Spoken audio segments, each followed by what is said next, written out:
Hang on, guys. I'm almost ready.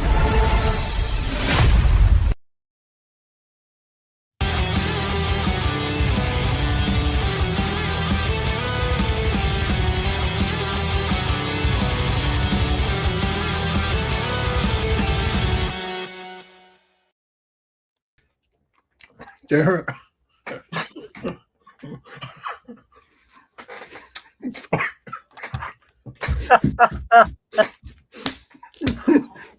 Good evening, everybody. Welcome back to the Just Anime Podcast. This is the Autistic Chudlet Collector.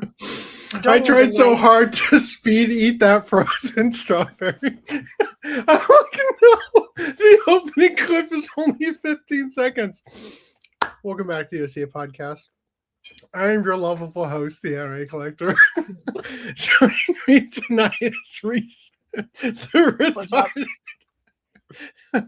Footnum Internet AIDS haver. Oh, I have AIDS. Also real AIDS. And Random 11. Hello. And last but not least, I is don't have Green AIDS. Line. Hang on, give me a second. I got one more pant leg. It's right around my foot. Hang on, let me just. Okay, I got it.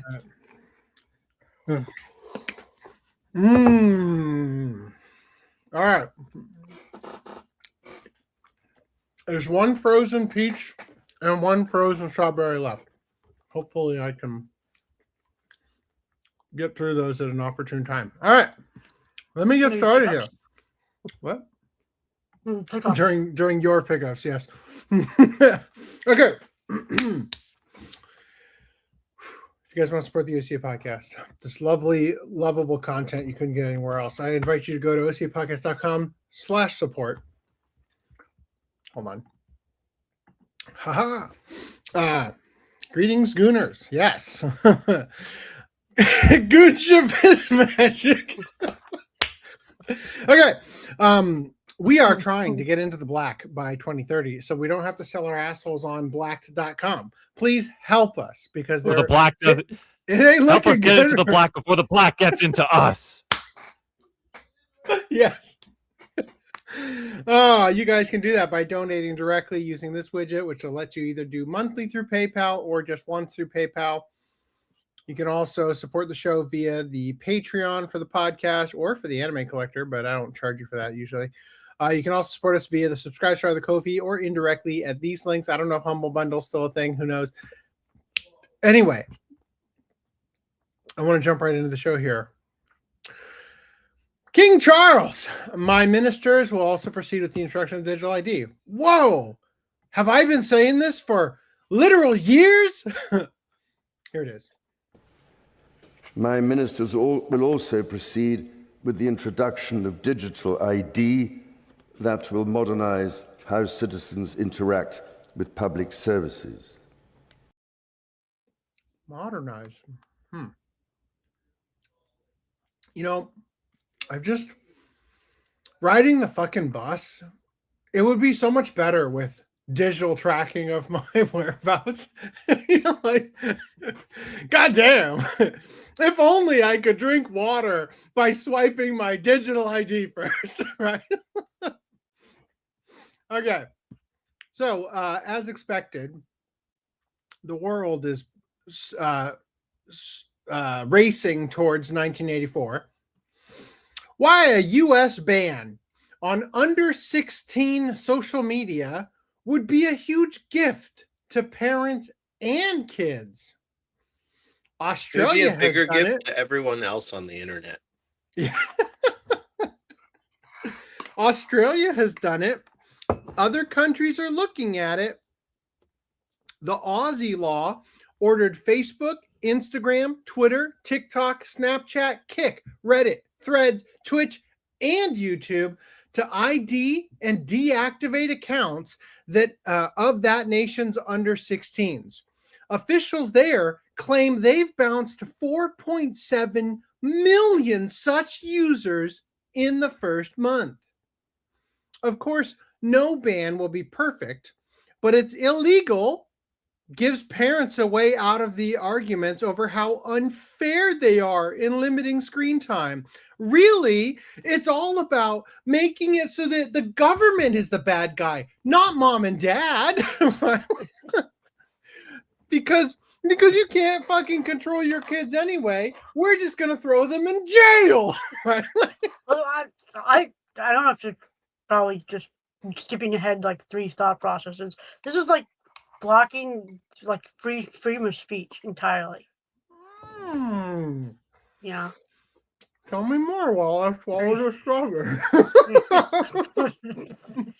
I just like, that's just the first thing I think about. Like, okay, you're blocking them from seeing anything other than what the government tells them they can see. For sure. It's very cold. Oh my god. Okay. Oh my god. Thank God there's only a peach left. All right. Just wait till it thaws out. It's a virtuous cycle. It's in whipped cream. So the whipped cream gets worse as the fruit gets more tolerable. It's a virtuous cycle. Since the peer pressure goes away when everyone else isn't doing it. Indeed, setting up serious age verification software will be one clearly positive use for all the information they scrape up about every one of us. Yeah, they're already doing it. Might as well let them ban our kids. It's like, if you're already doing it, maybe it doesn't have to be a law. Maybe I don't need digital ID. Maybe if you're already doing it, you don't need me to prove who I am when I've been using your fucking app for more than 18 years. Congress already has bipartisan interest in acting, with Senators Katie Britt, Republican of Alabama, and Brian Schatz, Democrat of Hawaii. What a name. Pushing hard.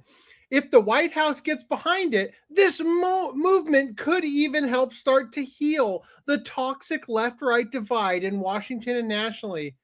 Are you fucking kidding me? What, did you have your dick in your hand when you wrote that? Holy shit. Massive coke. Couldn't even put your fucking name on how cringe that was. Post editorial board. Now, here's another article talking about this same thing for the UK. Britain's pre-decided consultation on banning social media for under 16s, to which Packer Girl sums it up. It was never about the kids or porn. All these Karens wanted was control. UK Education Minister Olivia Bailey declares, quote, that under any outcome, we will impose some form of age or functionality restrictions for children under 16. Japan moves towards stricter SNS age verification and restriction for minors. Remember a couple podcasts ago when I showed you the little Sustainable Development UN Agenda 2030 pins that the Japanese have been wearing? This worldwide push for UN Agenda 2030, where you will own nothing, you will eat the bugs, and you'll be happy. But first, they have to convince you it's for the kids. Japan's government is moving closer to tightening rules around social media use for minors. Many suspect the government to merely be taking a page out of the book of America's government in an attempt to silence dissent. Gasp. While most major platforms set minimum ages at 12 or 13, enforcement is largely based on self-reported information. In practice, this means users can easily bypass restrictions by entering a false age. This porn site is for 18 plus. Enter, leave, right? To address that, the government is now considering stricter age verification systems to ensure users actually meet the required age before accessing accessing services. The move is framed as being for the sake of the children, but every Westerner realizes that such an excuse is merely so the government can control what people are allowed to say and do. It should be noted that this is happening shortly after the Prime Minister met with Palantir. Peter Thiel, right? And I'll remind you, Palantir, the company, the data broker, the spy on every fucking thing you do company, is literally named after the orb from Lord of the Rings that Sauron and Saruman used to spy. Like, holy fucking shit, could you get any more evil, right? Meanwhile, Japan has a bill to criminalize damaging the national flag, including SNS posts. According to the proposal draft, the law will be created, quote, to protect the feelings of ordinary citizens who value the national flag. I'm an ordinary citizen who values privacy and the government fucking off. How come I don't get a bill?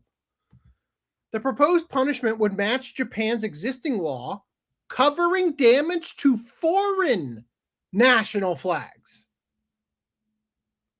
Up to 2 years in prison or a fine of up to 200,000 yen. You're moving the wrong way in your legislation. Rather than make the Japanese flag as protected as every other flag, fuck the other flags.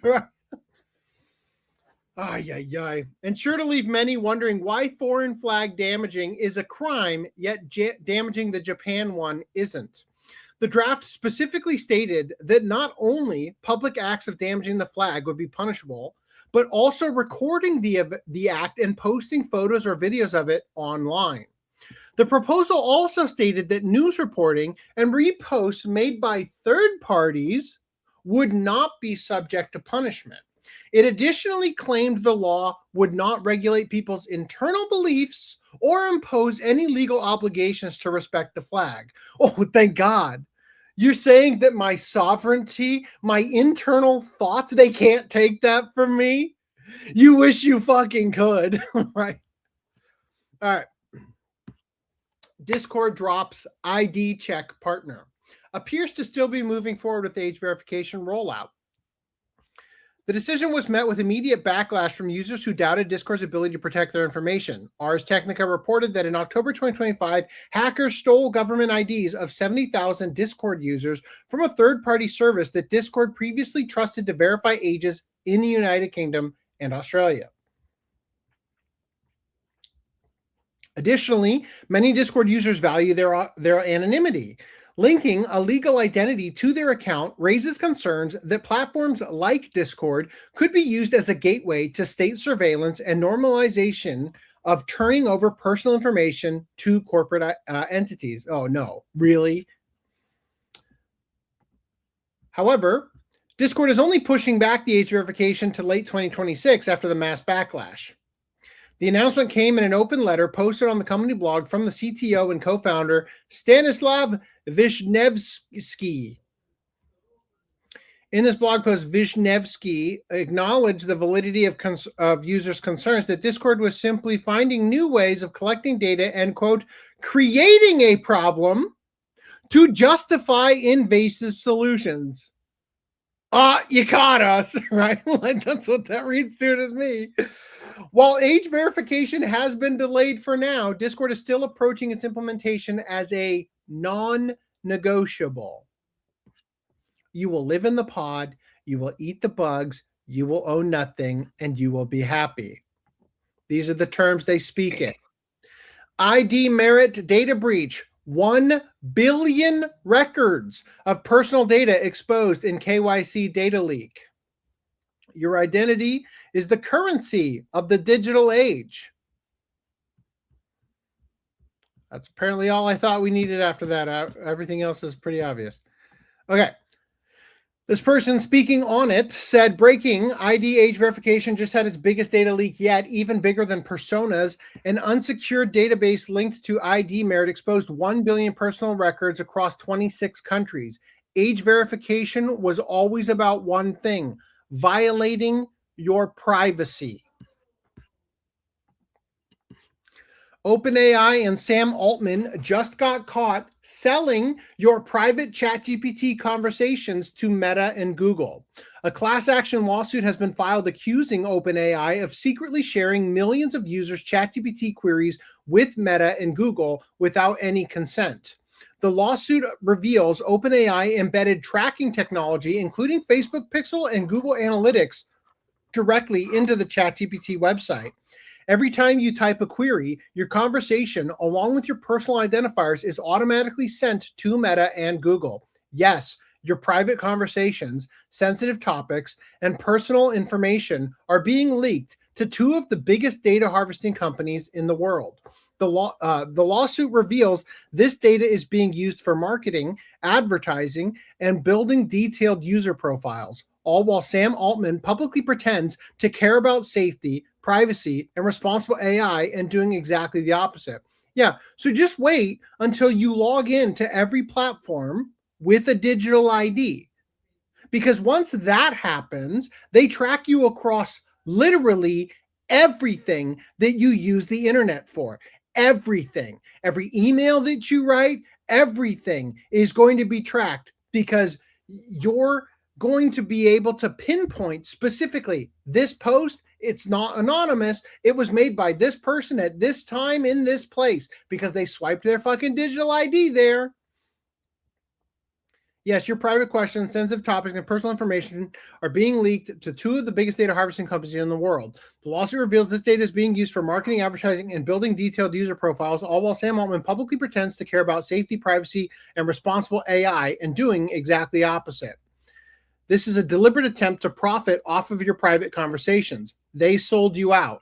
While users trusted ChatGPT with their thoughts, ideas, problems, and personal information, OpenAI was busy piping that data straight to Meta and Google behind the scenes. This is a massive violation of privacy and trust. Now, here's the thing. We have known that they were doing this the whole time. There was no obligation for them not to do that. I actually care far less that ChatGPT is doing this than I care about the fact that the government is attempting to mandate that companies verify your age. That is the thing that I am more upset with because I don't get to consent to that. By using ChatGPT, I do consent to this sort of behavior because it's obvious they're gonna fucking do it. But when the government comes in and says, oh, in order to protect the children, you need to be, tracked every single place that you go and everything that you do, that's a little different, isn't it? Right? Because obviously that has different implications. Because imagine if ChatGPT, instead of giving your opinions and questions to Facebook and Google, was instead giving them to the government. Oh, this person doesn't buy the lie that we've been spitting about what happened in a certain tragedy or something. We need to silence them. Oh, this person is figuring out the stuff that we're doing to them clandestinely. Oh, that person needs to be taken out. Like all of that shit is a very real scenario that we're looking at in the next couple of years here.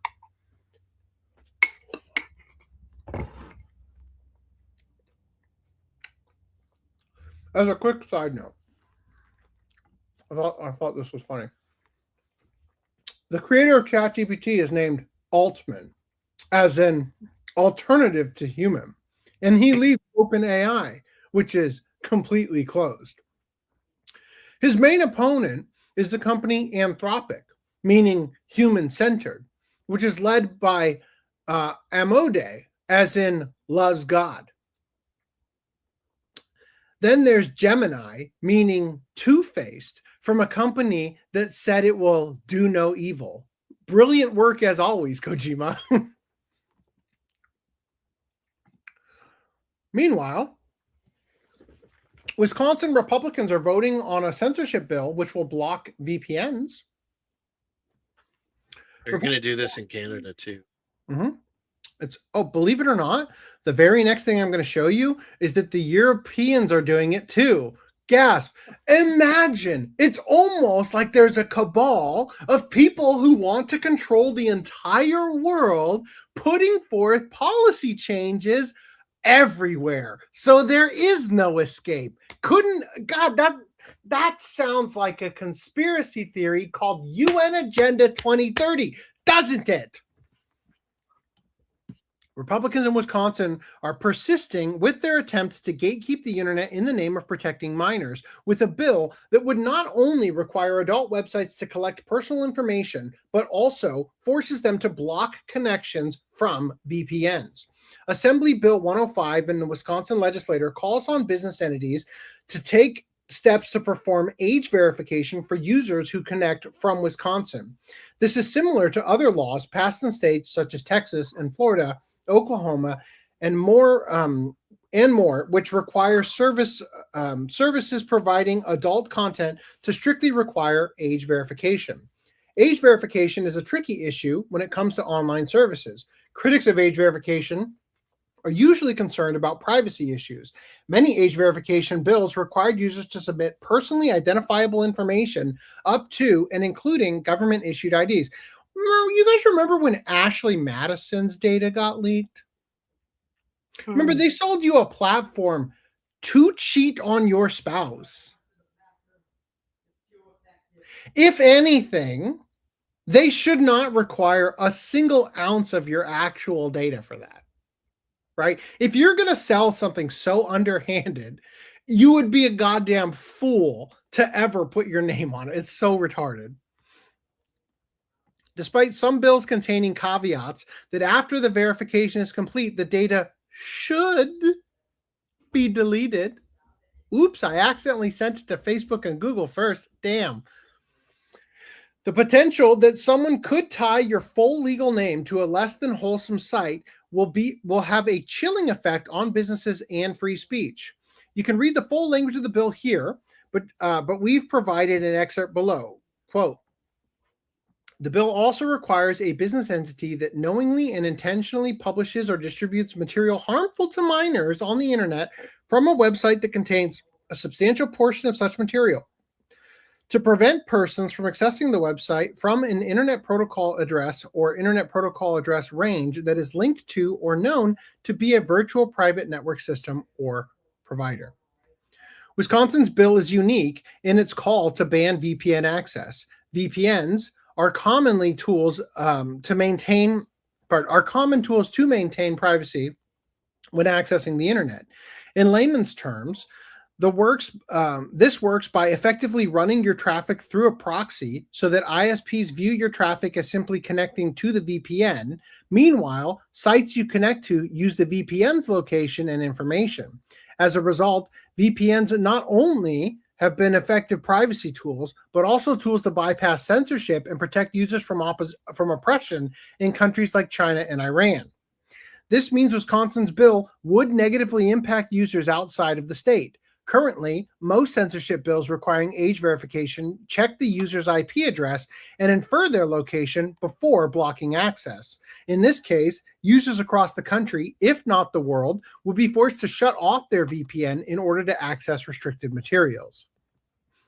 Oh, and give us your digital ID so that we can tie any of your viewing habits to that, which won't at all be a problem relating to any of the other things we're about to look at. Again, virtual private networks are increasingly used to bypass online age verification. Oh, that thing that we force you to do that nobody should have to do? Yeah, you're getting around that. Therefore, digital ID. Once again, it was never about protecting the children. It was always about control. Lots of people think the Online Safety Act only blocks truly disturbing content. That couldn't be further from the truth. We put together an A to Z of some of the things that have been age-gated under UK law. Pimple popping, classic artworks, protest footage. The Online Safety Act has been overstepping the mark for months now. Here's our A to Z of things that were age-gated, or sometimes even taken down entirely, in 2025. Alcohol addiction support groups, baby videos highlighting low birth rates, clips of video game violence, DMs on Blue Sky, an eco-living forum, a Final Fantasy fan forum, a Goya painting, a hamster care forum, Imgur, an image hosting site, jokes about the Prime Minister, a keyboard music software forum, Livy, the Roman historian, music videos on Spotify, not some porn sites, which was the main aim of all this blocking, an owners club for people who drive Renault electric cars, protest footage, quit smoking support groups, rickrolling, Substack, tattoos, Ukraine war footage which showed no injury or death, vexillology, the World War II subreddit, X threads about the Online Safety Act, yarn pattern tutorials, and zit popping videos. Here's hoping for some common sense in 2026. Yeah, fat chance. Yeah, we have to get rid of those Rickrolls, man. They're just too powerful. They're too dangerous. So you guys remember Digimon Frontier, the one where the Digidestined are the ones who turn into the Digimon? Yeah, Vaguely. I'm Yeah. sure Fredden remembers a lot Season more. 5, I'm pretty sure, right? Four. Whatever. So in season 4, this character Zoe, clearly underage, transforms into this lingerie wearing Digimon, Kazemon. If you live in the UK, you can go to jail for watching Digimon. The world we live in. Oh, soon to be Australia Guys, too. We're gonna have to go to jail retroactively. Author of a novel depicting toddler roleplay spared jail after being convicted of writing child abuse material. What? This is in Sydney, Australia. What the fuck? Go away. Okay. We did it. What's up? I said weird, but like if she didn't hurt any actual kids, then fucking like, I don't get it. That zit looked like a vagina. Didn't it? Gross. All right. Lauren Ashley Mastrosa, a 34-year-old former marketing executive for a Christian charity, wrote Daddy's Little Toy under the pen name Tori Woods and published it through an online pre-release in March 2025. The book is about an 18-year-old woman named Lucy who role plays as a toddler with Arthur, an older man who is her father's best friend. The judge, Bree Chisholm, convicted the 34-year-old and imposed an 18-month community corrections order. Quote, I cannot justify a non-conviction ever being appropriate given the extent that the defendant wrote about sexual activity with such a young child. A child who is an 18-year-old woman named Lucy. By the way, the age of consent in Sydney is 16 years old. What exactly is this such a young child nonsense? Why are you Also 6'7"ing your fiction, hands? right? Criminal barrister, the criminal barrister, meaning like the defense attorney in Australia, asked the judge not to convict her client, arguing that she had simply made a mistake. Quote, she was planning to write an erotic book. She wasn't planning to write child abuse material. Again, how is a child being abused? When it's an adult, it's all consensual. And it's fiction. And it's fiction. And all the characters in the story are above legal age. I don't understand how this ever went to court. By the way, do you understand why they don't want you to have VPNs? God, you couldn't publish this as though you were not from Australia. How would they get you? You know, like there was no ongoing risk to the community as the books, which were about fictional characters, had been destroyed. Kanin, that's the barrister. What a name. Matrosa was found guilty of producing, possessing, and distributing child abuse material. It looks like some of my highlights are gone. She also got registered as like a sex offender in Australia for this. All right. Savvy, in a conversation with a congressman here, said, after calling me a pedophile, after saying, enjoy hentai while you can, exposing the censorship plan he has, after making himself out to be a fool, he is now demanding access to my personal information, saying, you don't have kids, do you? This is the stooge who is an advisor to the FTC. God help us. This is seriously who gave you advice, the FTC head chairman. Someone who calls others pedophiles, who doesn't know how to use parental tools, and who posts their children online and is upset when others tell him it's not good safety. Really? Meanwhile, red alert, Tennessee is about to make building chatbots a Class A felony. 15 to 25 years in prison. Tennessee House Bill 1455 and Senate Bill 1493 creates Class A felony criminal liability, the same category as first-degree murder, for anyone who knowingly trains artificial intelligence to provide emotional support.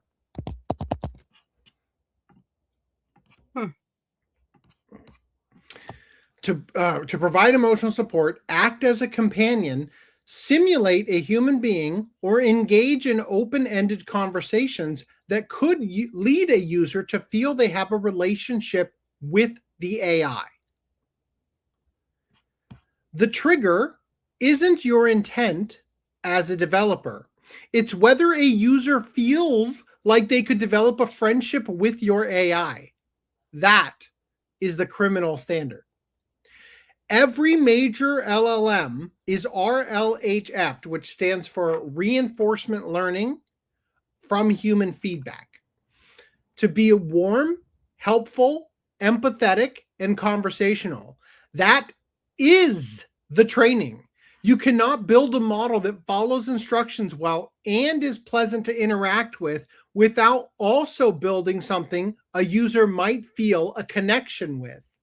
The National Law Review's legal analysis put it bluntly. This language describes the fundamental design of modern conversational AI chatbots, meaning in Tennessee, it is not only illegal to make a chatbot, ChatGPT is illegal, Google Gemini is illegal, Anthropic's Claude is illegal, right? Like all that shit does exactly what this bill is banning. Unreal. Two members of Congress have been quietly merging two separate site blocking bills into one. Representative Zoe Lofgren, Democrat of California, and Senator Tom Tillis, Republican of North Carolina's bill, would let copyright holders petition federal courts to order American internet service providers and DNS resolvers to block entire foreign domains. Comcast, Verizon, Spectrum, T-Mobile, Cloudflare, Google, OpenDNS, all of them ordered to refuse to resolve a domain on the strength of a court order obtained by the MPA's lawyers. Once the law exists, any foreign domain a federal judge finds objectionable disappears from the address book of every American household that does not run its own resolver. This is what 14 years of post-SOPA institutional memory loss looks like. In 2012, the Stop Online Privacy Act died on the floor of Congress because the public found out what was in it before it passed. Wikipedia went dark in protest. Reddit went dark. Google put a black censor bar across its homepage. The bill sponsors retreated. The lesson the entertainment industry took from that defeat was not that the public opposed internet censorship. The lesson was that public attention was the problem.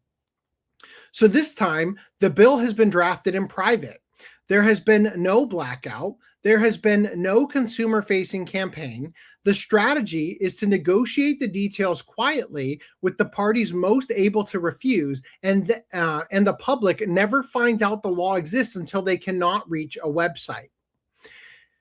In early 2026, the Supreme Court ruled in Cox Communications v. Sony Music that an ISP cannot be held liable for $1 billion because some of its customers downloaded music. Justice Sotomayor, in a concurrence, complained that the ruling now permits ISPs to sell internet access to every single infringer who wants one without lifting a finger to prevent infringement. The publishers and the studios read that as a green light to ask Congress for the lever the courts no longer hand them.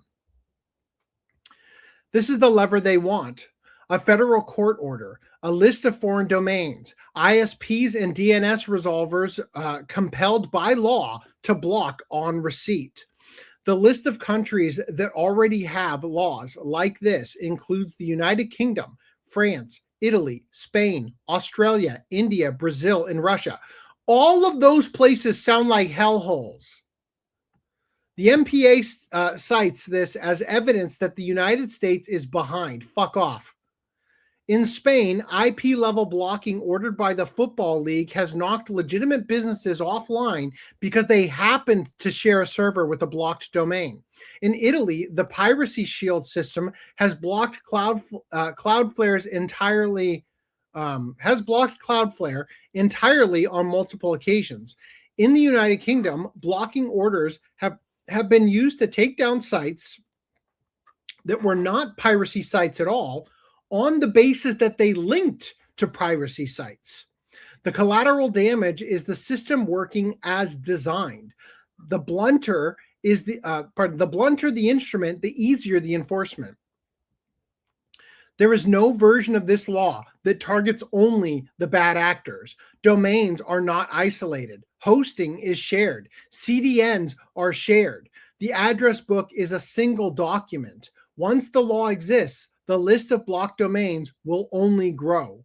The criteria will only loosen, and the appeal process will only formalize what was already done.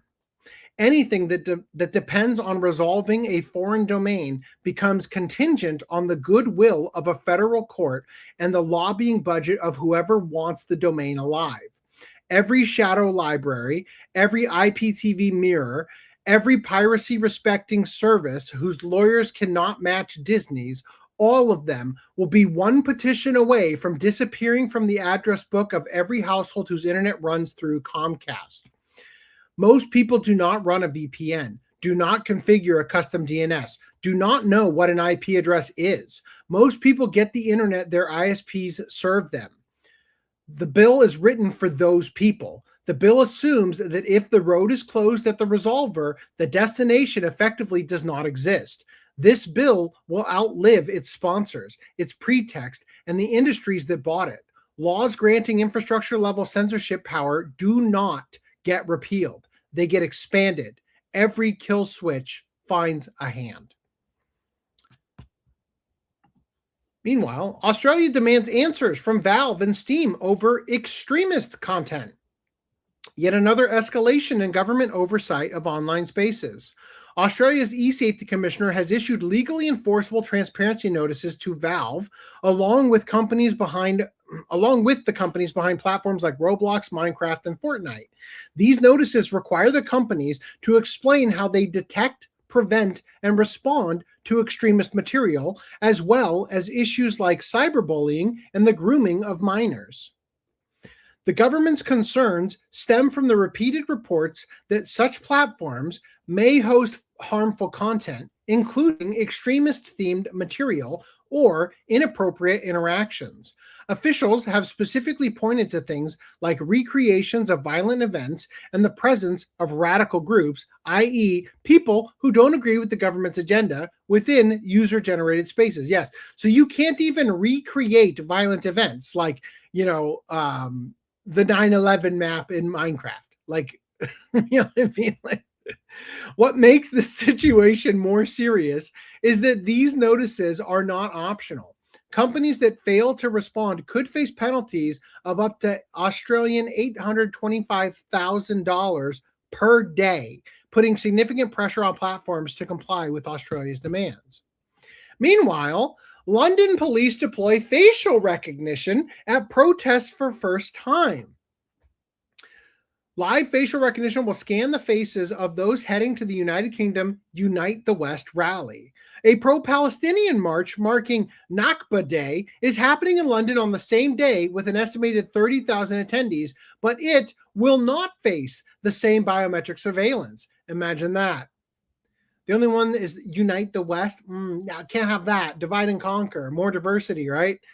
Over 6 months, the system scanned more than 470,000 faces. It produced 173 arrests across 24 separate operations. The Met presented this as one arrest every 35 minutes and claimed a 10.5% drop in local crime, including a 21% reduction in violence against women and girls. But if you run those numbers differently, they look a lot less triumphant. Of the 470,000 people whose biometrics data was captured and processed, 99.96% had nothing to do with any crime. Parliament has never voted on live facial recognition. No legislation explicitly regulates its use. Police forces write their own policies governing when and how to deploy it. And the Met is now expanding from mobile vans to permanent cameras on public infrastructure with no democratic mandate for the change. So how's it protecting people? Report, British student stabbed by a Sikh man dies because police cuffed him on suspicion of being racist instead of treating his stab wound. Literally, the Sikh man stabbed him. When the police showed up, he said, that guy's racially abusing me. And they cuffed the guy who got stabbed until he died of bleeding out.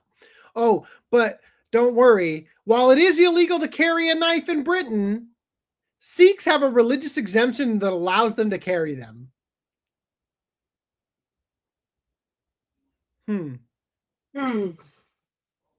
My religion allows me to be strapped 24/7.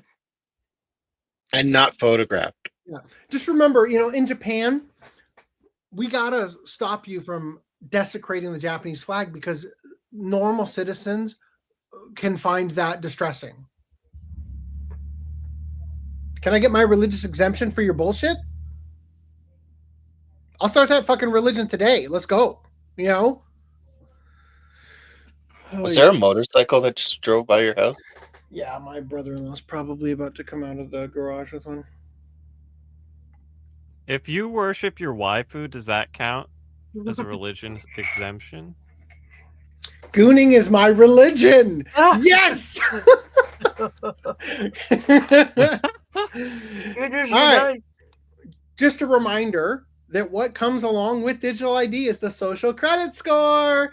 Don't forget that at the UK, when you buy things in the market, there is a carbon score, and eating this uses 9.8% of your daily dietary carbon allowance. Remember, you will eat the bugs, you will own nothing, you will live in the pod, and you'll be happy because we're going to force you, and we won't give you another choice. That's why. I will give you a glimmer of hope on that one. Don't give me hope. When back in the day, internet was unmetered, at least here. You, as long as you had cable internet or whatever, you could use as much internet as you could want. Good luck using too much because it's dial-up too. No, it was cable, but even still, back then. Oh, it was dial-up. Well, you were in the boonies. But anyway, so you could use as much as you wanted. And then at some point, I assume the same thing happened in the States, but our service providers sent us letters in the mail saying, hey, so just so you know, our policy has always been that there has been a cap on your bandwidth usage, but we have just never charged you for it. And here is the meter of what you've used in the last month compared to what you were allowed to use. And so they showed us like 3 months of usage, and like we're blowing through the 60 gigabytes was the allowed 60 usage. gigabytes, Jesus. We were That's blowing all? through that. And so they wanted us to pay more, obviously, for higher bandwidth. We said, fuck it. We're not doing that. But so we tried to stay low, but then inevitably there'd be a month where you'd hit the cap, and then it's like fuck. And then so they'd charge you extra. And then Canada, the CRTC came in and said, okay, well, you can't like just charge insane things for like extra value or like extra fees. So they capped it at like $25. And then long story short, they upped it to $50 at some point. But so then the point was, okay, so you try and hold yourself off, and you basically, your bill is now just $25 or $50 more expensive a month. And then once you hit that 50, you go ham and you download everything you want. But eventually, so we live like that for, I don't know, 5-6 years maybe. But eventually people were like, fuck that. It's so stupid that then they were like, okay, we're going to include or we're going to offer unlimited internet now. Because we would phone and say like, listen, we just want unlimited. We don't want to dick around with this shit. And the companies would say, no, we don't offer unlimited. Why It's would like they? you have to pick a cap. It's just how much you want to pay for your cap. We're like, we just want unlimited. And then so now they're fine, bro. Yeah. So then they finally started offering it for like $10 more. It's like, okay, fine, like just $10 more, and I get unlimited. Thank you.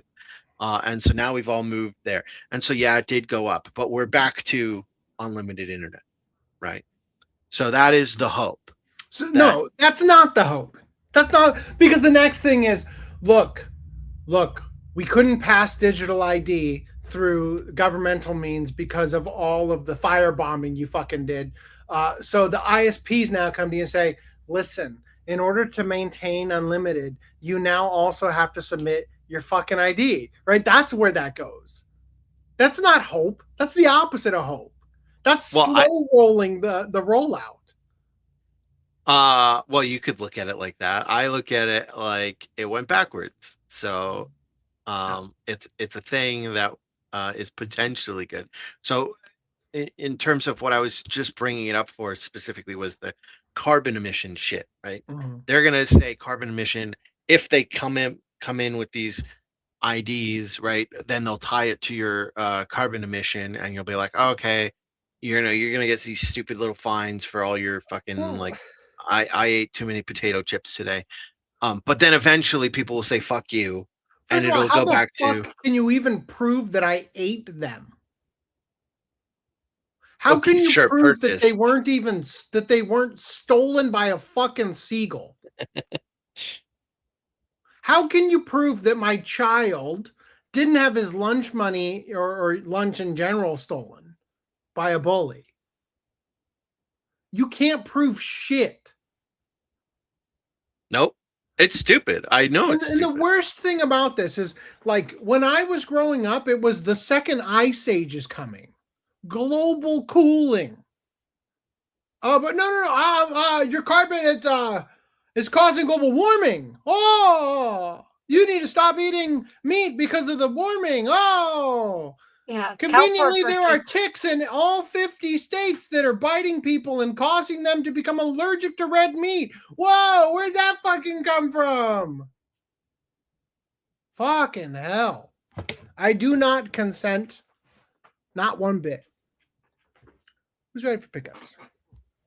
How about we go to the chat first? Yes, that was about that, yes. Go to chat first. Okay. Well, because I don't have any pickups anyways. I picked up this image though. I actually found I was like, I know there's a Witch Colin image that was released recently from Wow, you have an organic Colin. I like how I poisoned do. you all and everybody went to the wizard aesthetic. Yeah. No, I didn't. I only went to the wizard aesthetic after I noticed everybody else did. I'm like, wait a minute. I poisoned. He's a trendsetter. Yeah. Oh, God, I hope you're not based in Tennessee because I'm falling in love. Digital ID will be tied to your banking, work, social, and private life. Imagine being banned from Twitter, but also your bank, job, Google, and all of social media.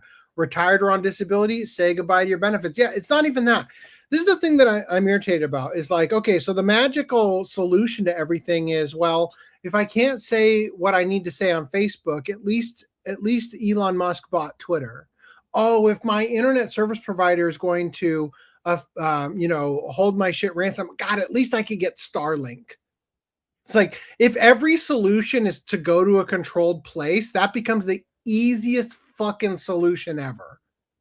Right? And then that's where you get in and you're tracked clandestinely.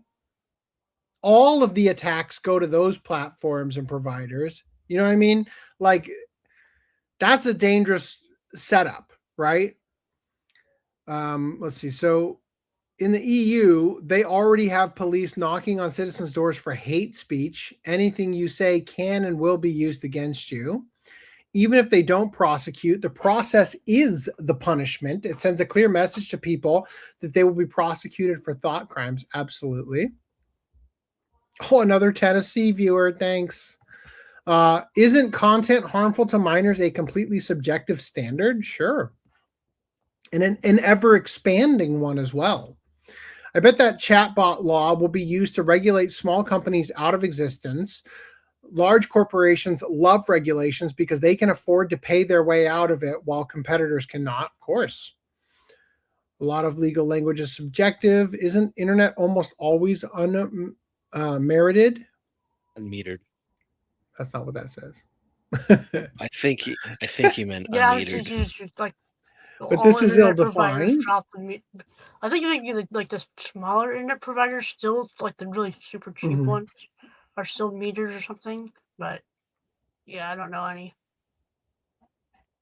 Oh, wow. Yeah, I'm reading them. I'm sure that you're in Tennessee, though, so be careful. Yep, there you go. Thanks for following. I'm sure that was relevant. Random 11 downloading the internet in case of the apocalypse. There is no cap. Hey, back then, there was probably a small enough internet that I could have downloaded it all. Oh, Yeah. Oh, my headphones aren't replying. Fuck you. You just want me to say something so that you can convince yourself that I'm real. All right. They would charge you at a point of sale. Yeah, so you could start DMing me and try to send me to your OnlyFans. Fuck off. They would charge you at the point of sale. Consent us for them, not you. Consent is for them, not you, AC. Did you see OnlyFans creators want to retroactively remove consent after they retire? Damn. I think the content, yeah. FTC suspended the law barring the collection of kids' data. Yes. All right. You guys ready for pickups? Yes. Yeah. I picked up We Heart Katamari Reroll Royal Reverie, which apparently allows you to play as a young king of cosmos. I bought this with necrophosis or whatever that fuck was when last podcast. That hasn't with all the body parts, like I don't, like you have to put the eye into one spot or whatever.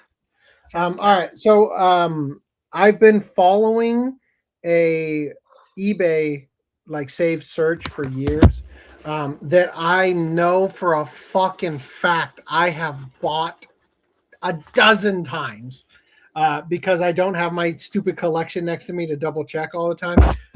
But I picked up another, I'm sure, a copy of Starbirds. The reason I picked this one up is because I think the one I last bought, although again, that's probably like the fourth time I bought it, was not in a skinny. And at the very least, it's like, all right, well, I got another skinny case in case I need one. And then, can you change your mic? Shit. Yes. And also Defenders of Space, which I can't remember if I had the DigiView version or the East-West DVD version. And then I received a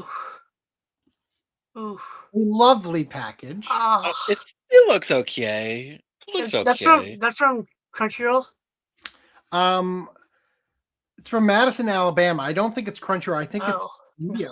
Yeah. That's probably Hotori. A knife. No, I think I got Hotori last week.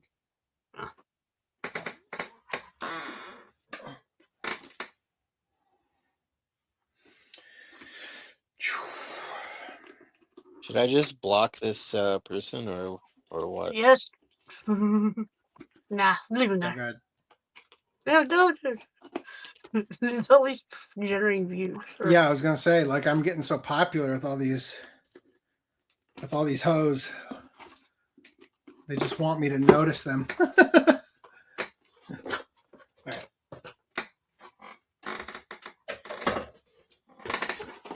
Look familiar?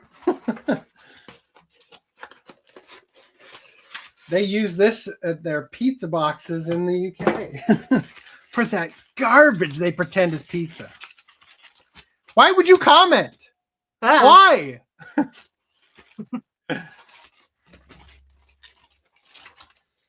Oh, it is Hotori. Oof. Oh, I'm surprised that wasn't destroyed. The little slipcover Yeah. thing. just look Yep. up. Hotori. All right. Cool. There we go. I'm done with my pickups. Anybody else before I move into Greenlight? Discord? Nope. Okay. I don't have pickups. So. All right. JT Vega, you went to see the Gundam film, Sorcery of Nymph Circe. How was it? I would have gone if I had known they would give me little cards that were small enough that I could stick them in the DVD case. Right. Enriv said, my pre-order for Hotori came in alongside some more discotheque items I ordered alongside it. Jinro, the Wolf Brigade. Ah, fuck. I should have bought that on Blu-ray. Damn it. Wind Named Amnesia, Wicked City, and Hotori, of course. Slipcover for Hotori got a little messed up. Really a shame. First time that's happened to me. Damn. I had the Mega Mike said I had the special edition collector's DVD of this, and I saw the Blu-ray was on sale on Canadian Amazon for Metropolis. Mm-hmm. I've never been able to get through that whole movie without feeling like I wasted my time. Reese, you picked up the 4K steelbook of Fight Club. Yep, I did. You And also I bought also- yourself. The Mortal Kombat Legacy Collection, was it Deluxe Edition? Which was like literally the same price as the standard Day 1 edition. And also the digital edition. I was like, whatever, why not? And then I also got the Spiny Shell from eBay. The Lego Spiny Shell. Why would you guys reply? Come on. You fucks. Noticing violates the TOS. Come on. Can't. All right. JT Vegas says I managed to get Heat Guy J at someone. I don't know what that means. It was all right. The Gundam one. Cool. All right. Are we done here? Yes. OCA podcast 354. 354. All right, here we go. So, GameStop meme stock takeover attempt of eBay ends with a brutal rejection. I want It's to not know. ended. I want Just to know pause. somebody bought GameStop stock, like thinking that it was gonna go, like to see where that trend went, and just like they bought it and then it just bombed after this rejection. I mean, it's been on a steady decline. CNBC reports that eBay's board wrote to Ryan Cohen on Tuesday, May 12th, to make clear its categorical rejection of the silly man's ridiculous attempt to buy a company 5 times larger than his own with borrowed money and bad math. A letter signed by eBay's chairman of the board of directors, Paul S.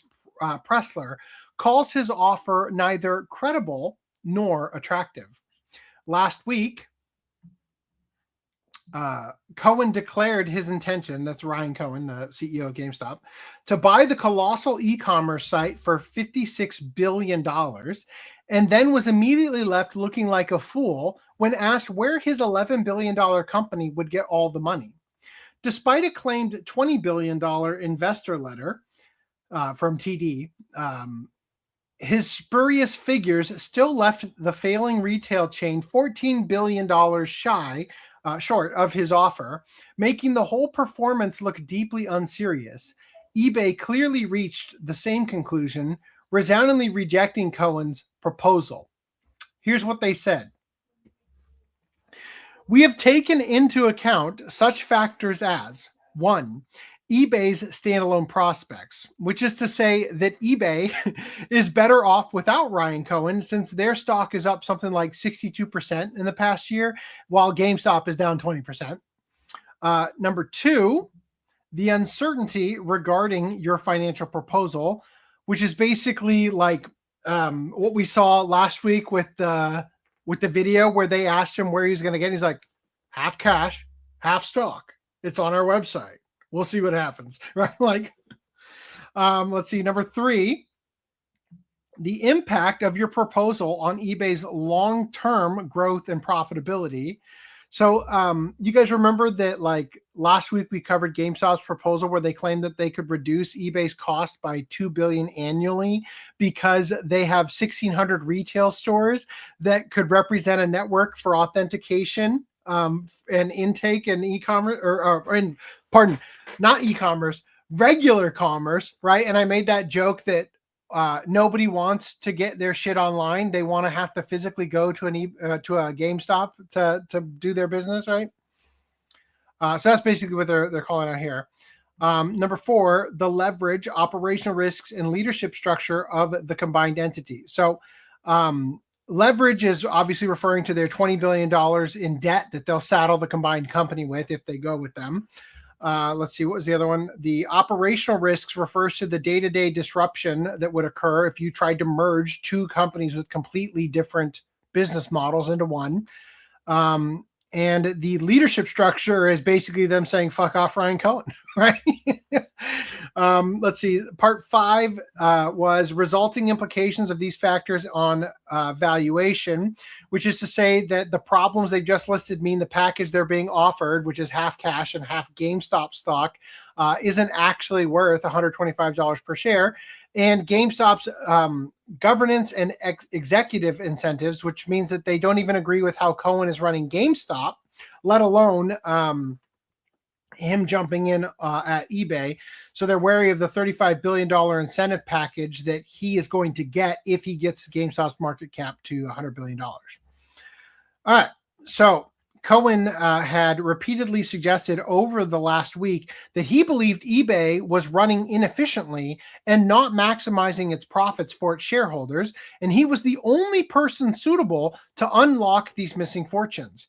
He went as far as to say he's basically bored with GameStop, but his passion now lies with eBay, which I find hilarious because he's effectively, like they said that they don't trust the leadership structure of the combined entity, which I can't imagine why when the guy is already bored of the company that he currently runs, right?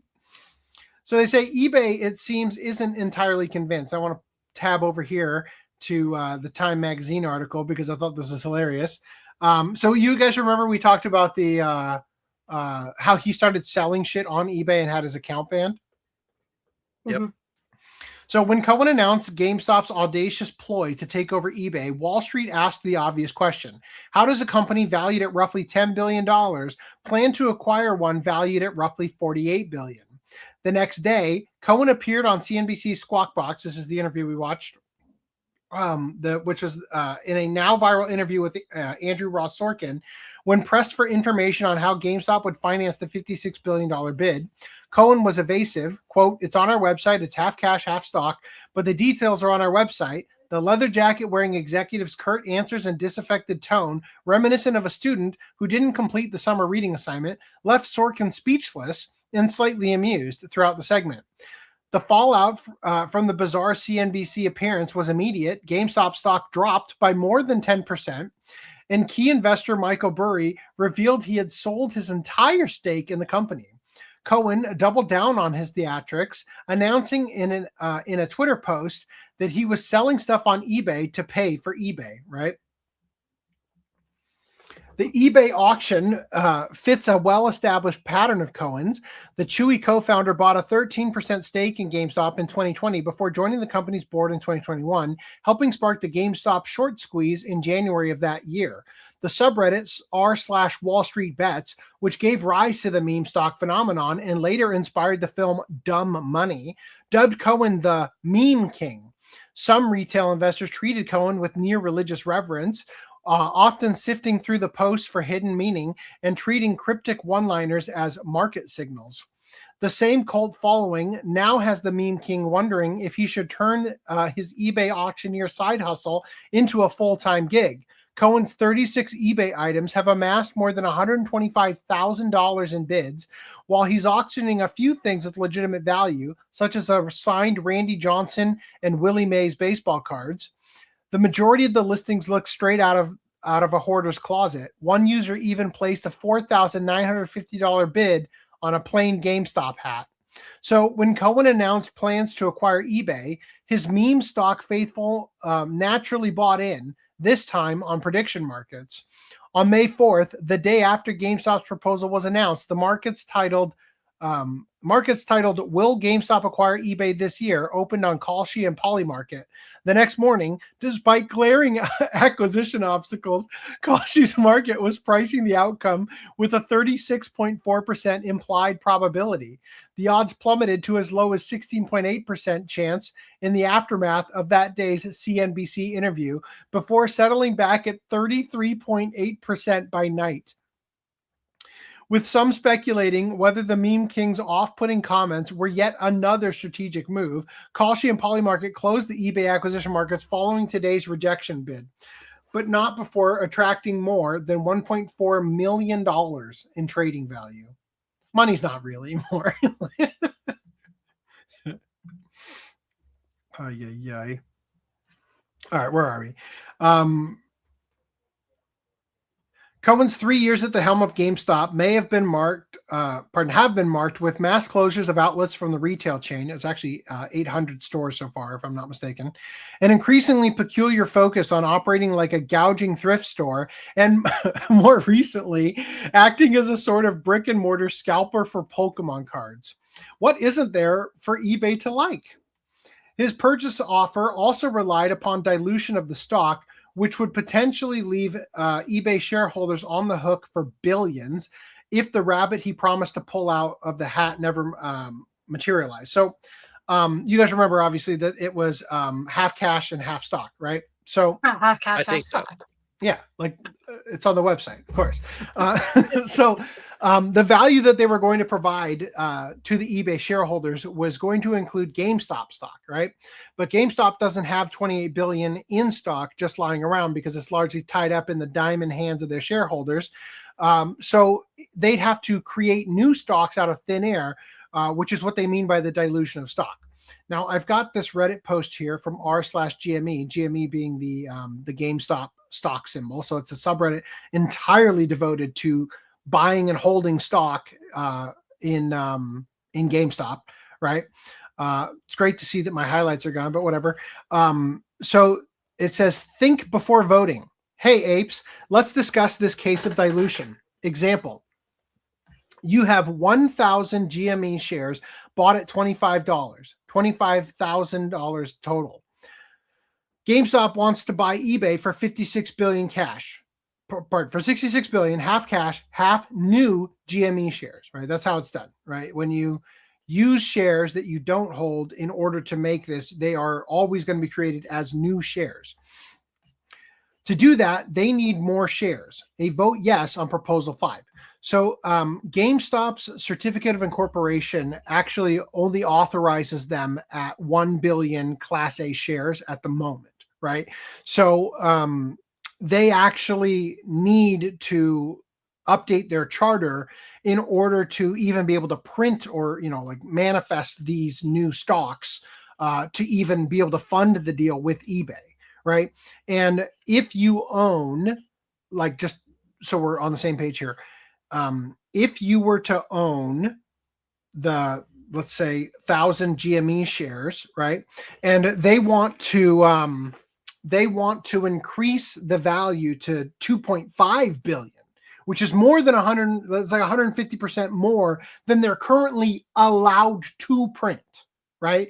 So that effectively means that the value of your shares is now going to be worth less than half what they're currently worth if the company does not merge with eBay, right? Obviously, if they do merge with eBay, then the increased value coming in from eBay can increase your value here, as expressed here with their little image. Before GME, here's your 1,000 shares.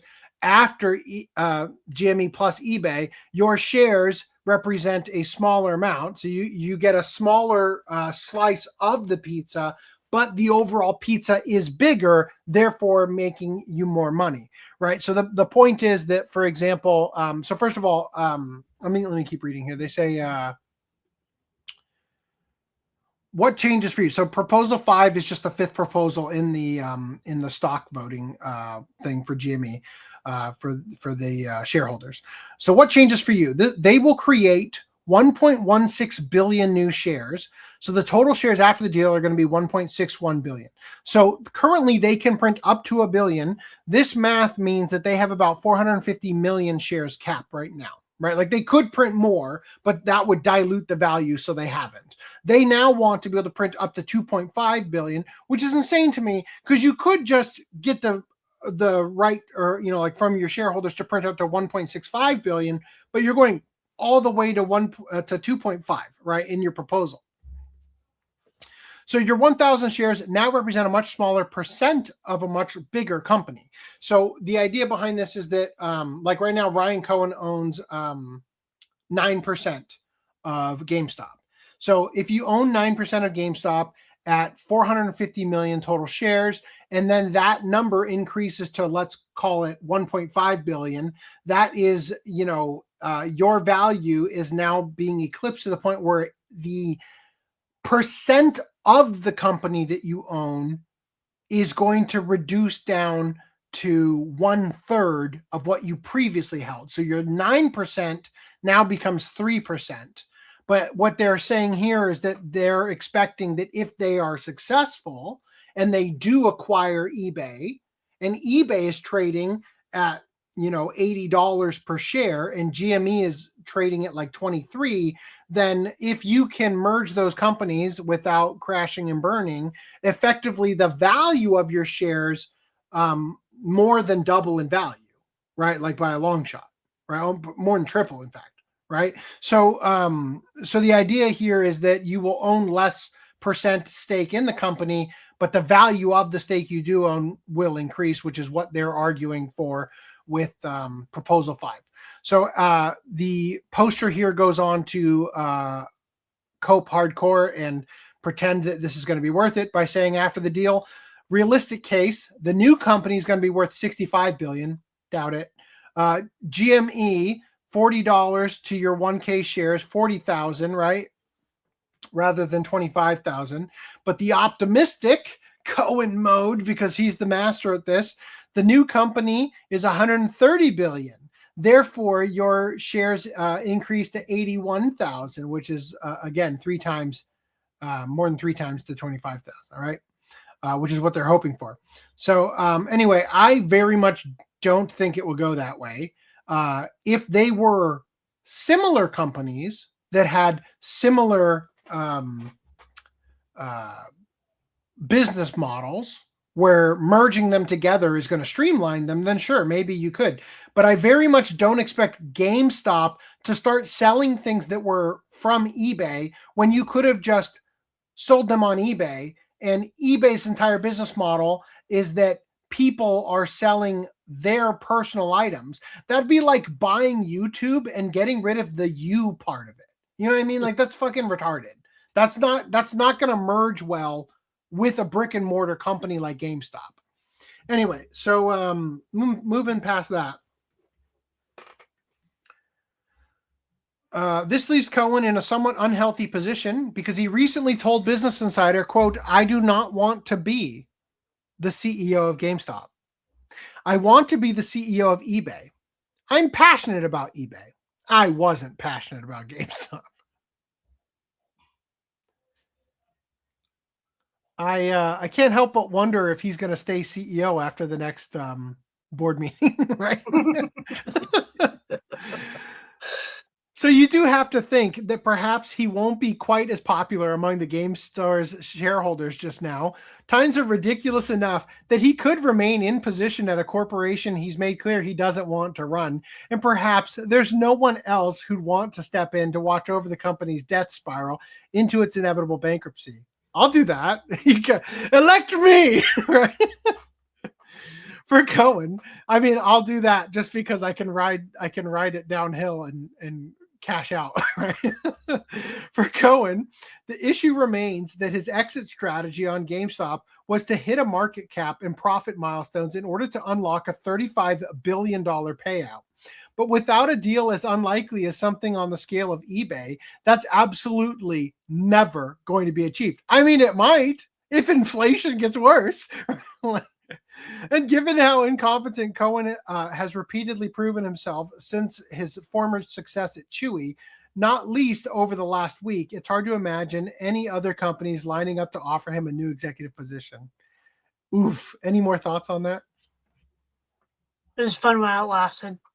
It was hilarious. I'm kind of glad that EB Games got sold. Sold to Canada, yeah. Although they're not doing so hot either.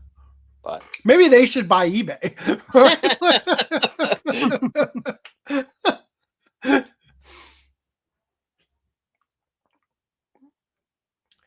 Yes, 90% sure AC and the OCA podcast could help GameStop cater to physical media customers. Absolutely. No more video games that come with a fucking statue that fits in the goddamn box. Yes. Like, the GameStop exclusive slip covers will sell themselves, right? LOL, YouTube is literally removing the U from YouTube right now. Yeah. I remember seeing Heat Guy J on cable TV in the 2000s. It's one of those anime you'd see while randomly flipping through the channels late at night. Yeah, it was released by Geneon too. It has a very emotional theme song too. Like for Did that ever get re-released by Funimation? I think it did. I want to say there's a Blu-ray of it actually. I can't remember though. Physical eBay store would help with preventing scams. Well, maybe.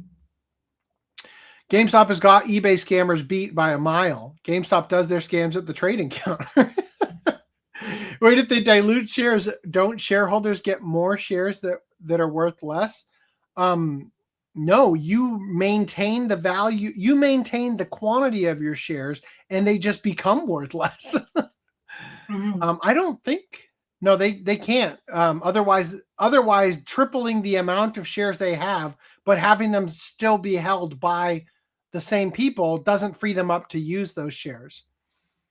Yeah, that's essentially a split. Yeah. Did they close down to it? No, I think it was 800. I read that on the Anime News Network article of this. I didn't include it. Literally in you from YouTube. This guy could make his own eBay, right? E-stop. I don't know. We're gonna workshop that. All right, putting this over here. All right, it is my extreme misfortune to report that the Lupin III composer Yuji Ohno has passed away at the age of 84. Legendary. He beat Monkey Punch. Fucking pimp. Look at this man. He's the fifth member of the gang. Yeah. Damn.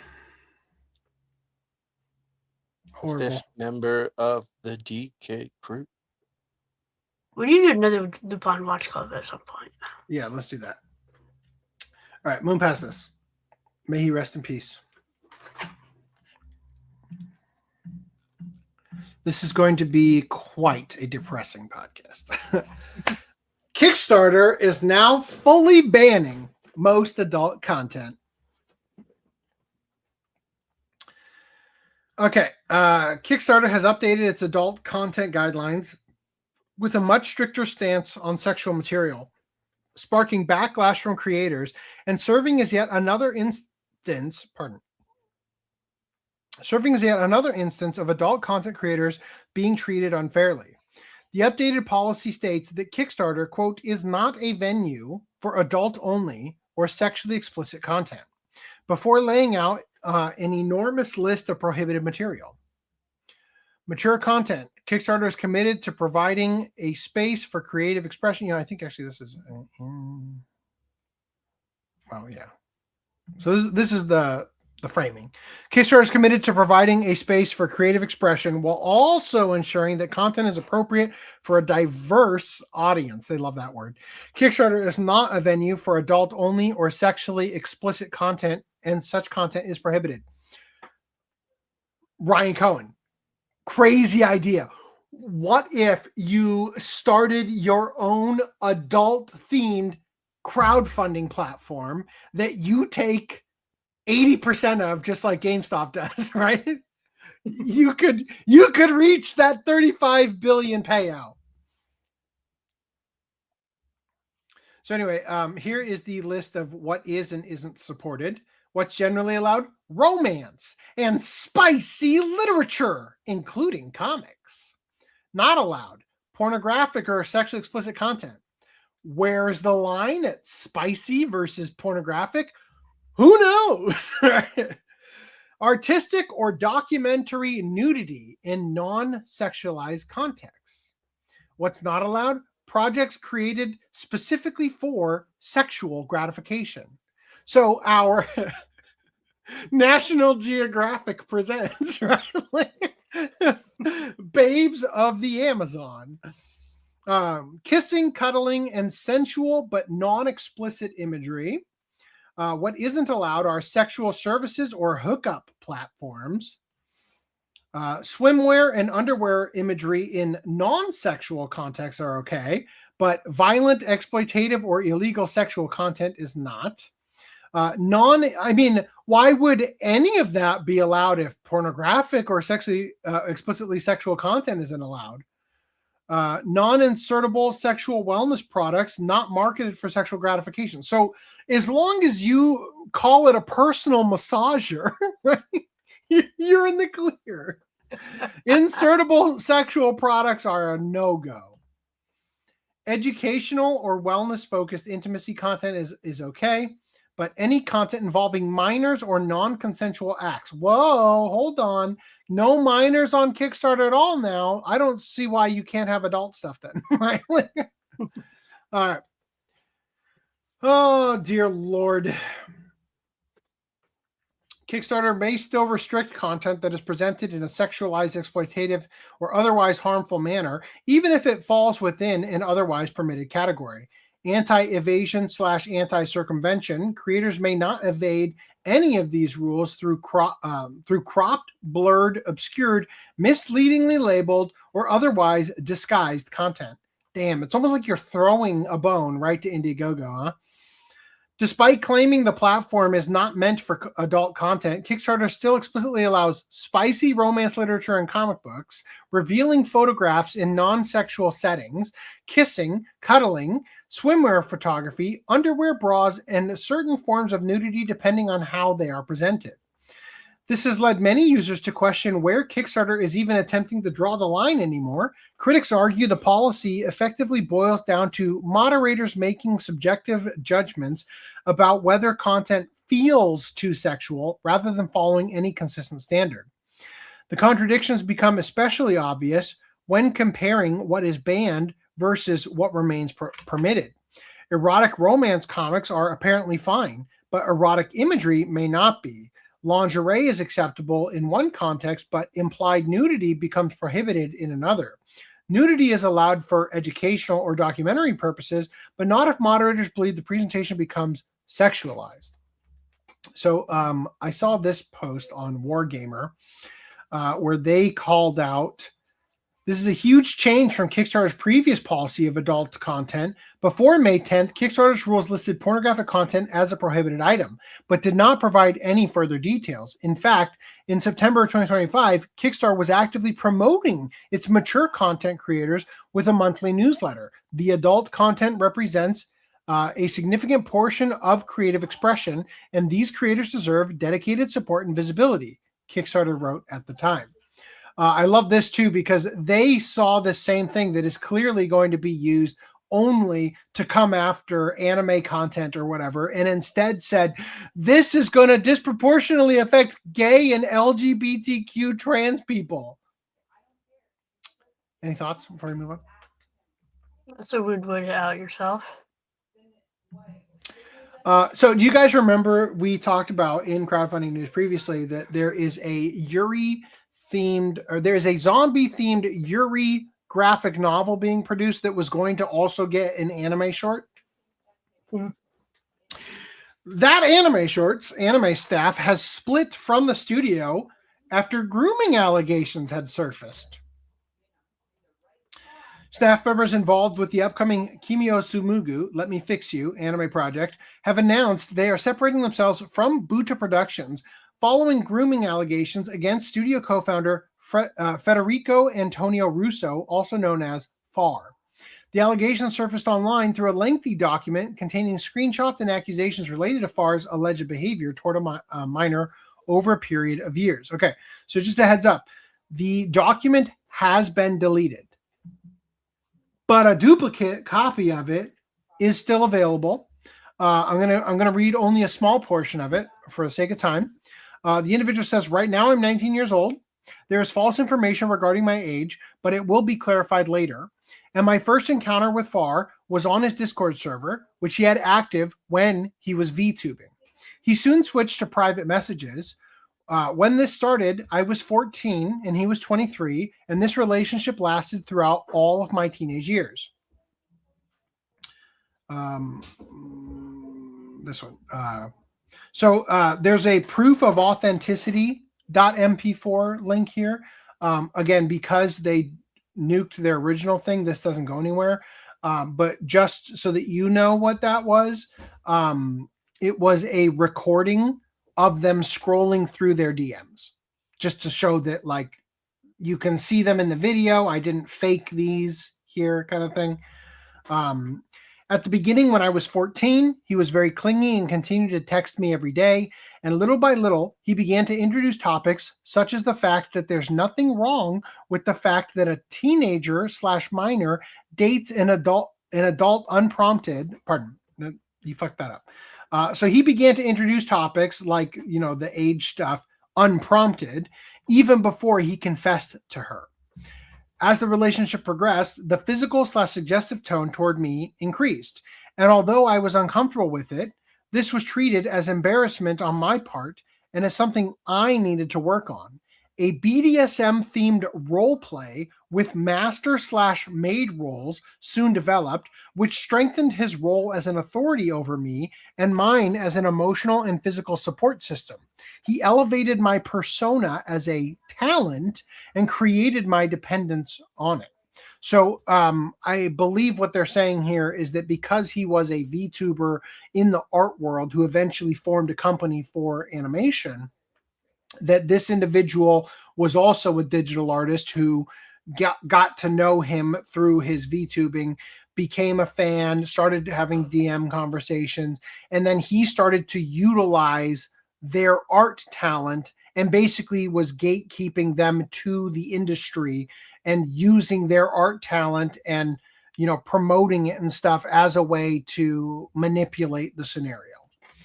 All right. That's in the document if you care to read it. I don't. We're going to continue here. Following the controversy, former staff members issued a public statement under the name Pomme Bleu, announcing they had reorganized independently from Buddha Productions and without FAR's involvement. Public statement from the former staff of Buddha Productions.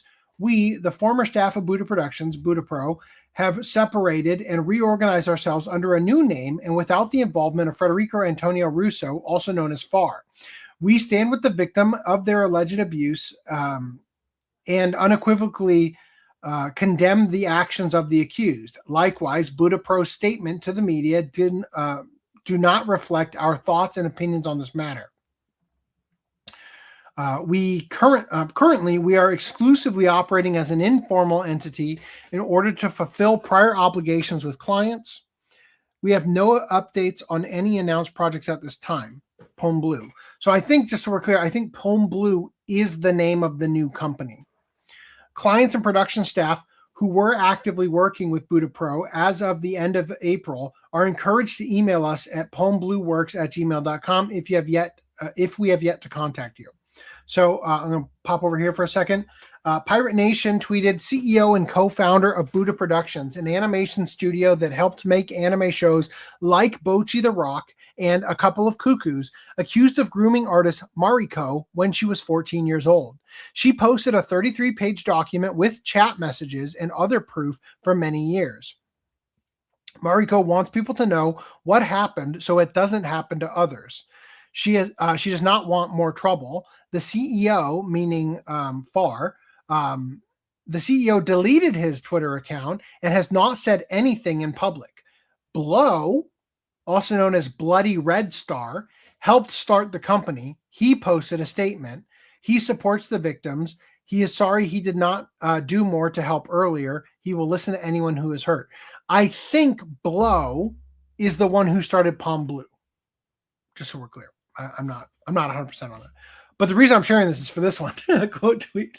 One of the people that encouraged censorship in Bocchi the Rock ended up being a groomer. How surprising. Oof. Every time.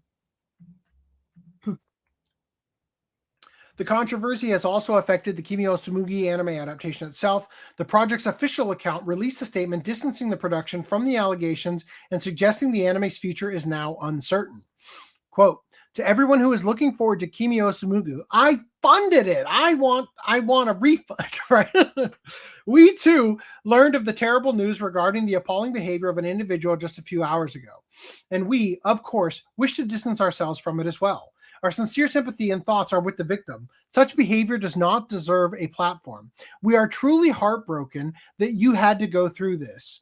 None of the other people involved in the animation of Kimi Tsumugu were aware of this. The whole situation makes it difficult for us. A lot of money, time, and effort have already been poured into this project, a project that was meant to be something big and go far beyond the scope currently announced.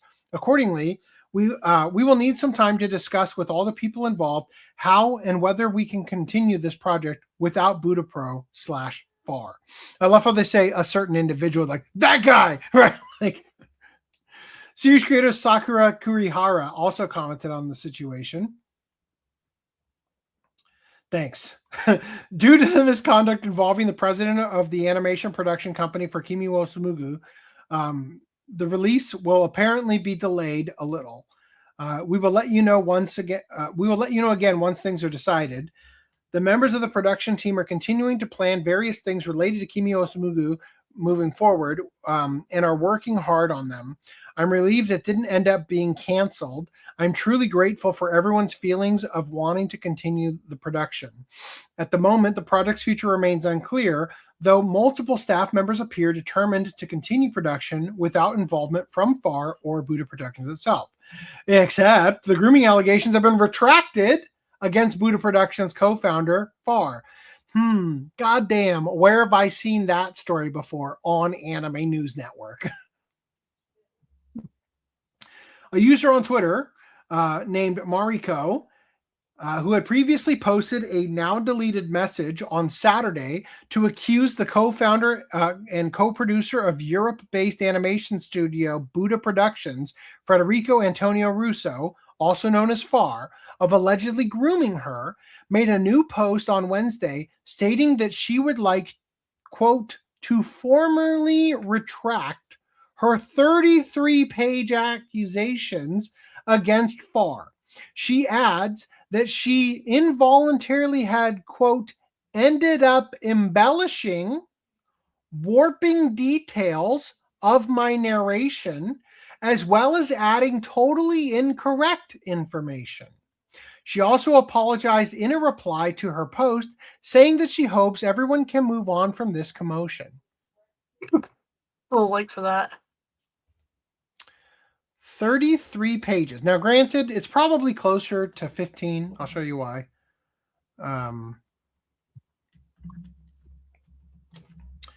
Because it's a European-based production company, right? And the conversation is being presented in Italian and then an English translation. Right? Baby girl, did you want an invitation? I thought it was already late for a 14-year-old. Look, you are extremely adorable, and this being of yours still little/young in this sense. It's something that I could practically only appreciate about you and a few other people, really. So what parts did you make up?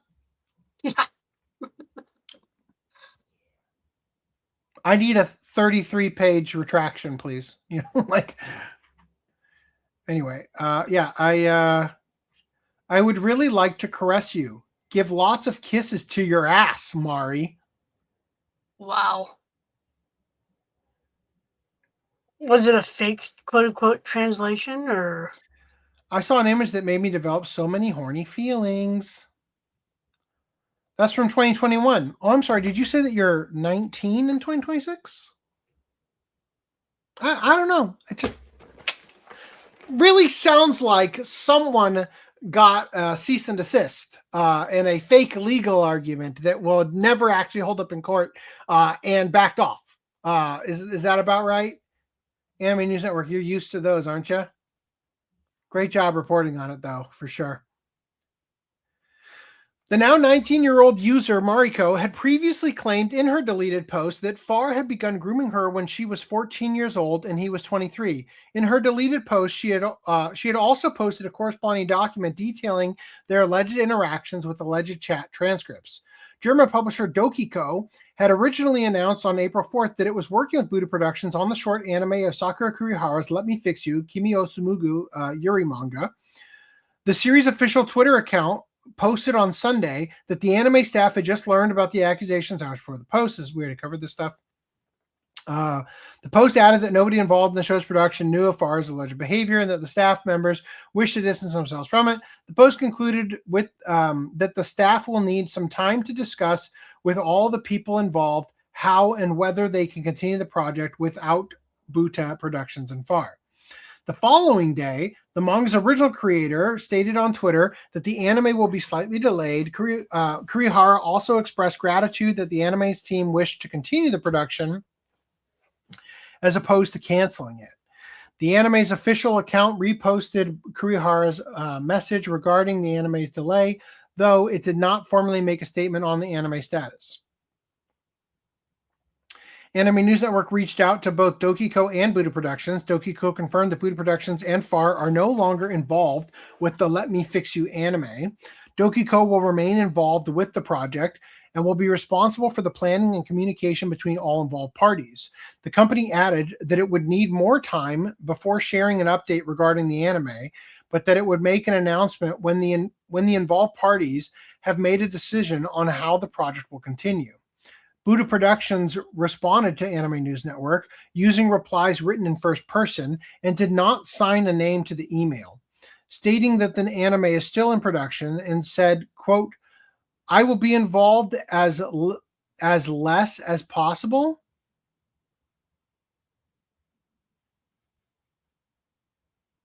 The person added that the company will stop existing following this incident. They also said, quote, my legal team is analyzing the situation with the intention of suing the person who made these defamatory accusations. Kind of sounds like that's why the retraction came, huh? Described the accusations as partial, misleading, and malicious. Sure sounds like that's an email from Farr. Farr has now confirmed with ANN that he is the person who replied. Gasp. Oh, detectives let you down? You couldn't figure that shit out without him? Come on. Buddha Productions' website now lists website under construction. The Twitter account for Pome Blue, a group that claims to represent former staff members of Buddha Productions, issued a statement on Tuesday stating that the former staff of Buddha Productions have separated and recognized themselves without the involvement of Farr. The statement also lists that Pone Blue is operating as an informal entity in order to fulfill prior obligations with clients. The group also stated that there is currently no update or announced projects. Dokiko originally announced that the short anime would be streaming on YouTube in late May. Far was originally listed as animation producer. Blow and Far co-founded Buddha Productions as a 2D animation studio. Blow retired from producing animation in December of 2025. In addition, Blow stated on Sunday that they were, quote, not really aware of the grooming situation as I received false info. And also reposted Mariko's accusation post. Buddha Productions has previously done subcontractor work on the One Piece. Is that the One Piece or just regular One Piece? Bocchi the Rock, Grisaya Phantom Trigger, Uma Musume Cinderella Grey, The Summer Hikaru Died, and Clevites anime, among others. It also worked in English animation translation assistance for Wonder Egg Priority and in animation production for Oda-chan Rabbit Season. Damn. Once again. Any thoughts? Nope. Who are the young up-and-coming composers? GameStop, the new adult content, Right Stuff, and physical DL site. Kickstarter bans the male gaze. 18 plus age play no longer allowed on Kickstarter? I guess not. Is the internet now I think you mean if the internet is now ID verified, why are we still banning adult content? Yeah. How about that? Will the trick of making an all ages version of your content still work? No, as we will see. He should stay far away from minors either way. Yeah. All right, we're making great time.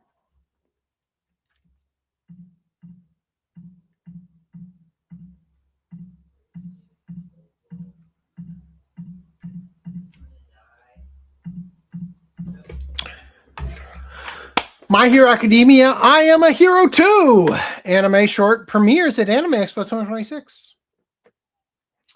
So that means we got to wrap up this Read or Die Watch Club, guys, because I need to get on My Hero Academia.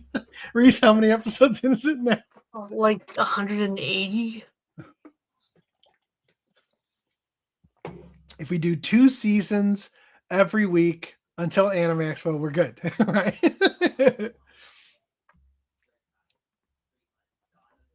Does it have anything about which specific day? Probably not. Nope. Anyway, continuing. Also, we did the 4 movies in there too. We could do 1 week on the 4 movies, yes. Or you just include the movies where they are canon in the story. PETA dresses as aliens and pretends to eat humans at Tokyo Meat Festival. PETA is back at it again, this time staging another bizarre publicity stunt in Tokyo by dressing as aliens and pretending to eat human flesh outside of a meat festival, all in the name of forcing veganism. How does PETA have any money?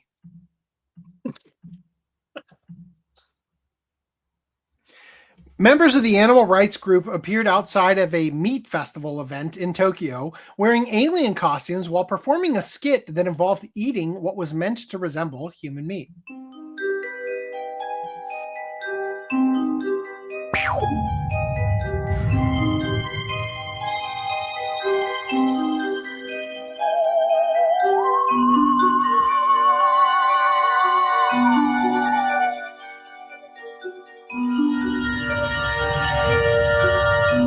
It'll be based if you came up there and ate some too. Right? Wow. Stunning and brave.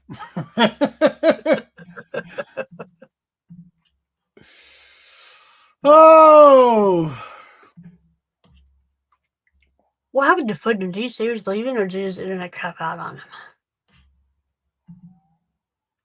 His upload's complete. So hopefully if he did leave, he went to streamer.com/upload like a good boy. I assume he did. I mean, complete. The message accompanying the stunt was blunt. Choose a vegan lifestyle. Right, because that'll stop the aliens from eating you. I only eat carnivores, right? The footage shows the group attempting to draw attention through shock value rather than direct engagement, a tactic PETA has become widely known for over the years. This is far from the first time the organization has relied on provocative or theatrical demonstrations to push its messaging, often opting for controversial visuals designed to generate reactions rather than traditional advocacy methods. Right, the traditional advocacy methods like writing articles about why it's against human decency to play Animal Crossing or whatever the fuck they did. Right, you can't fish in video games. That's harmful to nature. This is far from the first time. This is all despite the fact that PETA is often criticized for its animal shelters having absurdly high euthanasia rates. Japanese comments, quote, just the fact that they think doing something like this will gain them support means it's already over. No one except their allies will agree with them. If anything, people will just dislike them more. They're basically showing us firsthand what happens when you only eat vegetables. We should be grateful and eat meat. Vegans really do have that kind of thing on full display. Why can't they understand that doing stuff like this just makes them a laughingstock? They'd improve their image more by hosting a vegan festival where people can eat vegetables as much as they want. They're still doing this kind of nonsense, huh? Veganists are arrogant people who mistake themselves for gods, egoists. Otherwise, they wouldn't say, you can't eat meat. Plants are okay, as if lives can be ranked. Ooh. Frankly, it turned out PETA was really eating people. Frankly, if it turned out PETA was really eating people, I wouldn't be shocked. They already kill pets in order to save them from their owners. Peanut! Right? Like, oh. The year before last, they mimed burning a child doll. Last year, they did a performance where they put themselves on a food tray and poured fake blood. And this year, it's aliens eating human flesh. There's no way this doesn't make people feel disgust toward vegans. It just keeps getting more extreme every year. If they can't coexist, they should just keep to their own spaces. But instead, they think everyone should be like us. They push their beliefs onto others without hesitation, or without consideration. Then they blame others for not accepting them. People like this should really think about it more, though I'll still eat meat anyway, even if you thought about it more. If you only eat vegetables, you get so starved for meat that you turn into an alien that starts eating human flesh? Is that what they're showing? If you want to oppose this group's activities, you just have to eat meat, right? What if PETA's actually paid for by like the slaughterhouse industry? Right? If research comes out in the near future showing that plants feel not just pain but fear, what would vegans do then?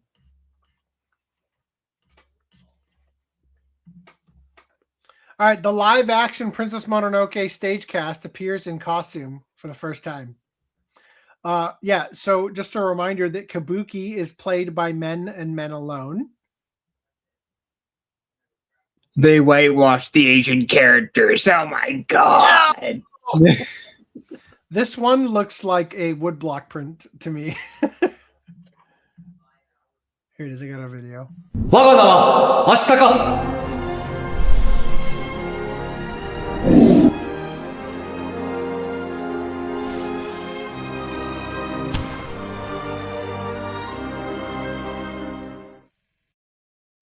That was the weirdest fake gun I've ever seen. Had to be bigger so you could see it from the back. I like how they like start with like a fucking chicken gobble or turkey or something. Listen. All right. In other news, Live action Legend of Zelda movie moves up its release to April 30th, 2027. It was previously May 7th? Yeah, a week. Right? A week. They're doing a week. But that means there's less than a year before the movie comes out. Oh my god. I mean, that was true, I guess, with the May 7th. Maybe I didn't need to do all that shit. You look like an idiot. Anyway, that's the news. Also, Sonic 4 has wrapped filming with Metal Sonic photo reveal. The film is not set to release until March 19th, 2027. So it comes out before fucking Zelda. New additions to the cast include Ben Kingsley, Nick Offerman, Richard Ayoade, I don't know, and Matt Berry in undisclosed roles. And here is the tweet that didn't embed from Jeff Fowler showing the stand-in model that they use to match the CGI to it in the environments of Metal Sonic. There you go. I spoiled it for you. Sorry. All right. Oh yeah, this is we're entering streaming news. I'm like, what the fuck? All right. Steins Gate Reboot has officially announced to prohibit live commentary and streaming to protect the product characteristics of the merchandise. Another way to say that is, Reese, how old is this game?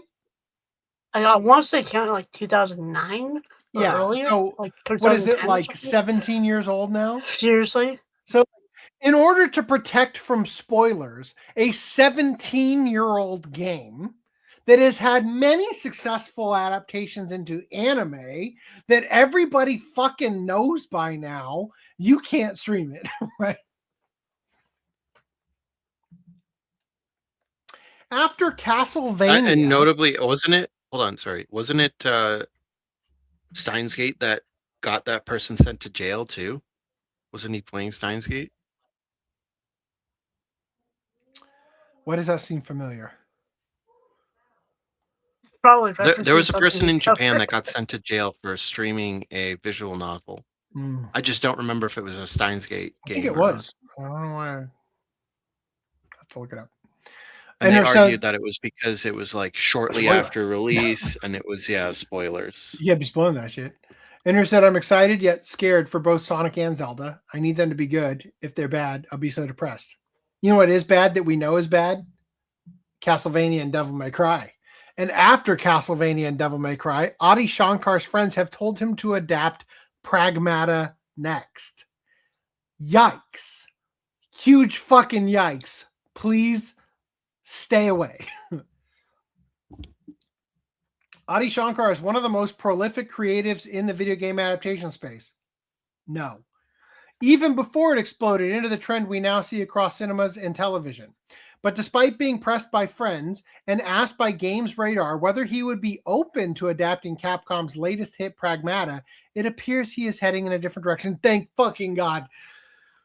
Quote, the amount of people that texted me I should adapt Pragmata was concerning, Shankar jokes. They were like, oh my God, you got to do this next.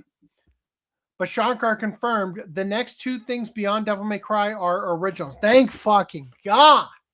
Get out of my space. Meanwhile, I just want to point this. Have you heard? Yeah, okay. Apparently season 2 came out, and I haven't heard shit about it. And then suddenly I heard, oh, it's out and it's bad. Oh, it's yeah, yes. I didn't hear that it was coming out. I didn't hear any build up or marketing towards it.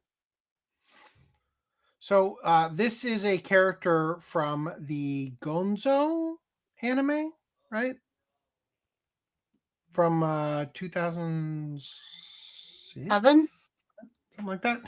So the Geneon released sets from back then. This is that same character in Adi Shankar's version. Gross. Is that Steven Universe? What the fuck? Yep. I thought this was hysterical. Netflix has been forced to remove Devil May Cry merch from its store after misspelling a main character's name. Virgil. Maybe if you didn't Wait, how is it spelled normally? V Like in the game? Vergil? Mhm. Maybe if you hadn't confused yourself by having Johnny Young Bosch play Dante, right? They were trying to spell virgin. Mm. That it all adds up. His favorite character, by the way, literally Adi Shankar's favorite character, Virgil, right? Shankar confirmed the next two things are originals. For those who haven't engaged their thrusters yet, Pragmata is a sci-fi shooter, blah, blah, blah. You already know about that. At once refreshingly new and harkening back to the 360 PS3 era of action games, Pragmata review. I feel like the reason is Pragmata is because it's original. It's not Dead Space reboot. Yeah. Oh, or Last of Us 3, Shankar says. I'm very pumped about originals. I think there's room for all of it, but the success I've had in the past few years has opened up new lanes for me to do things. So despite being very excited that I was part of the hand that pushed the domino, Shankar, who has adapted both Castlevania and Devil May Cry for Netflix, will be looking to achieve something original in the next few years. Sorry, Hugh. Fuck no. Thank God. Fuck this guy. Holy shit. Devil May Cry Season 2 is now streaming on Netflix. If you're already binge the whole Dante's Adventures, check out the spoiler. I don't fucking know. No. Fuck off. Games Radar, you suck. All right. In other streaming news, major anime piracy site AnimeKai shuts down after data center fire. Hold on.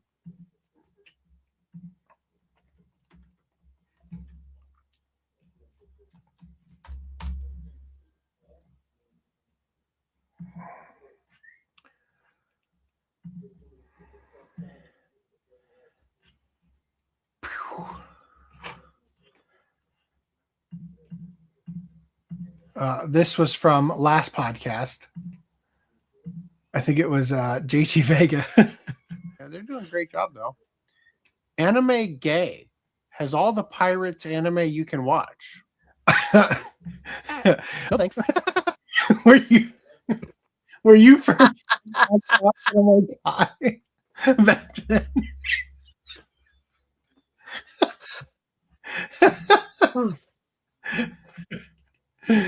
Oh. All right. Did you try Googling AnimeKai?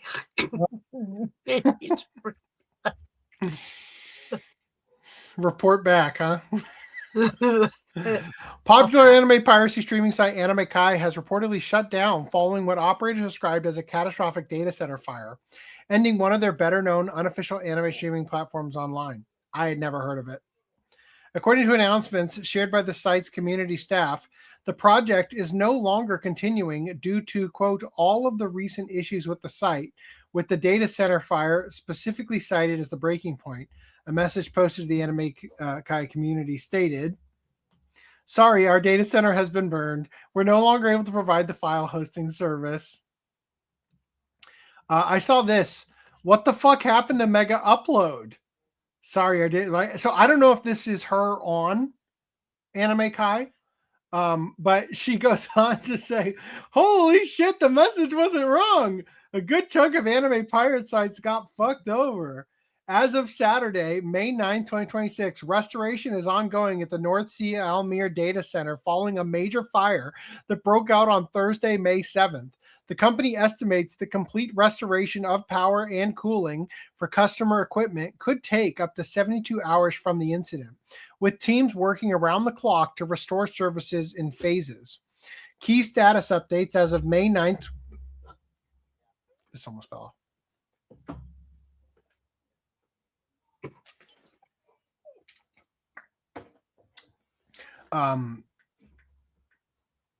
Where was I? May 9th.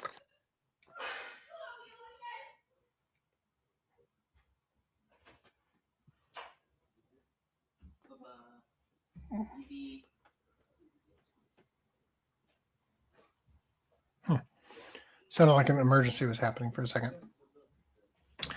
Nobody else is screaming but my wife, so it's probably okay. Safety and site condition. The fire is controlled by Thursday evening, May 7th, and no injuries were reported. The blaze affected the technical room, specifically impacting power and cooling infrastructure. Data status. Preliminary reports indicated that data is safe and no data loss occurred, though final verification is pending full power restoration. How? What, the fire didn't happen on a server? Like, you have backups of all the servers and That's what I was going to suggest. Like, imagine having to have backups for fucking mega upload. Oh my god. Restoration plan. North Sea is implementing a phased restoration, installing temporary power supplies and relying on generators to bring servers back online. Impact. The incident caused widespread outages of various organizations, including universities and government services. The investigation into the exact cause of the fire is still ongoing.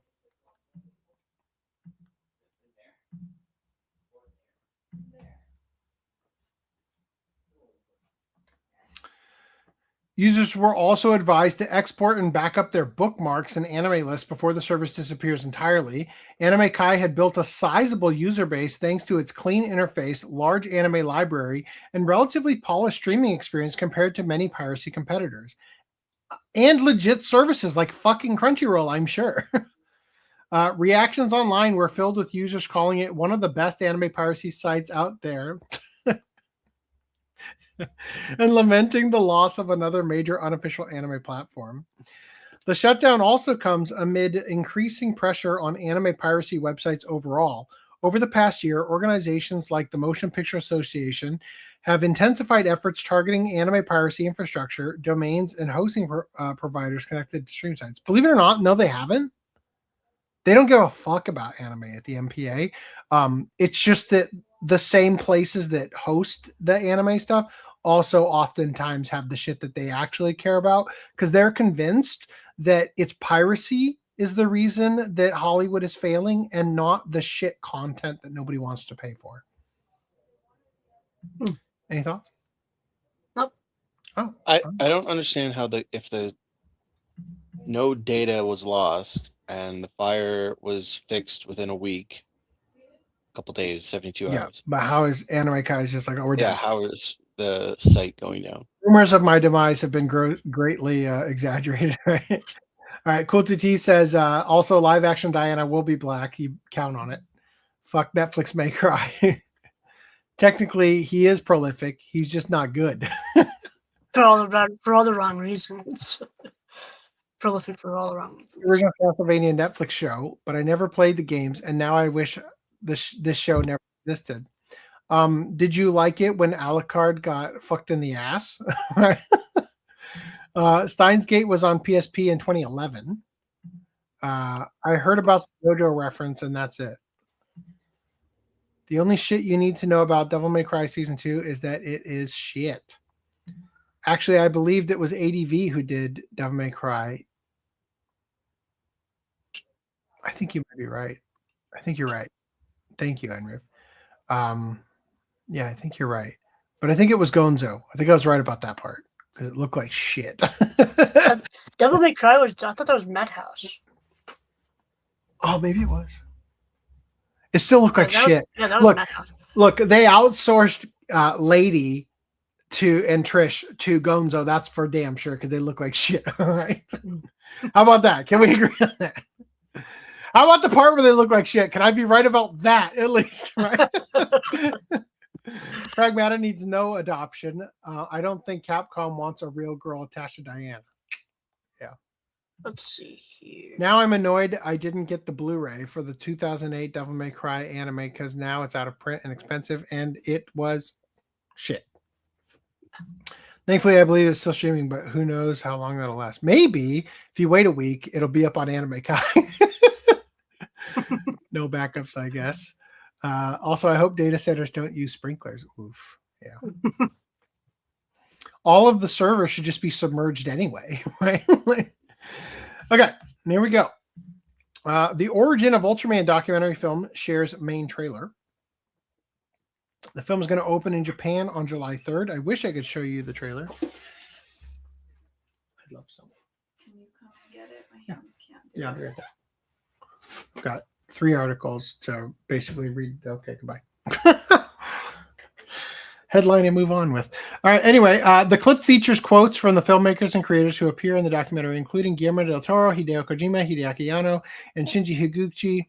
In particular, Anno remarks at the end, "I suppose the curse of Ultraman will follow me until the day I die." Thanks, Anno. What a stunning endorsement. All right. In other news, Mononoke, the movie The Curse of the Serpent, unveils this new trailer. I'm gonna play this trailer. I gotta go grab dinner real quick. Where is it? It's a minute long. All right, I got. Tell me. The key is money, the true identity of the snake. I too was a lie. Weren't.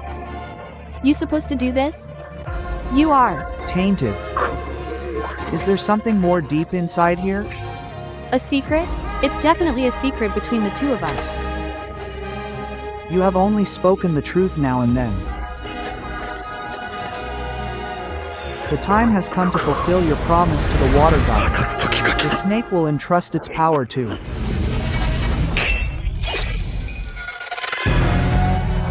you. This is the beginning of the king. All that lives in this world, with its hatred, suffering, and sorrow, must be protected.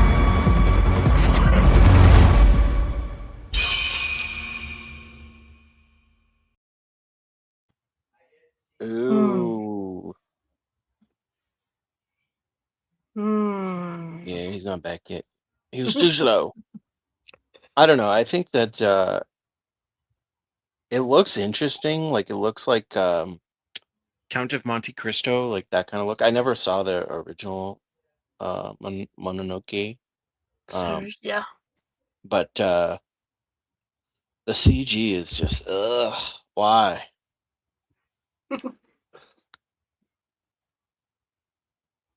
It's so odd that there are some companies that can do CG like Ufotable with Demon Slayer. And then it's like Are those fish really? You think those are good? The fish? The fish in what? demons in Demon Slayer. Yeah, but where was the fish? It was in the Swordsmith's Village arc. The fish demon, the one with the pot and the fish demons. Oh, I don't remember there being an issue. There were definitely some issues with Demon Slayer. It wasn't perfect, but it was for a place that was using CG. I think it did a pretty good job using CG, and having it mostly seamless. Obviously, there were some things that even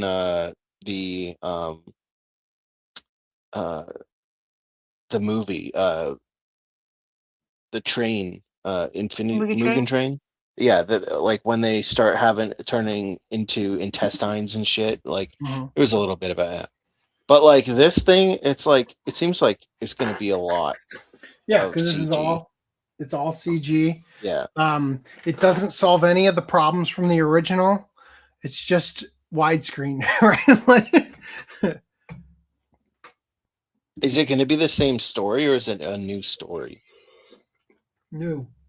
Yeah, I thought these were all new stories. It's a sequel. Sequel story. No, AC channel name is now a lie. What?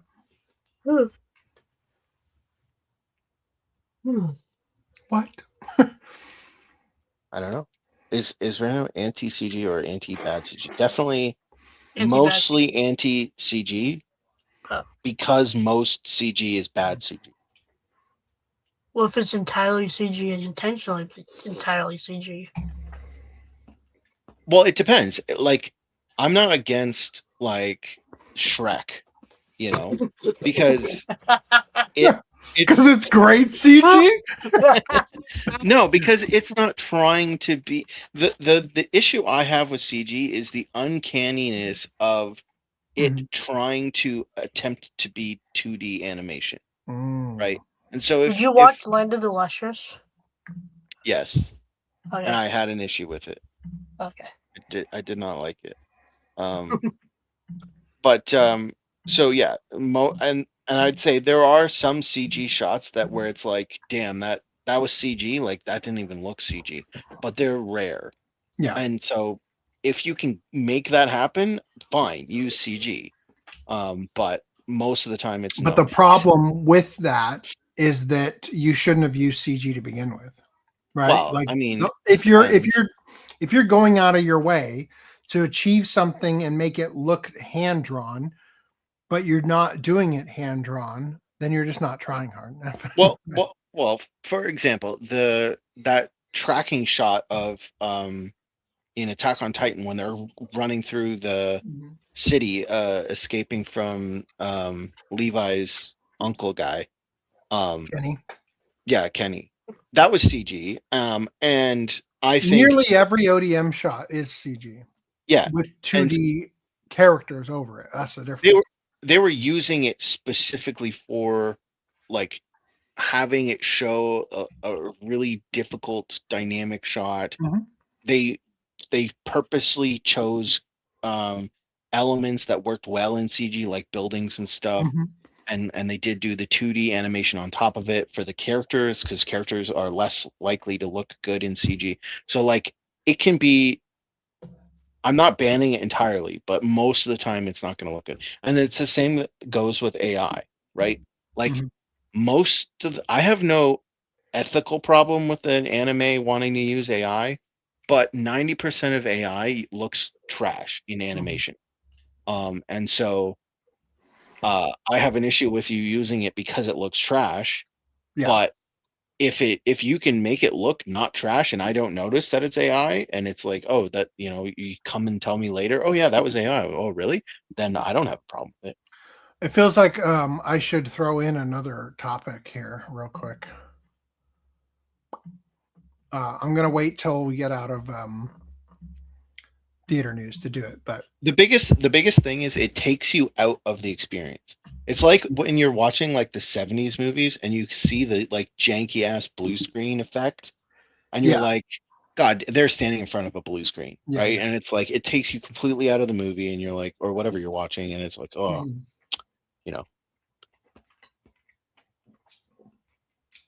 will DLSS 5 make CG good? Probably it'll make not. it a lot better, but that's an interesting question. I don't think so. Because it has its own artifact. Maybe eventually some form of DLSS. It could improve. If you give me DLSS 5 on top of the CGI Colossal Titan, right? Well, it depends. Okay, so it depends on how, like, will they solve for consistency, right? Like, well, that's the point of the motion vectors. So the only place where it's going to get weird is when you have a really dramatic camera move. But if you're doing it intentionally to within a shot, it will be consistent. But when they cut to something else and cut back to the same character in slightly different lighting, like, is it going to look consistent over those cuts, right? That's my concern with DLSS 5. We'll see what it looks like when they introduce it. It's supposed to be coming in November, right? Something like that. But I don't know. We'll see when you can even get it because of the scarcity of the resources necessary to be Okay. Apparently AI books look great. They keep winning awards. Yeah, so AI, like 2D AI, if you make purpose-built like a 2D AI thing, there are some models that look amazing now, and it's like you can't tell. Like, unless you're like super like what's it called? Look, like you're looking over every tiny detail of something, and you're like, oh, there's sometimes where it's like, oh, well, the finger kind of looks a little off, like it looks like an unnatural angle, and you're like, you got to kind of guess. But there's ones that are like, you can't, like, you're basically guessing if it's AI. You're like, this might be AI. But then also, so if someone wants to make a book with that kind of level of AI and you purpose build your book to do that, that's fine. I don't have a problem with that. But if you send an automated task out to ChatGPT and you say, make me a book, or you use like an old stable diffusion model, and What do there's you 6 fingers or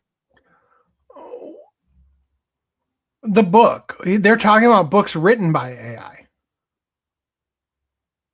oh, right? I thought you meant I thought you meant image like picture books.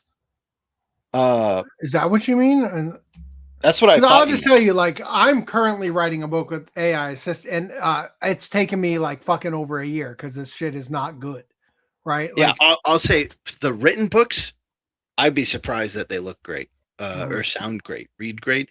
There's so many tells that in AI speech right now, like it's not this, it's this, or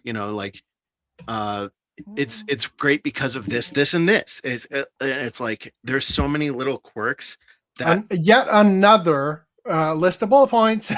yeah, and it's I don't know that one. Yeah, I'd have to.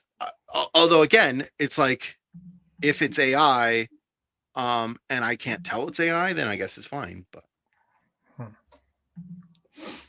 All right. So, in other theater news here, Kyoto Animation reveals the credits roll into the sea anime film for 2027.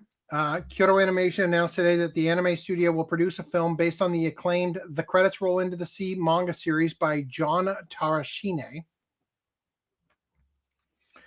The original manga by Jean Tarashine ran in Akira Shoten's Mystery Bonita magazine from October 2020 to November 2025, with the 9th and final volume releasing in Japan on May 15th. So I'm guessing it's Tarashine, like a Japanese name, not some random ass foreigner who happens to be named John. I don't know. Dark Horse describes the story as just what are you going to do with the rest of your life? It's the question you'll always have to answer, no matter your age.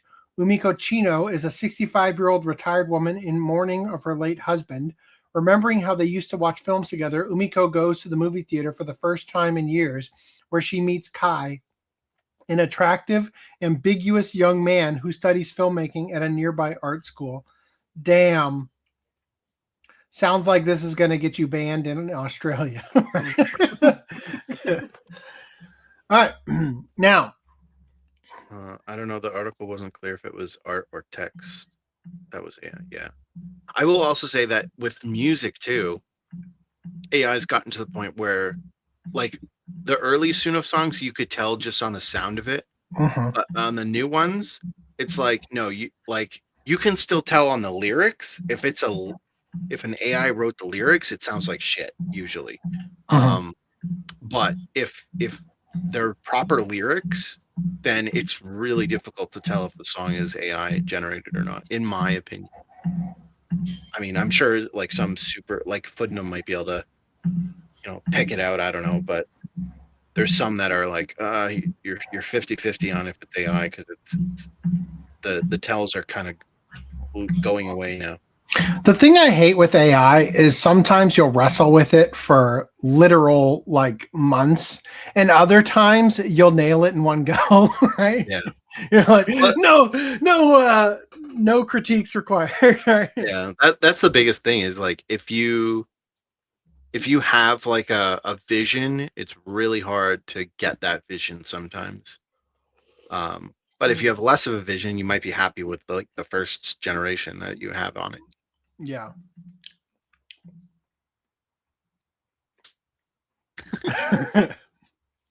By the way, I was looking at the Gundam or the Berserk one, and there's like a bunch of Gundam symbols in it. I'm like, fuck.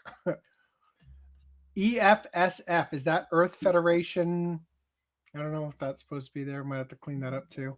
It's almost perfect though. All right. Okay, here we go.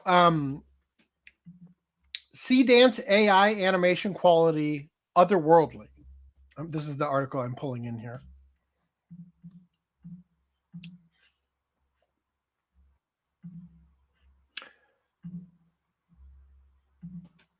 You're back. You miss me? Yeah, We did. We thought the aliens from PETA got you. No, Lance got me. Did you wear protection? I didn't think I needed protection, so I came unprepared. That's why you have AIDS, young man.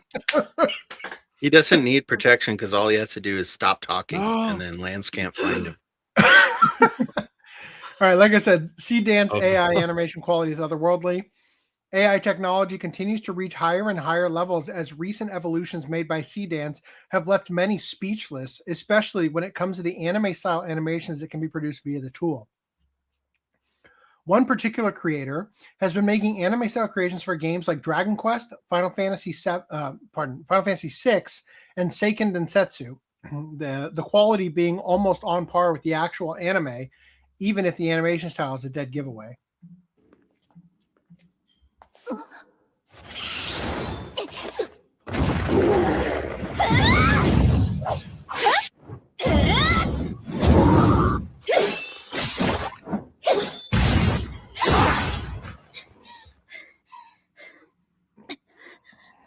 Wow.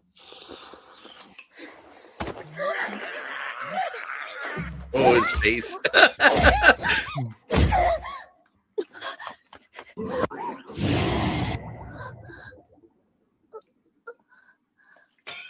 I like where this is going.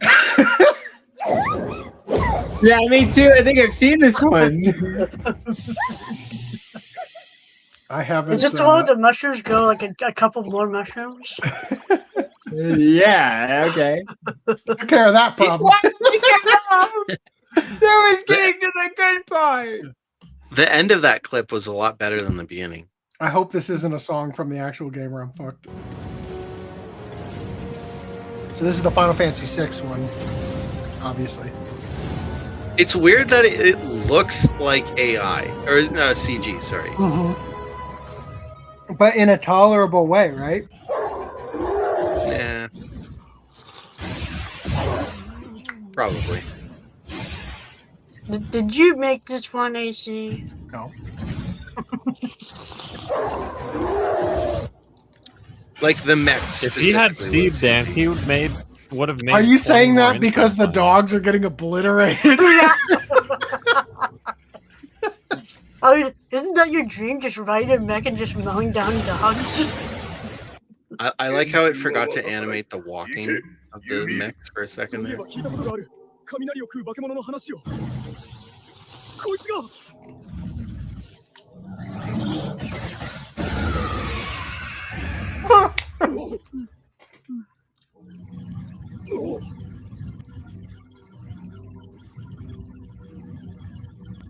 It's snowing inside the cave. Okay, I guess there was a hole in the ceiling there, to be fair.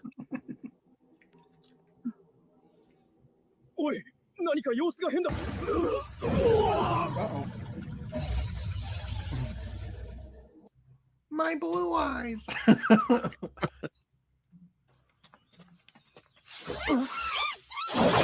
Kill me.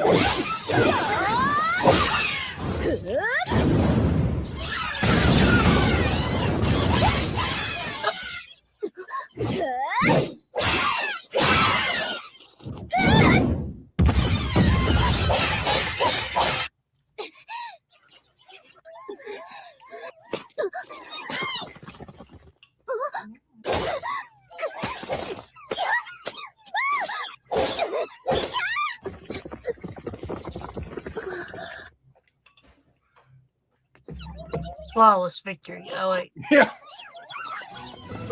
Interesting poses to get. Uh-oh, don't throw it.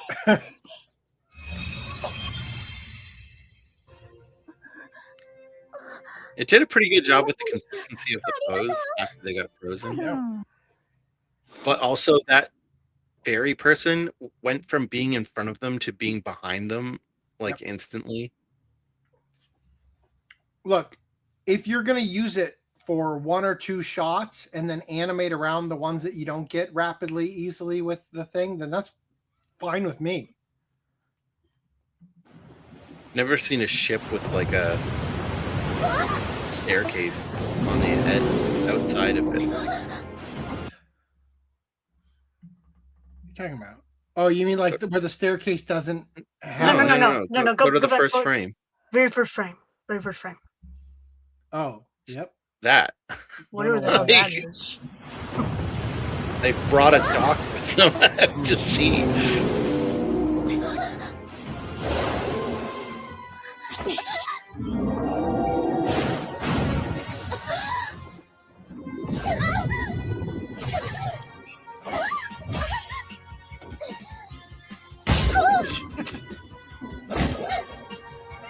Hey, I've seen this one too.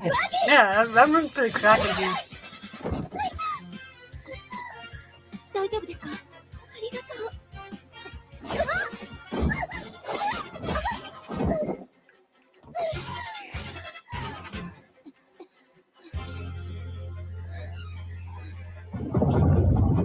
I like how her outfit is very shiny. Very cool. And that's why me and Reese would be like, "Oh, we've seen this one," because that's a typical, like, tell of like that typical type of animation. Is that it's very shiny. Some might wonder if game companies might end up producing remakes created entirely through AI at this point. Oh. I just want to know, where can I sign up? To be the one to use Seedance? Yeah. Good question. I don't want to use like some sketch ass Chinese website that's like, we have the knockoff Seedance or like Temu Dance. Yeah. God, this soup is too hot.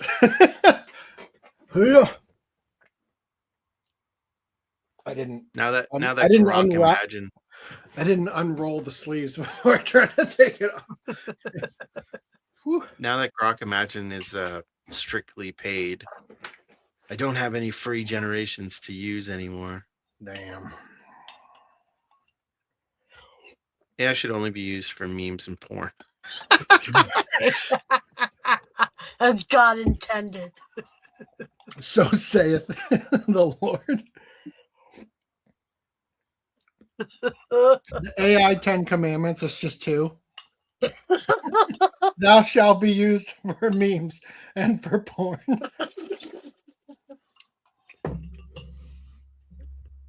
Rule 34 as a program. Akira creator opens his own anime studio. Is recruiting artists even without Japanese fluency. Careful! Don't accidentally hire the Buddha Productions guy. Oval Gear wants to help. What if you're fluent in binary? Beep boop beep boop beep beep boop boop. Seedance. Have you seen the movie I think it was The Core? Yeah. Maybe. There's a movie where they have to go to the center of the earth. Yeah, to the fix core. the core. Yeah. And seen it. what's his name? DJ Quails. DJ Quails. Yeah. He He's like 10100. Was that I can change your name, your whatever. Yeah. He plays a hacker and they like arrest him and they're like, I can't remember what he's like, how many languages do you speak or something? And he's like, I speak 5 binary, basically, like he's just I speak 10100. Yeah. And then he takes someone's cell phone and then goes like he plays like a tune into it and he's like and he flips it closed and he's like trying to be cool and he throws it back to the guy and he's like, you have now unlimited long distance. Yeah, but that's a reference to it is based off of a Captain, the Captain Crunch thing. Yeah. That Bill like he rolls up a Steve Jobs he folds up like a gum wrap, one of those tin That's back right. gum wrappers. No, it's the story of the it. guy from the Mad Men or whatever.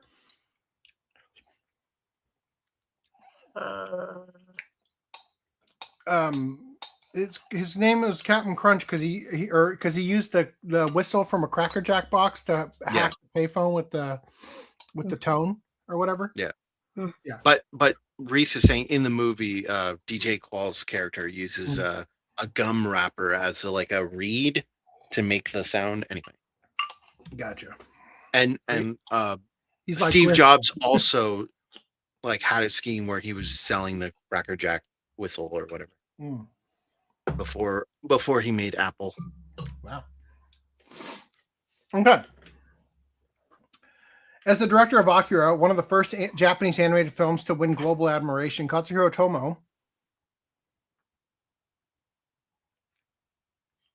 is he the creator of the manga as well?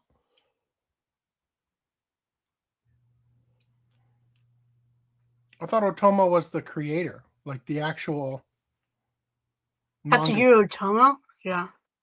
It is, right? Yeah. Illustrated by Katsuro Otomo. Yep. So he also directed it? Mm-hmm. Wow. That doesn't happen every day. He also directed Steam Boy. So he's the reason that Akira never shows up in Akira? Yeah, that's all his fault. Oh no. Was it Katsu? Did he also direct it? As the director of Akira, that's what they're telling me here. Yeah. Katsuhiro Otomo is one of the most important figures in anime history. That said, he's not a particularly prolific anime creator. Despite his obvious talent for the art form, Otomo is first and foremost a manga creator, and to date, his anime directing filmography consists of only 2 feature-length films, Akira and Steam Boy, plus a handful of short segments within anime anthology movies.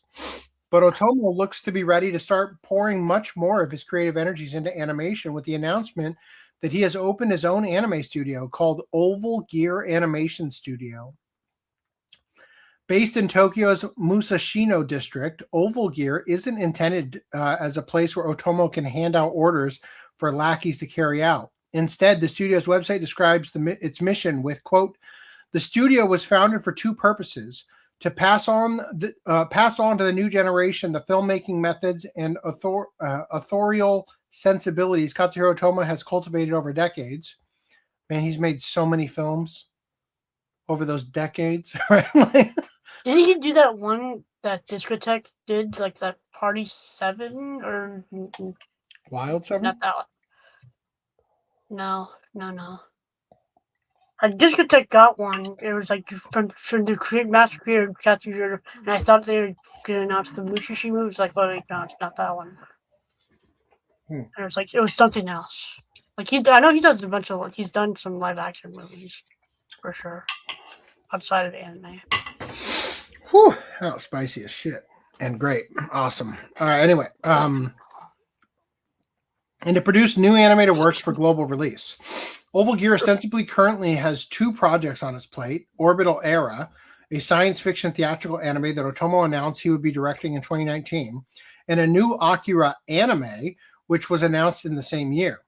The Akira manga was still 2 years away from its completion when the anime film was released, and it's not yet known if the new anime project is intended to be a remake of the movie, a continuation, or something else.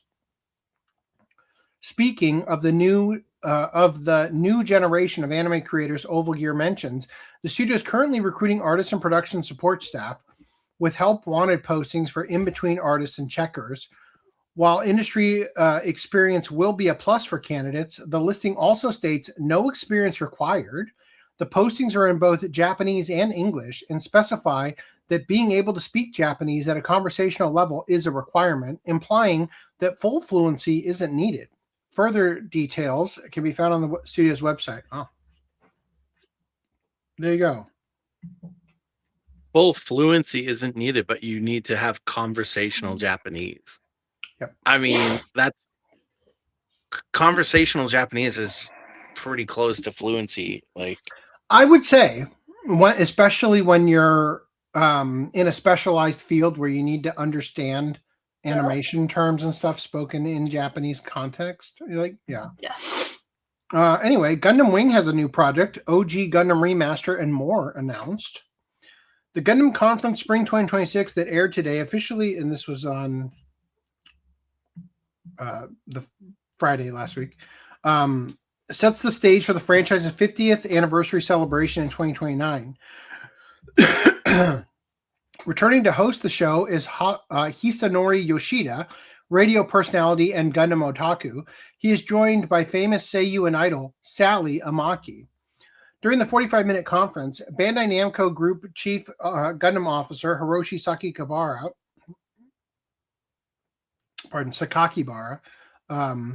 and producer Naohiro Ogata revealed a massive roadmap that blends nostalgic revivals with ambitious new projects targeting a global audience. So they put out this A Boy with Gundam 50th anniversary thing. It contains a scene in the middle that I couldn't get away with, but I thought it looked pretty good.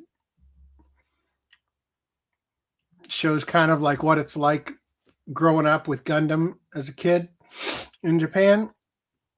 Does it show the scene where he gets mercilessly beaten for being a dweeb? I don't know. I don't remember. So this is, to be clear, because I was listening in and out, this is separate from the Gundam Wing thing that there's. Yes, there's a lot being announced in here. This is just a little short they put together that shows the life of someone who grew up watching Gundam, like starting with the original show and watching everyone that came out after it, which is more just a fan service way of animating all your favorite Gundams over in one thing to, get hype, right? Eventually he has a I'm surprised that they haven't done some bullshit like anime like crossover, like Gundam build driver, every timeline just comes like converges, and they all just EFS up. Fact checking done.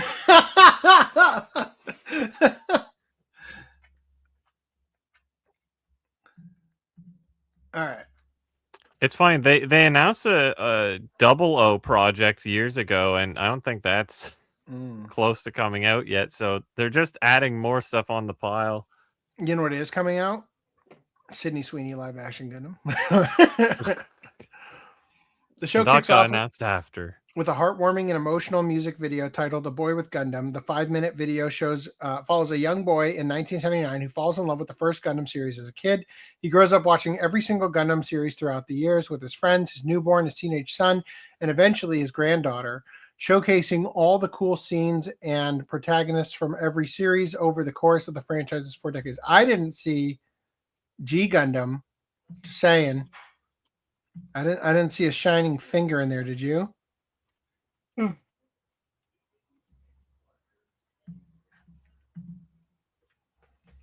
I feel like we skipped right ahead. I feel like I'm at the most recent shit already. I think you guys failed me. Not gonna lie, it made me cry, even though I'm not 50 years old. Not even close. I have been watching Gundam long enough to be hit by nostalgia. They really succeeded in paying homage to the generations who grew up with this franchise. The theme of the conference centers on the slogan, "Your first starts here." To date, there are over 90 Gundam titles, anime, movie, and games combined. Oh, well, if you count games, of course. There are over 90 figures, Gunpla, offering many entry points across 50 years. Every fan has their own first Gundam experience, so they are encouraging new fans to pick up any series as your first. By the way, Sally Amaki's first Gundam experience was from Gintama episode 234, which is really cute.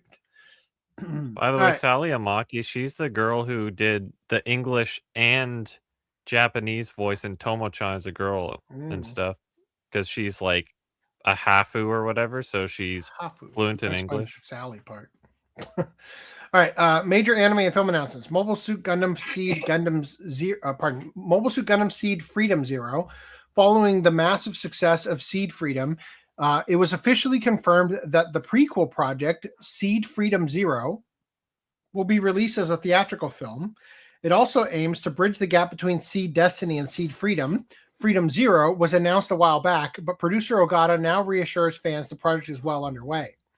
Gundam Wing new project, here you go, Green Line. To celebrate its 30th anniversary, a new animation project for Mobile Suit Gundam Wing has been greenlit. What?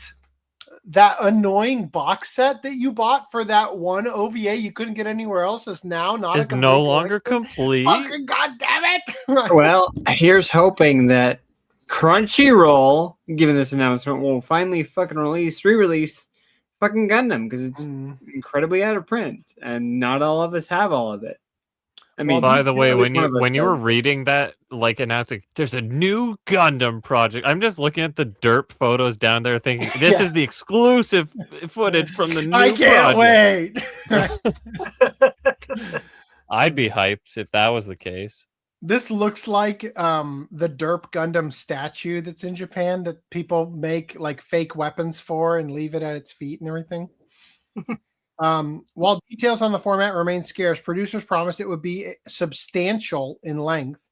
They released a short anniversary video during last year's San Diego Comic-Con panel, leaving fans craving for more Gundam Wing. First series remaster, the original 1979 Mobile Suit Gundam, the first Gundam, is undergoing a full remaster for modern viewing environment. What? Now it's widescreen? You know that's what they're gonna fucking do. Scheduled to be ready by the 50th anniversary. This is huge news for everyone who has been wanting to get into the original series, but have been put off by the fairly dated and somewhat outright wacky animation. In my opinion, the plot and pacing of the OG series still holds up even after all these years. A remaster might just be what it takes to get new fans to experience the beauty of the series. Hollywood live action update. Production is officially underway in Queensland, Australia, directed by Jim Mickle. The film stars Sydney Sweeney and Noah Centineo. Director Mickle sent a video message from the set promising an epic story that stays true to the franchise's human-centric themes. A full cast was recently announced by Netflix. Gundam Day official recognition. Save the date. April 7th has been officially certified by the Japanese Anniversary Association as Gundam Day. April 7th, 1979 was the original broadcast of the first ever Mobile Suit Gundam episode and will serve as an annual day of celebration for fans worldwide. Yep. Real world events and Gundam landmarks. So Gundam Con, a new large-scale global event called Gundam Con, will debut in January 2027 at Makuhari Meisei, Japan. It aims to be the ultimate comprehensive event, merging major events like the Gunpla Builders World Championship, Gundam card game, and gaming all in one place. It will be the largest Gundam event ever, featuring Gunpla works, music, merch, and many more. Gundam Landmark Project, a major initiative to build a permanent Gundam landmark facility in Japan, is in the works. While the location is secret, it is designed to be a holy land for international tourists. Could they perhaps be building a Gundam theme park? They're also doing a HoloLive collaboration. I'm not going to read about this, but they did do a collaboration with HoloLive where they're all Gundam pilots and shit. Any thoughts before we move on? Nope. I can't help but feel like all of these new projects are just going to be like, here's a new like movie. Essentially, it's going to be not very substantial versus like, oh, give me a sequel anime, like a whole ass anime. Mm-hmm. I already told you it's mine. Just a ball tease. I'm hoping that this will be their Crunchyroll's like kick in the pants to release steelbooks for the Gundam series. Bro, where is that new movie, an Akira remake? Otomo said he was making a new movie. How many years ago now? Yes, Otomo wrote the manga and directed the anime movie. Robot Carnival, that's the thing. He's one of the things in that. Diana also speaks the binary. Yep. Okay, moving past that. Armored Trooper VOTOMS, Graue Hexe, right? Is that, did I pronounce that right? Something like that. The Grey Witch in German. Anime teaser trailer announces part 1's November 20th release date. Kenji Kawai is working on the soundtrack. Hype, except for the part where it looks really CG.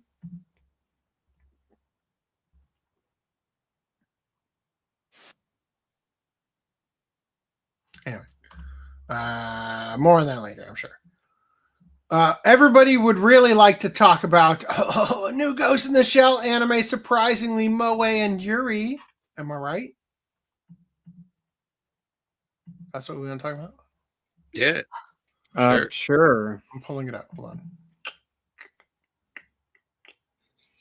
That one.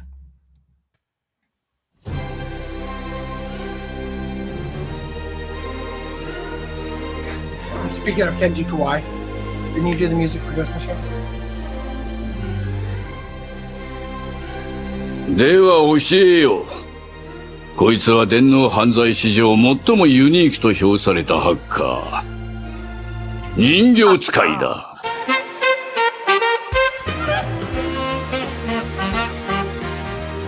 公安休暇。首相直属で圧力の効かない組織です。公安休暇の広角機動隊とか名乗ってて。Why they gotta do Aramaki dirty like that? Aramaki. 心理学者に言わせれば、情報過密時代における心の空洞化だとか。女性の名前は草薙素子。公安休暇の対テロ要員との情報が入っています。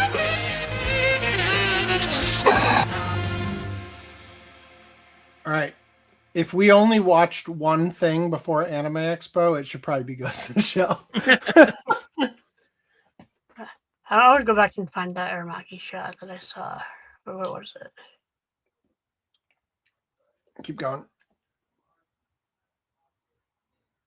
Keep going. No, you're going the wrong way.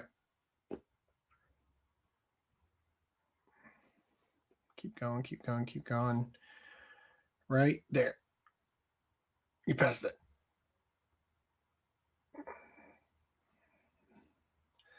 You talking about his hair?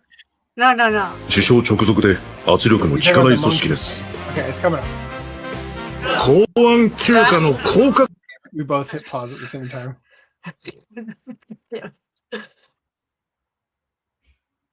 There. Right here.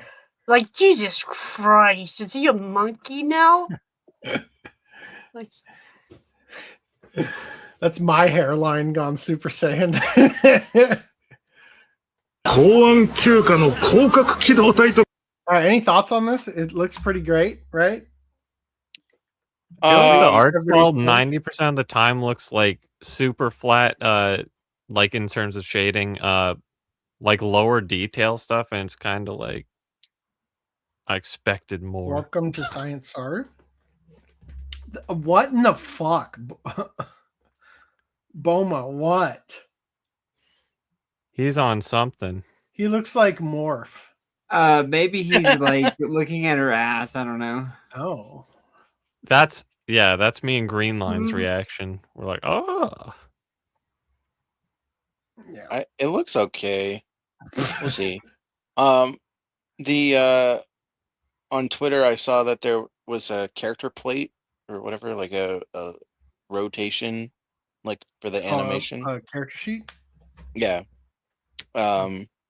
She was nude. She had the boobas. So I don't know if that means there will be boobas in the show, but it's at least a little bit of a hope. That's the true test if they've actually. I mean, based on the source material, it probably should be rated R and have boobas. It should have more than boobas. Should have what? It should have penetration, lesbian making out, which is apparently what they're going to have. So, although I'm pretty sure that character turned out to be. What am I doing? Oh, I have it right here. Well, I mean, it wasn't the whole point of the movie that the Hollywood movie that or was it part of the? I don't think it was part of the animated movie. But, it isn't. That a guy could be in, like Motoko. That's the point of the show, yeah. But that isn't the point of the movie. The movie's point was that I'm actually Asian. Right. Turns out I'm really Asian. Asian in the white. I thought the movie also the Hollywood movie also did I'm an Asian guy. No. No. The standalone complex questions whether or not Motoko is actually even female. They don't even know? Because they encourage her to get a male body, which would be stronger, right? Because there wasn't really a point. something like that. Anyway, just staying. Anyway, so Are you hold on. suggesting that for the last few decades there are young men who have nutted to a man? On the show, they made it a point of having of her backstory being It's she was in a Motoko, plane not crash. Makoto. Sorry, what? I mean, in the show, Standalone Complex, her origin was she was Mhm. on an airplane in an accident. They showed her as a little girl. Mm-hmm. Was it just me or did So the you're saying their font nuts are used saved? for the Yes. website at the end looked like the adult swim font? Yeah. Oh man, Koto. Let's see. Otoko. It's M Otoko, right? Oh. Because then it's okay. That's I don't speak Japanese. Okay, leave me alone. All right. There's also this Ishikawa looking hairy, right? The lines also be looking thick on that guy. It looks like freaking one of those Saiyans. Like Her Vegeta's memories have been dead. shown to possibly be implanted. So yeah, I guess we're gonna have to just watch the I anime. guess. I guess. Oh, damn. What a chore it is to host an anime podcast. You got to watch great ass anime sometimes. July. Oh, hopefully, we hope. July 7th. How's everybody doing on Read or Die? By the way? I'm on episode. I finished episode 11. So I'm about to. That's watch random. episode 12. I'm on episode 0. Have you watched even a second of the OVA yet? No. Guess you weren't here when I played my Twitter video. All right. Mashal. Where are you? Hold on. Where are you?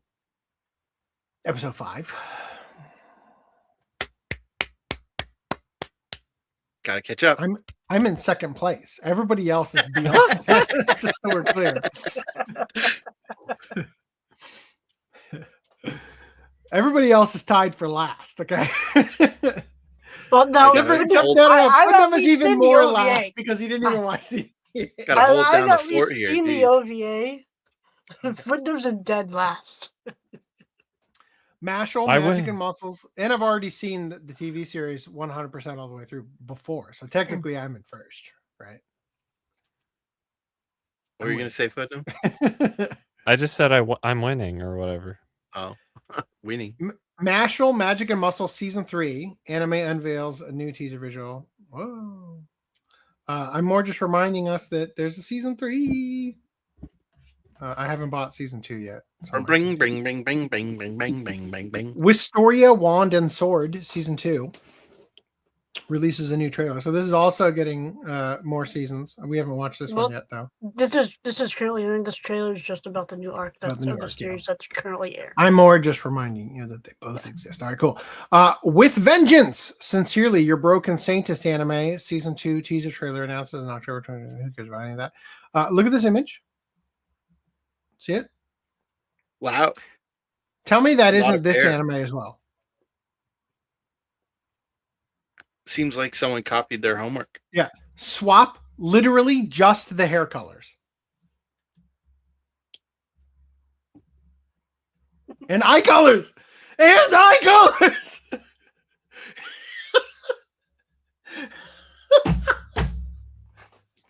This is the gender swapped version of that other one. Saved by the Ice Cold Princess Embrace light anime reveals main cast and who cares about it? All right. Goodbye Lara anime is premiering on July 5th. Just a reminder. Simply. I don't know if I can make that. Probably can't. There it is. All right. Probably dynamic. So we've been over this. Horror Collector TV anime adaptation announces October 2026 premiere. That's your name. I am the Horror Collector. The Horror Collector? The official website for Japan's public broadcaster NHK announced today that the upcoming Horror Collector anime adaptation is set to premiere in October 2026. The site also revealed character visuals of the protagonist Fushigi Seno, real name, and his partner Jimmy, pseudonym. Oh, so this is a pseudonym for Dogman. We don't find out Dogman's real name. Horror Collector collaboration between screenwriter and novelist Midori Sato and Norio Tsuruta known as the father of J-horror for his work on the TV drama series Honto ni Atta Kowai Hanashi. The novel series featuring illustrations by Yon is published from Kadokawa Tsubasa Bunko for 27 volumes since June 2015. The series was adapted into a manga by Nico Yuki. So it was just illustrations. And then it became a manga. Huh. Okay. Anyway, so yeah. There are worse things than the boogeyman. The internet is full of creepypastas, cryptid sightings, tales of paranormal activity, and unsolved disappearances. These are mostly rumors and pranks fueled by trolls, entertainment, but the unlucky few learn the hard way that some legends are true. Many of these unfortunate souls are doomed, but their luck may change if they cross paths with the boy in the red hood. He roams from town to town and appears wherever strange things occur. Is he a light in the dark or a living proof that monsters are all too real? What about Jimmy? Tell me about Jimmy. Look at that fucking face. All right. Mebius Dust, anime reveals July premiere, first episode preview. Did I test upload this? Fuck. I don't think I did. All right, we're going to risk it. I just want to add the audio because you don't need it. It's fucking weird. Randy, how do you like your walk cycles? With 1 frame or 2? Generally 2, at least. You're in luck.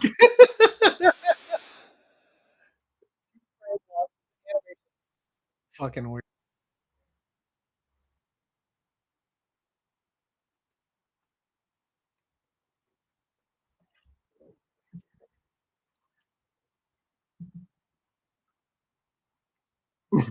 Wow.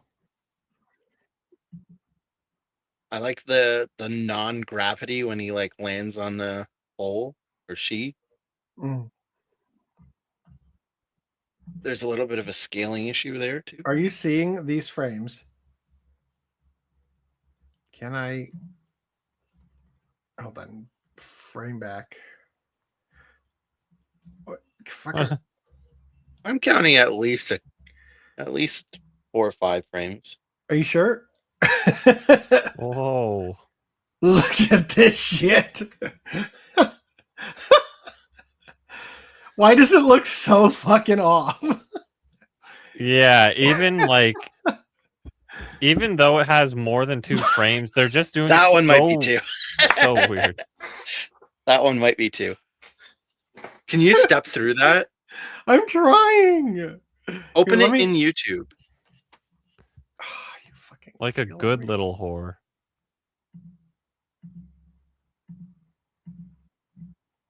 Like those ones have more than 2 frames. Yeah. That was clear, but the guy running, it's the sudden jump, like suddenly the arms in front. Yeah. That one might be 2 frames. Oh my god, it does have it's 4 frames. Oh. Yeah, the legs are only 2 frames though. Oh, just no, mirror? it's 4 frames. Oh, wait, no. It's 4 frames. Yeah. If it was a 3D model, it would be flipped. Oh, then Choji from Naruto shows up. I'll show you how to run. Wow, that exists. This looks so horrendously bad. What is even going on? Like, why is everyone like in pursuit of each other? Okay, I will say, for what it's worth, 10 out of 10. People dogged on the animation of Incredible. Invincible. Invincible, which looks almost as good as this. Yeah, the later seasons. And when I was watching it, the animation was not like, I didn't give a shit. It was not distracting enough that it took me out of watching the show. So, I mean, also I wasn't really watching it that closely, but like, if it's a good story, I think you'll look past that animation. Wait, you telling me Invincible is a good story? Good enough that I wasn't paying attention close enough to the animation that it took me out. And I don't and think you said, have to, because every "Oh, that's episode is him getting a black eye and coming home defeated, but then healing Yes. and doing it. I did say that before. I didn't say it was a great show. But I think that it was enough to not make me sit there and focus on the animation. Unless they've gone back and fixed it, that could also be the case. But I doubt it. Upstairs. Then get out of my office. Oh no! Jesus. Naruto Studio says new Magical Girl anime was a relief because there's no fighting. Hey, Naruto Studio, how about those episodes that you promised us 5 years ago? Mr. Beast hasn't delivered. Studio Pierrot, the anime studio behind major battle-heavy series like Naruto, Bleach, and Tokyo Ghoul, says its new Magical Girl anime, Magical Sisters Luto Lily, was intentionally designed to avoid the exhausting intensity of modern action anime. It must be why it's not a household name, right? And as if like magical girls aren't also exhausted, like genre-wise.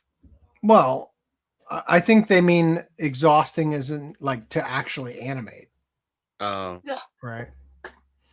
Luto Design, Lily fight, choreography, and all that. premiered this April in March. Well, if it was a good magical girl anime, there would be a lot of fight choreography.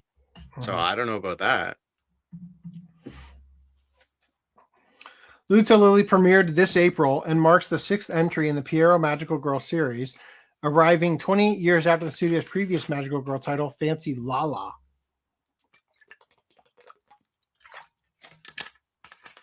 You telling me that Le Portrait des Petites Cosette's not about a magical girl?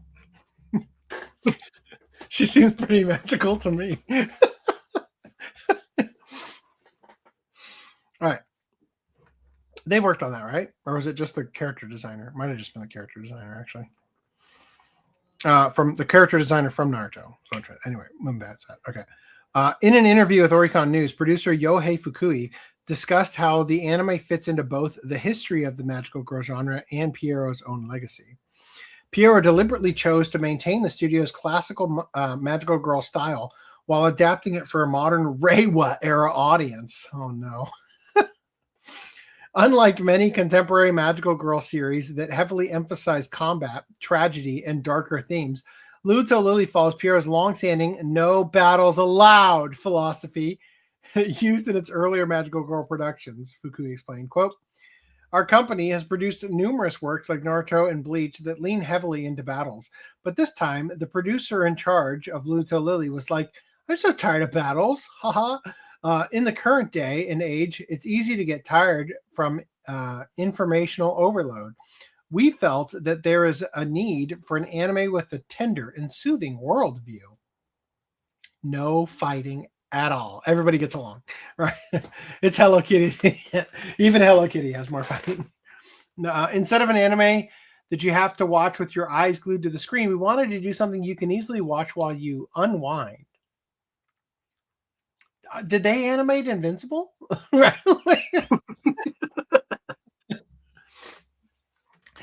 The interview also notes that the anime ended up feeling refreshing, even for Pierrot's own staff, many of whom have spent years working on large-scale action productions filled with constant fights and high-intensity scenes. At the same time, Fukui acknowledged the pressure surrounding the project due to it being the studio's first brand-new magical girl title in nearly 3 decades. He stated, quote, "However, we were also determined to show the world Pierrot's magical girls once again among the many magical girl works out there." Wow, yeah, there are a lot. The comments are interesting because they directly contrast with how the magical girl genre evolved over the years. While modern audiences often associate magical girls with large-scale fights and dramatic transformations used for combat, Pierrot's older entries from the 1980s focused more on daily life, emotions, music, and softer storytelling. It's almost like there's not even a point in becoming a magical girl, right?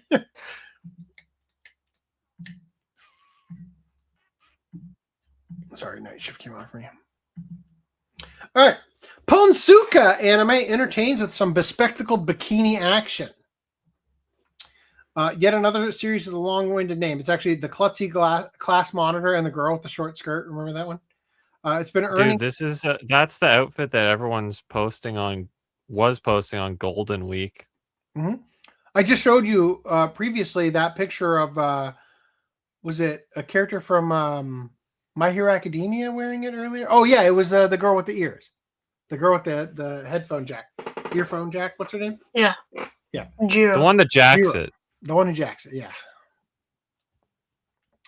Anyway, has earned positive acclaims. The latest episode has provided some brief bikini action, service that seems to be appearing less and less in anime lately. I'm gonna sneeze. Oh no. Bless me. Holy shit. Thanks. That full screen was necessary. It was. The latest 6th episode gave watchers some sexy visuals courtesy of the oddly named character Yamato Nadeshiko, who wore an assortment of swimsuits while her friends were left speechless. Various Twitter users expressed excitement over the woman's incredible appeal and provided video of the moment. Wow. There you go. Excuse me, clerk. Do you happen to have this in one size larger? Okay. The super erotic grown woman appeared. Good morning. It's tradition for me to visit Beachside Villa. Until last year, school-issued swimsuits were perfectly fine for me. That's why I came all the way here to shop. It does feel a little small in the coverage. Oops. Quite a nice design. Are you sure, Motoko Akina? Ooh. Damn. My fan has been serviced.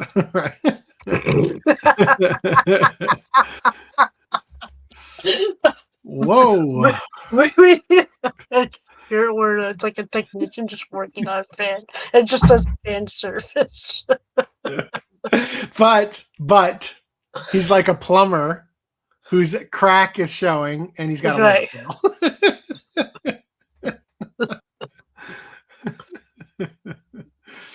Oh, that's it. I don't think there's anything more. All right. I hope you were serviced as well. All right. Kadokawa rejects activist shareholders' attempts to remove CEO Takeshi Natsuno. You guys remember that they were bought by a activist investment group? They weren't bought. It's just acquired largely. No. Largest shareholders. Yes. But still not a majority.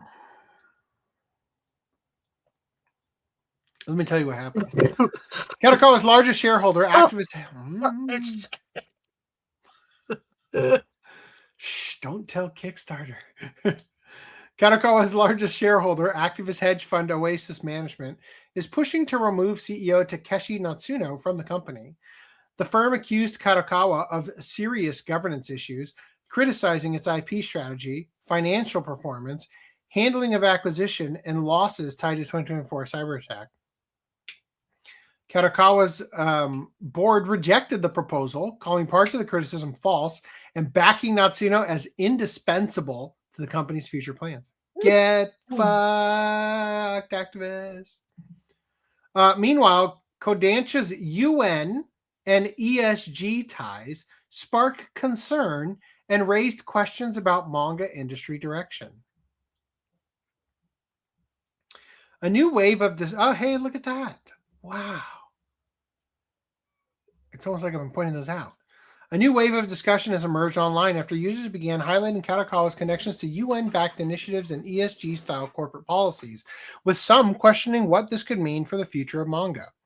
The conversation stems from publicly available materials on Kodansha's corporate site, where the company outlines its materiality goal.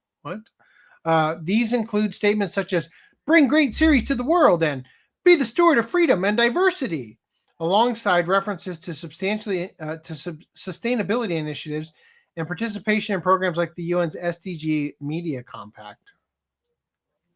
The SDG Media Compact is the United Nations initiative designed to encourage media companies to promote awareness of the Sustainable Development Goals, which cover areas like equality, sustainability, and social development, Kodansha's inclusion in this framework has drawn attention, particularly due to the language used throughout its corporate strategy.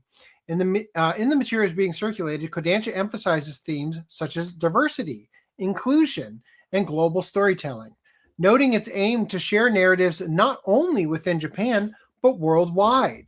It also outlines internal processes where such priorities are reviewed and approved at the board level, indicating that these are not just surface-level statements, but part of broader company planning. Many are naturally skeptical of this, arguing that introducing ESG-style frameworks into creative industries could influence the types of stories being prioritized or promoted. Adding to the discussion, social media posts have also referenced unrelated but adjacent topics, including criticism of UN committees such as CEDAW and their past comments on Japanese media, particularly regarding portrayals of women in manga and games.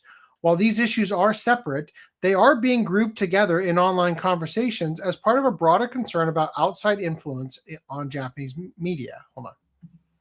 I feel like I still am looking. I am. You didn't go away, Night Shift. Thank you. So Madam Savvy says, snakes? The UN? Really? The UN routinely calls for censorship and does not want women depicted negatively in fiction. They write angie letters to Japan demanding censorship. They did not write angie letters to the UN for the UN raping women and girls. Wow.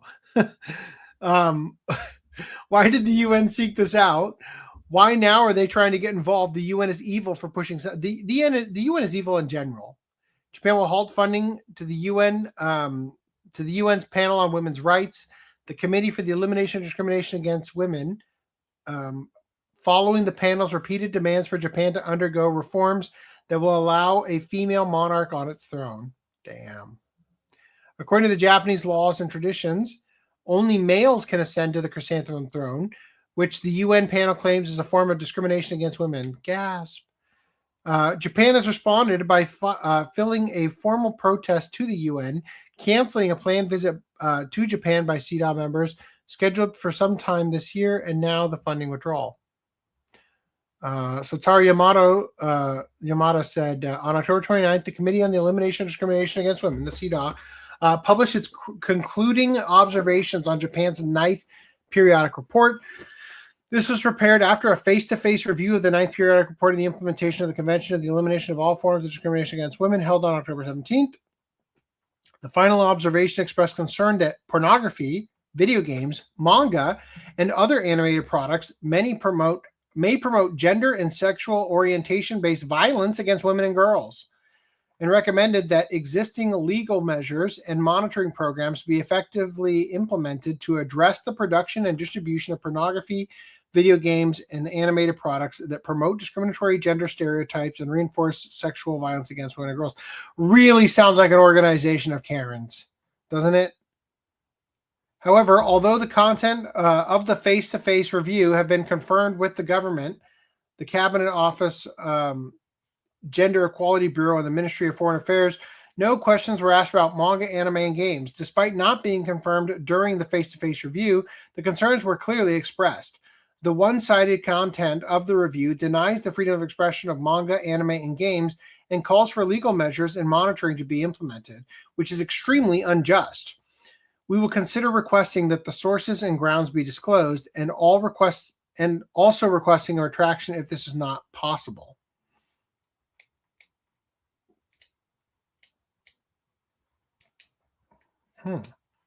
Savvy got blocked by the UN. Interesting. Wow. There is no solid proof that these policies have directly altered specific manga titles or editorial decisions. However, the discussion highlights a growing awareness among fans regarding how corrupt globalism is spreading throughout Japan, much like how it infected the West. Yep. We need a Donald Trump for Japan. What if he can't be president anymore, so he goes to become prime minister of Japan? That'd be funny. Mafinda manga serialization planned ahead of anime film debut. Guess what? Kodansha to serialized manga prequel to, I'm not even kidding, it's called this N-Lights feature this year.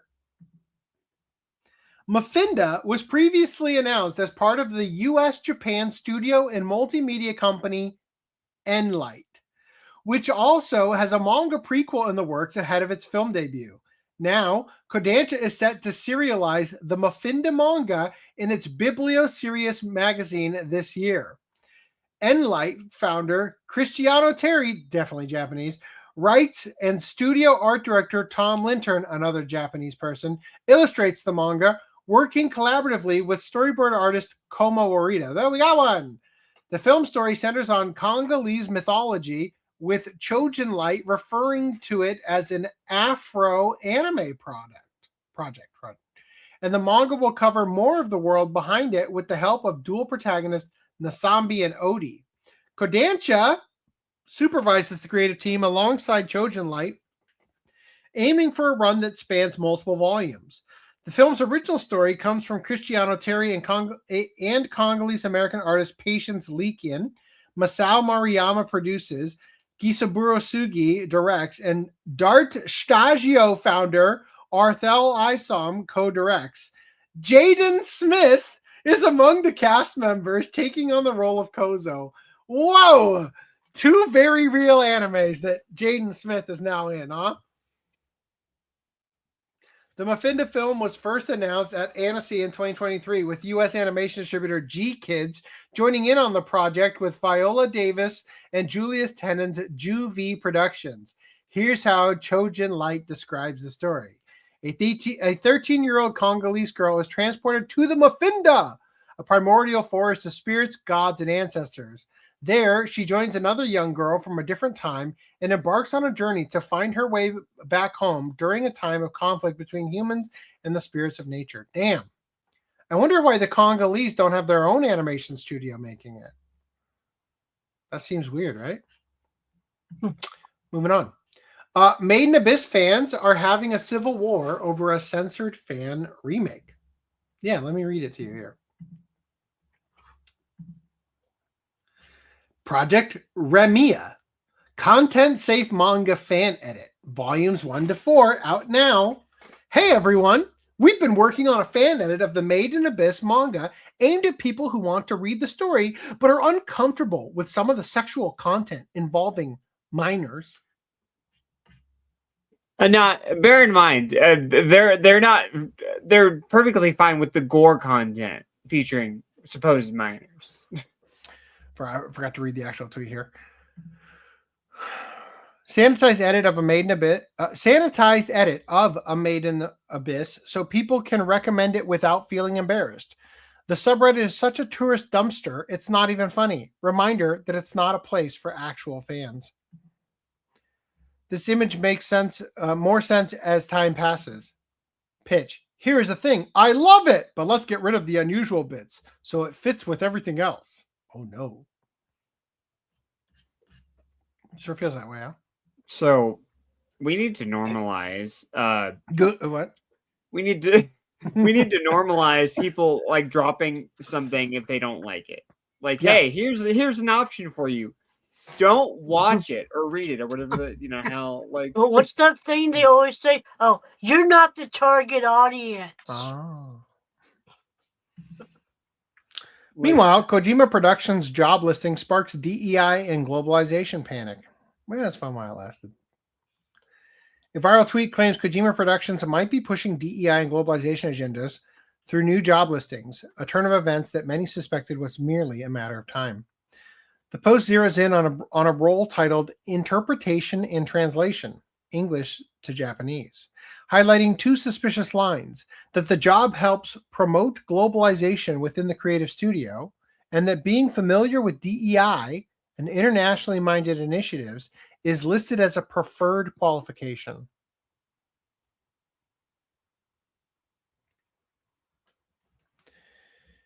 It's a good thing I didn't want to play Death Stranding 2 anyway. What the actual fuck? It's implementing DEI, go Saturdays, blah, blah, all that stuff I already read. As a member of the communication support team, we will be working to provide a linguistic bridge between English and Japanese speakers. Your work will involve interpretation and translation, in addition to various tasks pivotal to promoting further globalization in the creative studio.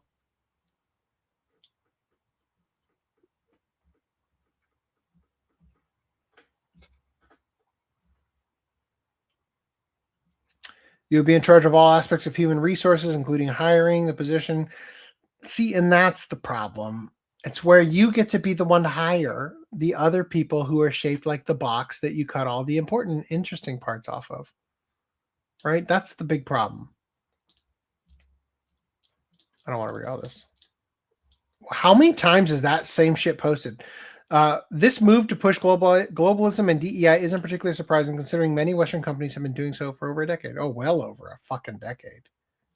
100 years, easy. All right. IGN's mixtape review draws backlash over perfect score for controversial game.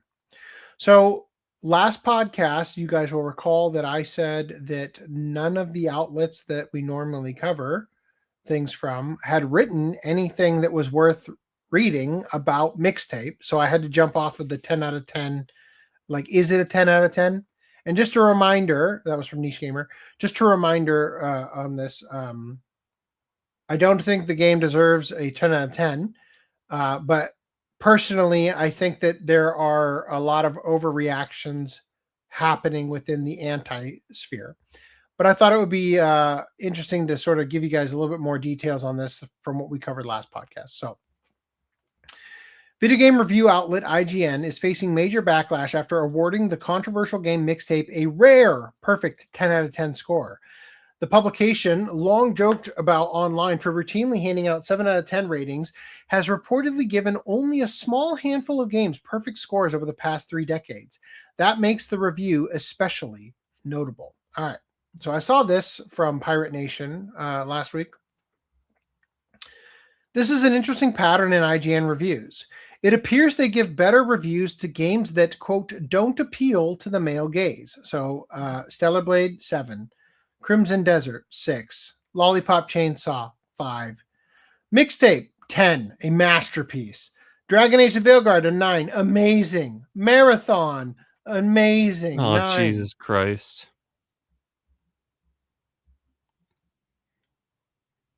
Amazing. That is a word. That is a word for it. That game is worth almost double Lollipop Chainsaw. Let's just put that way. Games for gentlemen, made for gamers with no political agendas, always get worse reviews, apparently. I don't trust them at all. They seem to inflate scores for games that fit their agendas or that paid them. All right. You guys might have seen that I tweeted about this week. I had an epiphany that I wanted to share here because I thought it was very poignant. Honestly, I think the ultimate issue is that most men are secure enough in their opinions that they don't seek external approval. Women, generally speaking, have evolved to seek social approval because there's safety in numbers. So while a man will see a game that they vibe with and buy it, women often instinctively need social approval to validate their purchase. And to be clear, I'm referring to the archetype of men and women, not the biological sex. Ultimately, it is individualism, masculinity, versus collectivism, femininity, that drives the divide. Masculinity doesn't require external validation the way femininity does, and therefore the industry is significantly less likely to have masculine journalists. Because if men don't need someone's review to justify a purchase, why would they seek fulfilling such an unnecessary role? Now, I caveat that by saying, granted, reviews have become more important to male gamers in recent years, precisely because that space got filled by collectivists who try to reshape gaming by shaming and ostracizing the exact traits that a lot of men actually enjoy. The industry already knows how to market to men. They know we'll often pre-order based on a quick gameplay clip that just looks fun. That's why they've leaned so hard into day one patches that quietly strip out the very things that drove those pre-orders, like attractive character designs or other masculine appeal elements. At the same time, men now need reliable heads up before buying because so many big IPs are no longer safe. You see a Batman or Spider-Man game, and you want to know if it's actually going to deliver fun gameplay or if it is going to be about the message TM instead. Reviews have become one of the only ways to find out whether the game respects its audience or tries to lecture it. But there's a reason those reviews are largely coming from individuals within the gaming sphere as opposed to the news outlets. The industry knows exactly how to market differently to men versus women, and that is why the current environment is the way that it is.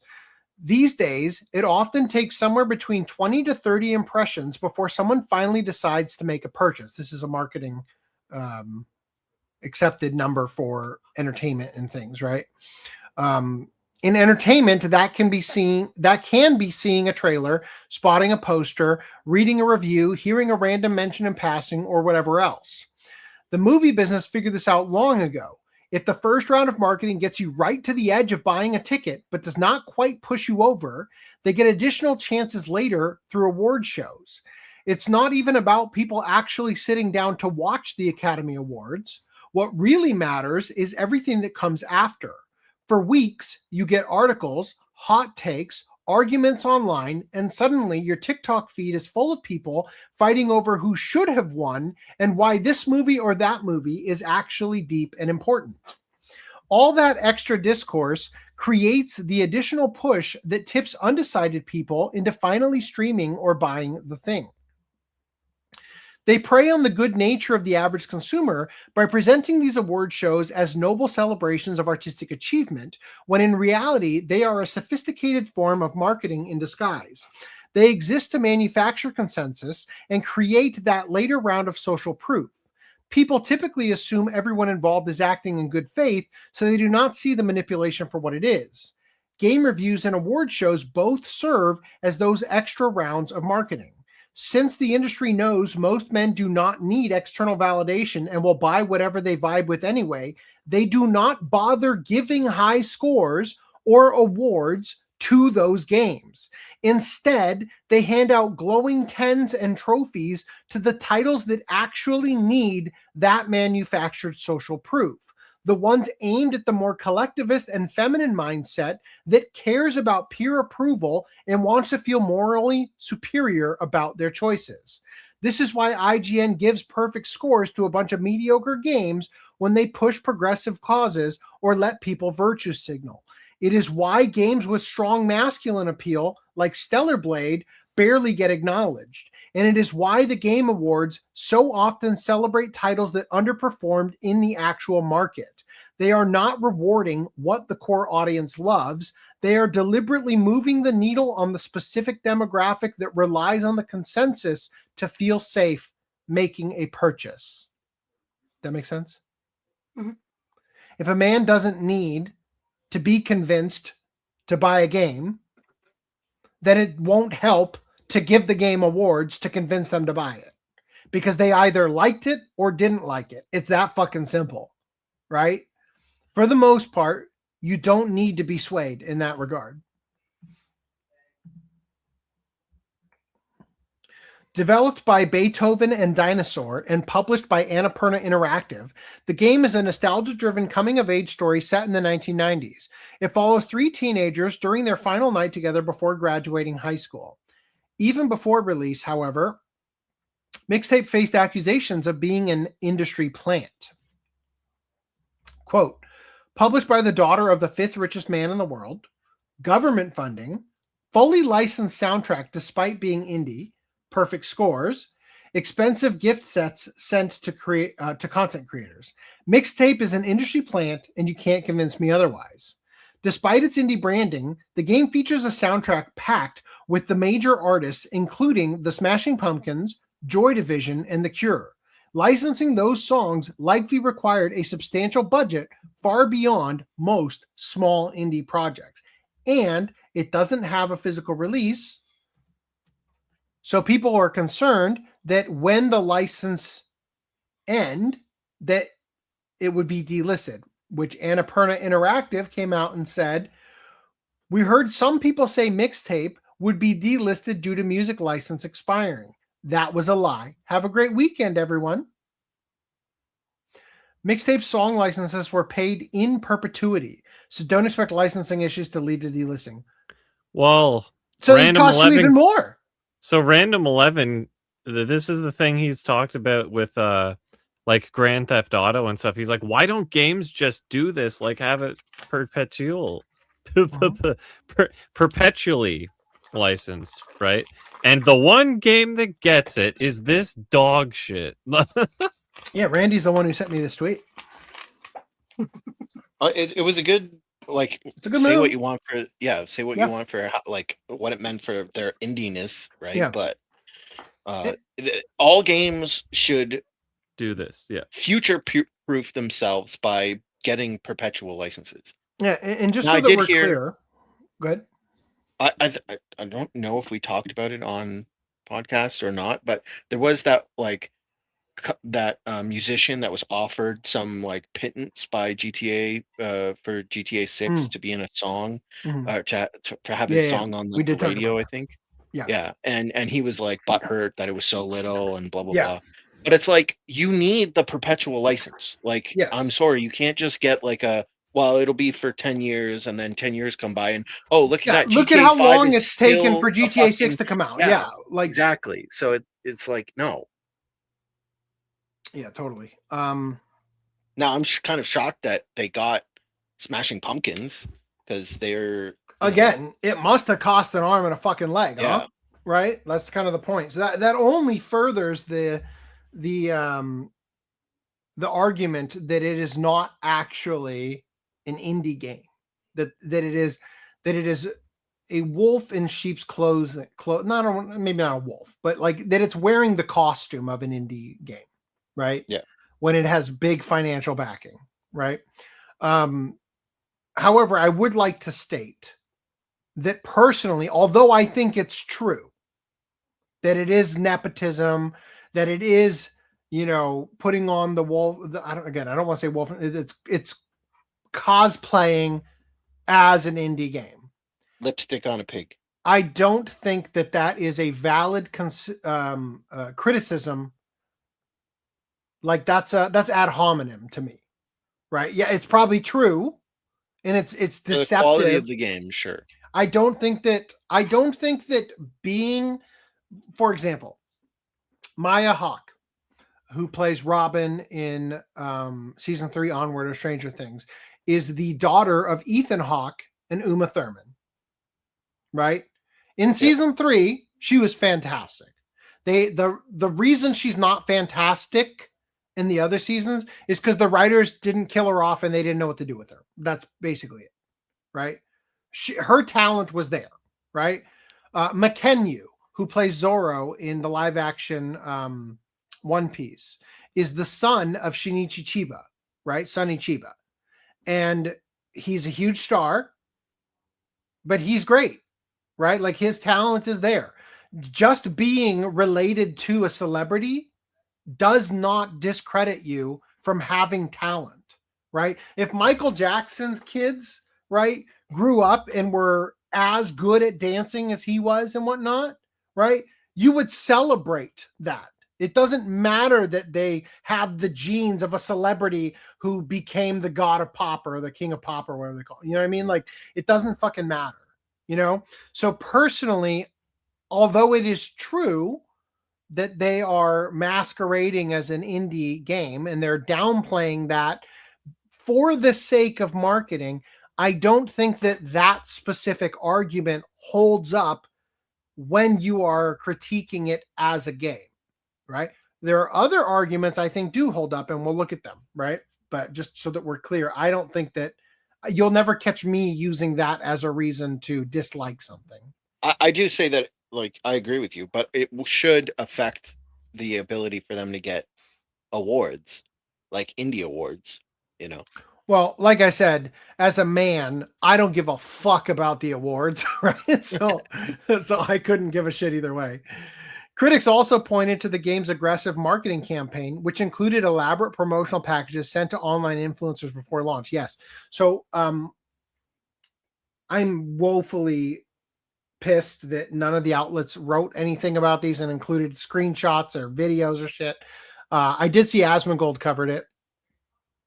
And the package that people received was a fucking smorgasbord of products made specifically to promote this, like a fucking CD player or something, like a Walkman or something, the soundtrack on a disc, right? Just an absurd, like custom headphones, like a shit ton of stuff was in that package that people received. Yet no physical release. Are you fucking kidding me? Like, it's almost like when you went to that One Piece live action premiere. It's almost like they bribed you. They did no such thing.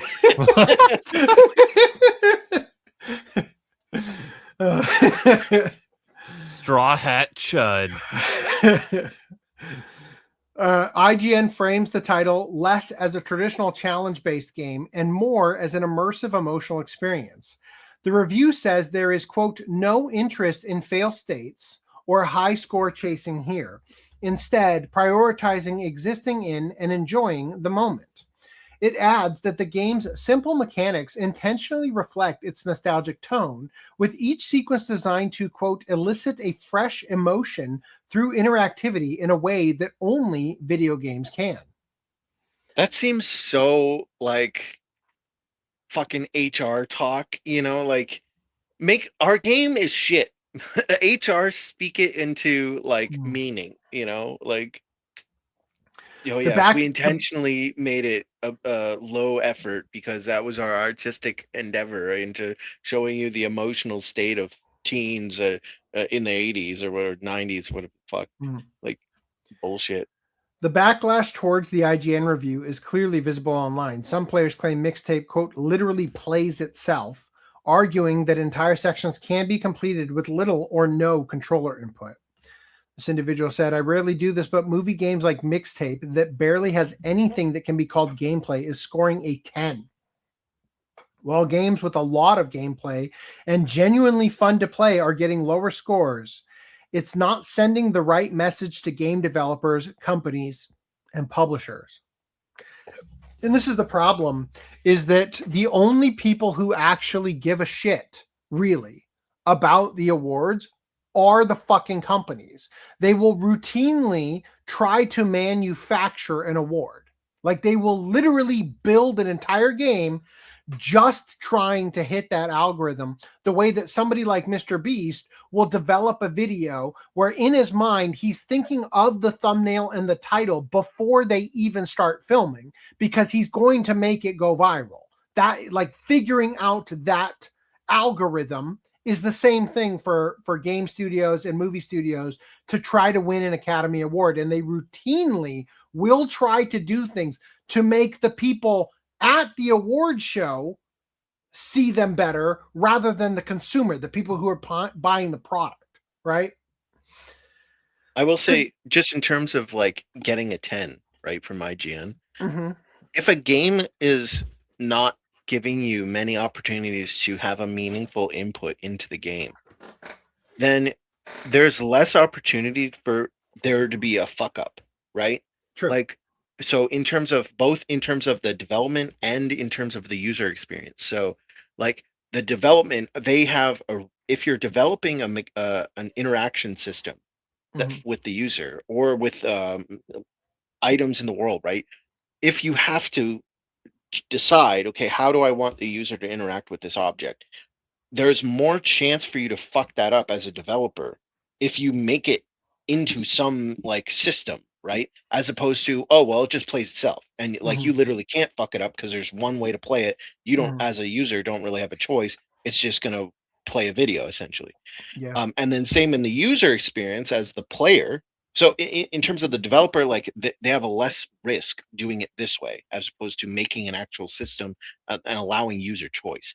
And then as the player, you also have less risk of fucking up. So you're not going to accidentally get lost. You're not going to, spend an hour not figuring out that you needed to talk to that Getting one frustrated. yellow painted like sign over there. When I was a kid, I played Pokemon Silver, the Japanese version, because I got it before it came out, right? And there is one part where you have to talk to somebody, otherwise you can't progress. And fuck me, who doesn't even read in English games back then anyway. Oh my god. I leveled my Pokemon up to 100 in one fucking town because I could not goddamn get out. It definitely happens. I remember even recently in a very good game, Tears of the Kingdom. I got to the end of that game, and it's basically like go find Ganon, and I'm like, well, where the fuck is Ganon? Like, or Ganondorf, whatever the fuck. Anyway, I'm like, I don't know where he is, and the pointer on the map is pointing at the main center city, or no, it wasn't the main center. It wasn't like the castle. It was like the hub area down. There's this little camp. Anyway, so that's where it is. And basically, when you go there, it's just talk to Impa, and Impa, I think it was Impa, and Impa says, like you need to go find Ganondorf or whatever, find the evil or whatever. And I'm like, where the fuck is it? I don't know where it is. I went into the underworld. I'm like trying to look in the underworld, and I spent and I didn't want to look it up. Okay, I could have looked it up, and I spent so long trying to figure it out. And then spoilers for the game, I guess. It's underneath the castle that you need to go. And the reason I never went there was because when I first got into the game, I went underneath the castle, and I got to this. I found this whole thing underneath the castle, and I don't think you were supposed to find it right away. Yeah, you did. Yeah, you've told this story before. I remember you. Oh, did I? Yeah. Well, I'm just sorry. I don't mean to like cut you off here, but I remember you already explored it. Oh, there's nothing there. Yeah. Well, that was a waste of time. Not going to do that again. Right? Well, yeah. Like there's bad guys that you're not. That's a great up. example, though. Like it should be blocked by something. That you I don't think it should be a special item or something like so that you can't, or it should just be clear when you go there that fucking Ganon kills you as soon as you step in, right, or some shit. I don't know. Like, I honestly, I don't know what could have made it better or made it more obvious. Look, all I'm saying, in Ocarina of Time, you got to unlock the fucking Rainbow Bridge. Is all. Yeah, right? But my point in bringing that story up is that it was an amount of frustration, although mild frustration, on my part playing the game, because they gave you so much choice, right? They let you go down there right away, even though you're not equipped for it. And I chose to sit there like an idiot and like try and cheese my way past all the bad guys that were going to one hit kill me. And then I got to a point where I couldn't go any further. And I was like, okay, I'm going to get out of here. And I got out of there, and then I never went back. And then I never thought to go back there at the end of the game, right? And so, and then I finally did, and whatever, I beat the game. But that's a risk on their part to create the system that allowed the user to have that option, and that also in bringing it back to the point of the review, that if a reviewer is sitting there, they're going to look at that experience and say, I actually got stuck here for 20 minutes trying to figure out where the fuck I was supposed to go. I'm not going to give it a 10. Tutorial. Yeah, or that. Although that that one has its explanation, but so that a pigeon could do better. So if you give people the choice to fuck up, or the problem or is even that the reviewer was human, right? Not pigeon. Or there could be bugs too, right? You're exploring, you do something that no one expected, and you wind up underneath the level and you void out, right? And that now that as a reviewer, you're going to say, oh, well, it doesn't deserve a 10 because I got this one bad experience in this really good game otherwise. But in this thing, they literally take away the opportunity to have any bad experience. So because it's so bland, right? So it's like you should, as a reviewer, take that into account, that it's like, yeah, well, maybe the reviewer legitimately liked the story and they thought it was good, but like the low risk of the developers to allow the user to experience anything other than the very fine, narrow corridor that they created should be taken into account in a game. I think that's a good point, because there's two ends to the extreme, right? There's so open world that nothing I do feels like it matters. And then there's so closed world that I have no choices whatsoever. Like that thing we looked at last podcast, super press space to win. Yeah. Right. where literally the only input I have makes me do something. That Or should get a 10 out of 10, 'cause, motherfucker, when I have to shoot Emily in Resident Evil 9, god damn it. Right? Like, bullshit. Yeah, But it can magically died backfire. by the end of the game. Yeah. It can backfire on you when you create a scenario where the user is like, no, I don't want to do this, but then the game developers are like, no, like there's no other option.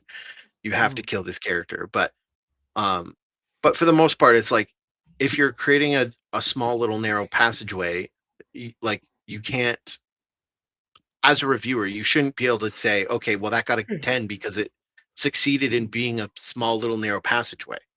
Right? You should be like, okay, well, compared to other games, now I get it's a $20 game, but still, compared to other games, how much did this game be a game? I think that the big issue is that, and this is where I think that the nepotism angle does have merit. Annapurna Interactive goes out of their way to say, look, it's not true. We got a perpetual license, the expensive ones, right? And it's like, okay, so you've got money to throw around, Mr. Indie developer. Although Annapurna is just the publisher, not even the developer. Yeah. Beethoven and Dinosaur or whatever it was. But the point is that if you have money to throw at the content creators who are getting your custom headphones and your mixtapes and all that bullshit, you also have money to fucking bribe IGN. Yep. You know what I mean? IGN also got that package. And then their package was $10,000, right? You know what I mean? Like just sitting there stuck in the CD case. Right? And you don't even have to bribe IGN too, because they might be more expensive. But if you find the reviewer, and bribe the reviewer, who's like a no name, you put the 10 grand in the thing that you sent to the reviewer. Yeah. Attention, mixtape reviewer. Because the reviewer is like it wasn't like one of their regular people. It's like some no name guy that was just doing some contract work for them, I'm sure. Yeah. Because I saw a video of him and I've never seen him in my life before. So I don't know. Maybe he's worked there in the background, I guess, before. But anyway, but what I was gonna say is instead of paying this money for the all of this extra shit, maybe they should have paid money to make it a longer game because it's only like 5 hours 3 long. hours, I think. Yeah. Oh, is it even shorter? Yeah. I think it can be completed in 3 hours.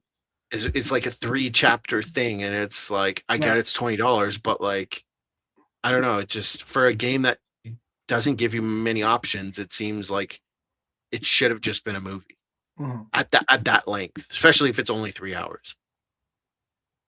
So I want to catch up on the chat real quick because Mirage says he had a shitty night at work, pun intended. The men's toilet overflowed with shit. Oof. My boss literally smiled and said, "Put on a COVID mask and wrap your shoes in the plastic shopping bags and go clean it." I told her to fuck off and said no. So if I get fired on Tuesday, that's why. But long story short, the shoppers applauded me for standing my ground. Honestly, I should have just called OSHA. Yeah, well, be interesting to see what happens. Good luck with that. Old man says, gamer, this game looks like shit. Reddit, how can you tell it's shit unless you take a huge juicy bite out of it? Gamer, even if only 5% is shit, who wants to eat a 5% shit sandwich? That is eerily close to the precise framing I used in my first impressions for the Lord of the Rings War of the Rohirrim review that you have not seen. That is insanely close to what I pulled out of my ass in that review. You just described why men pay extra, why men, you should say, won't pay extra for a razor, but women will, the pink tax. Men are disagreeable, exactly, and will not pay more unless details. Yeah, won't pay extra. How can an indie afford to use licensed music? Most AAA studios won't use licensed music anymore because it costs millions and the game can be pulled when the contract expires. Being related to a great artist will likely mean they are a good artist. Preference and talent aren't hereditary. Totally. The only reason that people use the nepotism argument is because they're mad that somebody else had resources they didn't have, right? if you're trying to get into the music industry and you get passed over because Michael Jackson's kid got picked instead of you, you could be mad about that, right? It can even be even just the connections alone. Yeah. Not even the you resources. have. Well, yeah. The idea is that first of all, I was going to say to everybody out there, I know that your parents might not have expressed this to you, but life isn't fair. Some people are going to have more opportunities, more resources, more money, better connections than you will. Get to work. I think what a lot of people miss too is just knowledge of the system is a big help too. Like, how do you book an agent? When are the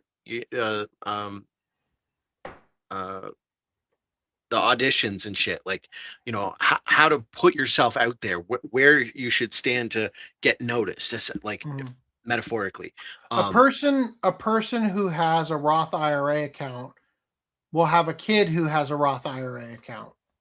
A person whose parent doesn't either has to figure that shit out on their own or they never do it. You know what I mean? Like, yeah, of course, but that's natural. That's generational wealth and knowledge being passed on. And that's fine if they're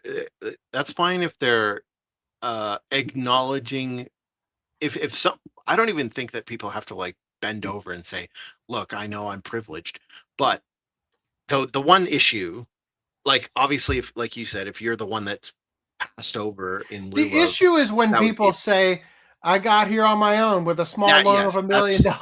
That's what I was gonna say. Like, oh yeah, I didn't have any help. I changed my name so that no one knew. It's like you've already benefited from the $1 million loan, and you changed your name, so maybe people didn't know. Maybe, because it's not like it's a big secret. Oh yeah, my son's going under this name. Done. You know, illusion broken. You've now benefited from the name directly. But even if you did, even if that illusion was never broken, and you're like, oh yeah, I got this, and no one knew I was son of some crazy person, you already had the benefit of, you went to the classes, you went to you knew where to stand to get noticed, like I said earlier, right? So you watched your parent practice. Yeah, you had tips on how to do a good audition. That doesn't even matter. You just simply saw them do it. That too. Right? And that influenced your interest growing up. The fucking Oshinoko, right? Like you grow up where your parent is the pop idol, and you go to their, shows and everything. Then you already know the good promoters to go look at and get yourself promoted, right? And I mean, not even that, but just like in a situation like that, and this happens all the fucking time, where like you see a manga artist will share the drawings of their child. That child is more likely to have picked up a pencil because they're emulating a parent who picked up a pencil in front of them. You know what I mean? So, and their parent is more likely to give them the pencil. Right? Yeah, and good pencils, not shit pencils. You know, I'm amazed that the kids of Yoshihiro Tagashi and I forget his wife's name. Creator, isn't a mangaka, or maybe they are, but it's like, the most amazing one is that Goro Miyazaki isn't as widely respected as Hayao Miyazaki, right? Right. Let's see. So paid reviewers, even if the pay is merch, for sure. Nostalgia for an era they never lived, friends they never had, trauma and strife they never lived, and music they never listened to. Random 11, if you run into enemies that are obviously too strong for you, that is a deliberate design choice by the devs. Most JRPGs of the time had a similar design. They trusted the player to be smart enough to understand. No. Now the enemies can't be yellow painted, right? No, I knew I was not going where I was intended to be at that time, when I was doing it. But it's like imagine you're playing Ocarina of Time, and the levels were designed around how difficult enemies were instead of around needing a special item to get through the dungeon. Then you fucking get the long shot before you even get the hook shot, right? Kind of shit like that, right? You just at a certain point, there is a game design aspect of things where you need to not reward people for bucking that. Like, you know what I mean? Like, because when I was a kid, I used to grind levels in RPGs like it was my goddamn job, right? Like, I used to do this thing where I wouldn't go on to the next area until I was so much more powerful than all the enemies that I could kill them in one hit. Like, I mean, absurd levels of grinding, like 30 levels higher than you're meant to be in that area. And it took like a year and a half in one fucking area, grinding every night after school, you know? When I play open world games, I tend to try and go out of my way to not break it. not play in the way that was intended. Yeah. So like in Breath of the Wild, though, like intended route, because, and you know this because they keep putting NPCs in your way saying, hey, some Zora princess or Zora prince wants to talk to you. Like, go to the Zora kingdom. Go to the Zora kingdom. And I'm like, I'm not going to you told me to go there. I'm not going there. Well, see, and that's like, you'll notice this when I'm playing Pragmata. It's like, I'm constantly playing this game where I'm trying to predict the route that the developer wants me to take so that I specifically do not take it. Yeah. Because I want to explore the other area first before I get locked out of that room. Yeah, that too. Yeah. You know, same thing with Resident Evil, right? It's like, if I'm playing and something happens and I lose the ability to go back, I fucking hope I saved it because I'm restarting. You know, you aren't going to keep me from knowing what was over there. And sometimes it's annoying as shit because there's nothing over there. And you just restarted 6 hours of gameplay. Right? Sometimes there's a fork and you're like, I think this is the correct way, so I'll go down this way. And then that's actually the right way. And it's like, God damn it. I should have went down the other way. Sometimes like both paths will let you go for quite a distance. So you keep second guessing and turning around and going the other way. Old Man says, it reminds me of a game developer's quote. Given the opportunity, players will optimize the fun out of a game, by Civilization designer Soren Johnson. Kotichi says, I'm playing Pragmata 100% before moving on. It does make the game oh, hell yeah. Holy shit. Honestly, I think the game is a little bit too easy. Pragmata. I'm enjoying it. Don't get me wrong. And I know that you unlock harder difficulties by beating it, but it feels a little bit too easy in some scenarios because of how easy it is to farm for upgrades and whatnot. So anyway, that's actually funny as to like my playthrough in Breath of the Wild. In essentially the map is you start in the center and then you go out to wherever you want, and there's like 4 kingdoms, essentially 4 areas that you can go to fight like bad guy in each corner of the map. And the Zora one is like in the top right, and I went to the bottom left, which is the desert area, and that one was like the most difficult boss to beat out of all of them that you go for first. So it was really difficult for me. I died a few times on it, but then I got good enough and I was able to actually beat it and then move on. But then because they geared that one, I guess, for the last boss, like the rest of them felt too easy. Yeah, the rest of them kind of felt easy. So then I started doing things like, if it looked like I would like look at a mountain and be like, okay, I'm gonna go up that mountain, but I'm gonna go up the back side of the mountain instead of like the normal path. And so I'd spend like an hour trying to. There's a mechanic where you can climb up a wall, but you only have so much stamina to climb up. What did I say? I don't know. He's got a low stamina bar. The stamina? No, the stamina. Yeah. Gotcha. Stamina. So you'd fall off and you'd have to like time it properly, and if it started raining, you'd fall off too. But so I went the hard way and got to the top, and then often of what would happen is I'd get to the top and then see that if I just walked around, I could have walked up an easy like ramp basically up. Dude, I do that fucking shit all the time in video. Like, that for me is one of the most fun things I'll never. I'm sure I've told the story 100 times. There is an alleyway in Splinter Cell in the first game, right when you get to Tbilisi, Georgia. You start in the alleyway, Or no, it's not Tbilisi. It's when you leave Tbilisi and you go to China or whatever, and everybody still has the Georgian accent or whatever. There's an alleyway that you're supposed to exit. I turned around and went back in, and at one point I hit something that caused me to jump, and I grabbed onto an invisible platform, pushed myself up, and I just walked further into the alleyway, and it mission complete.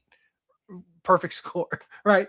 Shit like that happens to me all the fucking time because I am determined to break the game. Anyway, to them, the title feels less like a game players actively engage with and more like a slightly interactive film they passively watch. Well, it's funny you say that. Did you know screenings of the movie game mixtape are set for a theatrical release? You know, as modern indie games by billionaire Nepo babies do. Mixtape is set for a limited theatrical release of a full recording of the entire game. Eggplant don't emoji. Don't tell Steins Gate about that. Oh God. Yeah, anyway, meet Larry Ellison's Hollywood Children, David and Megan. Is David, he's not the one who owns Paramount, right? Yeah. Or well, I don't know if it's David, but it's his son. His other son, right? Why is the name not? Does he have more than one son? I don't know. I don't know. This might be an old picture where his kid looks fucking weird.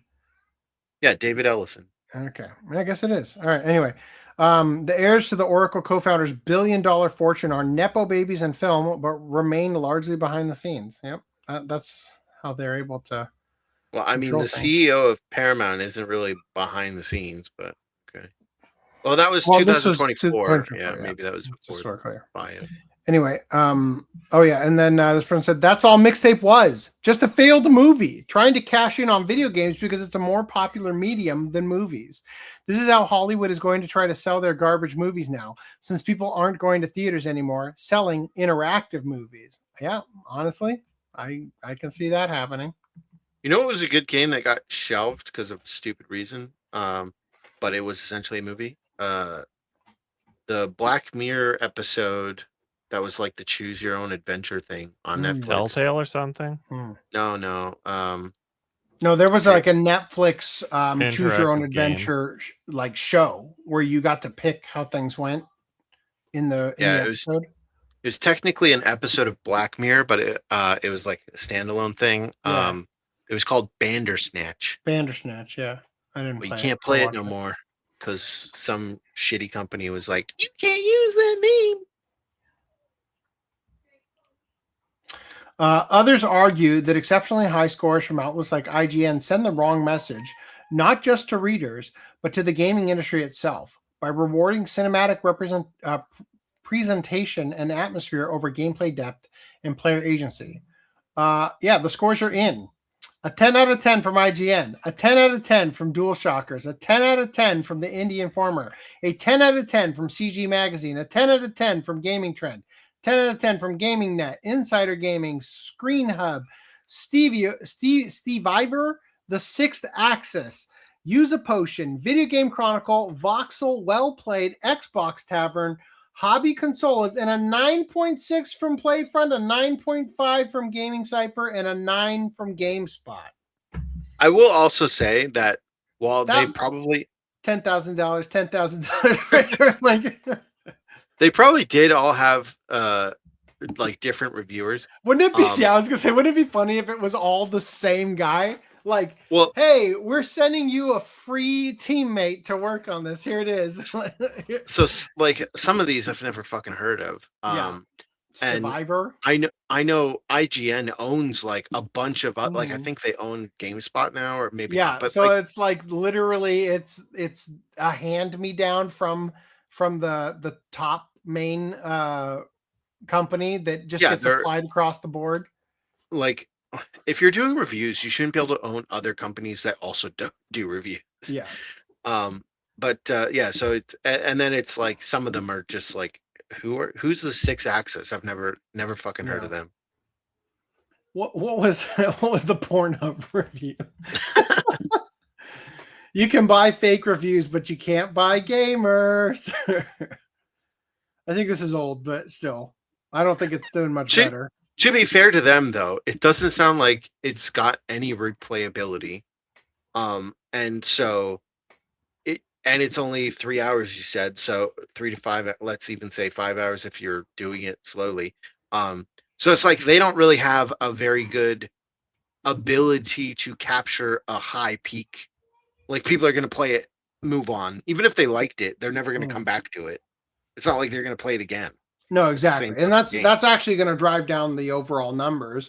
What you need is the all-time players, right? Not the all-time peak, because the peak matters for games where you're playing, especially competitively, with other people. But if the game only takes you 3 hours to play and I finished it 2 minutes before you started it, obviously the numbers aren't going to reflect very well, right? But But it's still, the point is that so far it does not appear that they have done too tremendously well, unless they start releasing numbers that show that they're just fucking buying their own game, which happens also in the industry. It is, for what it's worth, Discord did just include Game Pass in Nitro.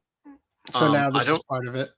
And Mixtape is what I can't confirm, but I think I heard that it's part of Game Pass. Part of Game Pass, it is. So that would also bring down the Steam numbers as well. So, all right. Ultimately, the backlash IGN is facing for its mixtape review goes far beyond the game's shortcomings. For many players, the controversy reflects a growing sense of inauthenticity in gaming journalism. I think I've explained that perfectly, just so we're clear. When credibility comes into question, those looking for information turn to other sources. In an era where audiences can instantly compare reviews with raw gameplay footage and community reactions, trust has become just as important as the score itself. So this person said, to outsiders who don't pay much attention to the sheer fucking absurdity that is 2026 games journalism, it might seem like people are overreacting to the mixtape situation. Listen, I completely understand if you feel that way. But no, listen carefully. We've been saying for years that game journalists are posers who despise this hobby. Mixtape is absolute proof of that. This is a billionaire Nepo project that is 3 hours long and that you don't even really play. It was immediately AstroTurf to fucking back, called one of the games of the generation, couldn't even bother to add a fail state or something known as a gameplay system, includes the most quirk-ass possible millennial hipster writing and teenagers tonguing, all presented alongside the lie that it's an indie project. There's never been a more direct example of everything wrong with games journalism, and that's saying a lot because they gave Veilguard a 9 out of 10, while games like Black Myth Wukong and Crimson Desert are 6s and 7s. Mixtape is being hailed as a masterpiece and given 10s across the board, while its billionaire publisher lines their pockets with cute loot boxes filled with custom gadgets and CD players. There is one reason, and one reason alone, that they liked it, and that's because it didn't waste their time by making them do something they loathed, playing a video game.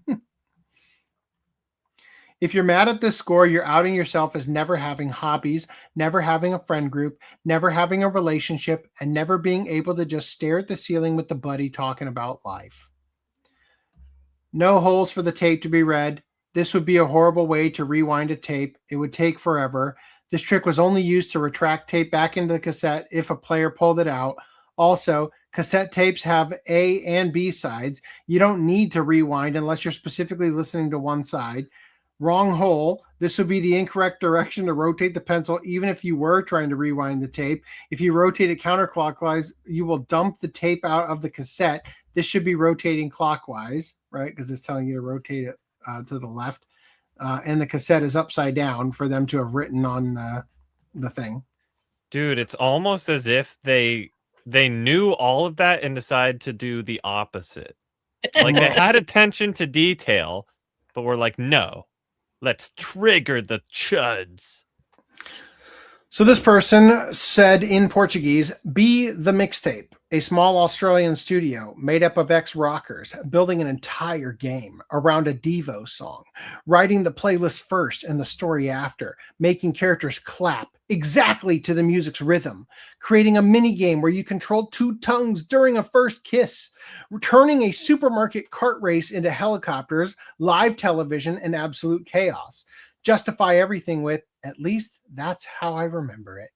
Refuse streamer mode because the music is the soul of the game, making most streamers unable to even stream it properly, and yet become 2026 highest rated game on OpenCritic.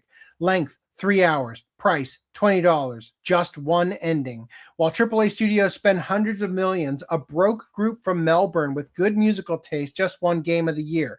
Maybe creativity still matters, even in an industry obsessed with budget.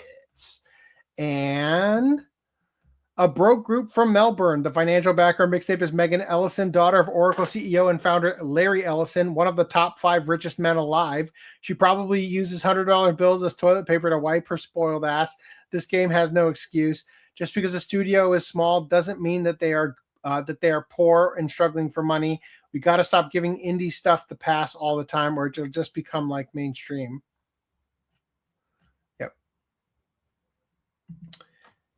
This is the climactic final fight of mixtape. All of the people giving this 10 out of 10 and sobbing over my childhood. You're a failure. You failed at life. You didn't do this. You didn't live this. This is reliving fake arguments in the shower. A stroke session. Pathetic. Oh, you're not ready for this. I want you to understand. This ain't a catastrophe. It's a warning. Daddy, if you trap me here, this will only be the beginnings of my wicked ways. Cause I'm angry and I'm wired and I'm fixing for a whole lot of trouble. If you make me stay here, I'm gonna burn the whole fucking place down!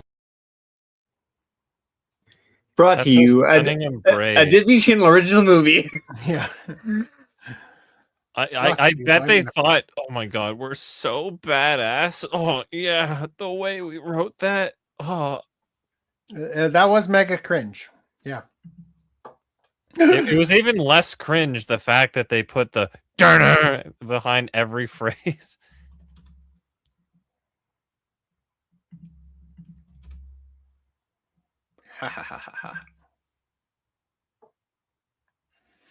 PlayStation UK is showing 2 fictional kids kissing, which should get them arrested in their country.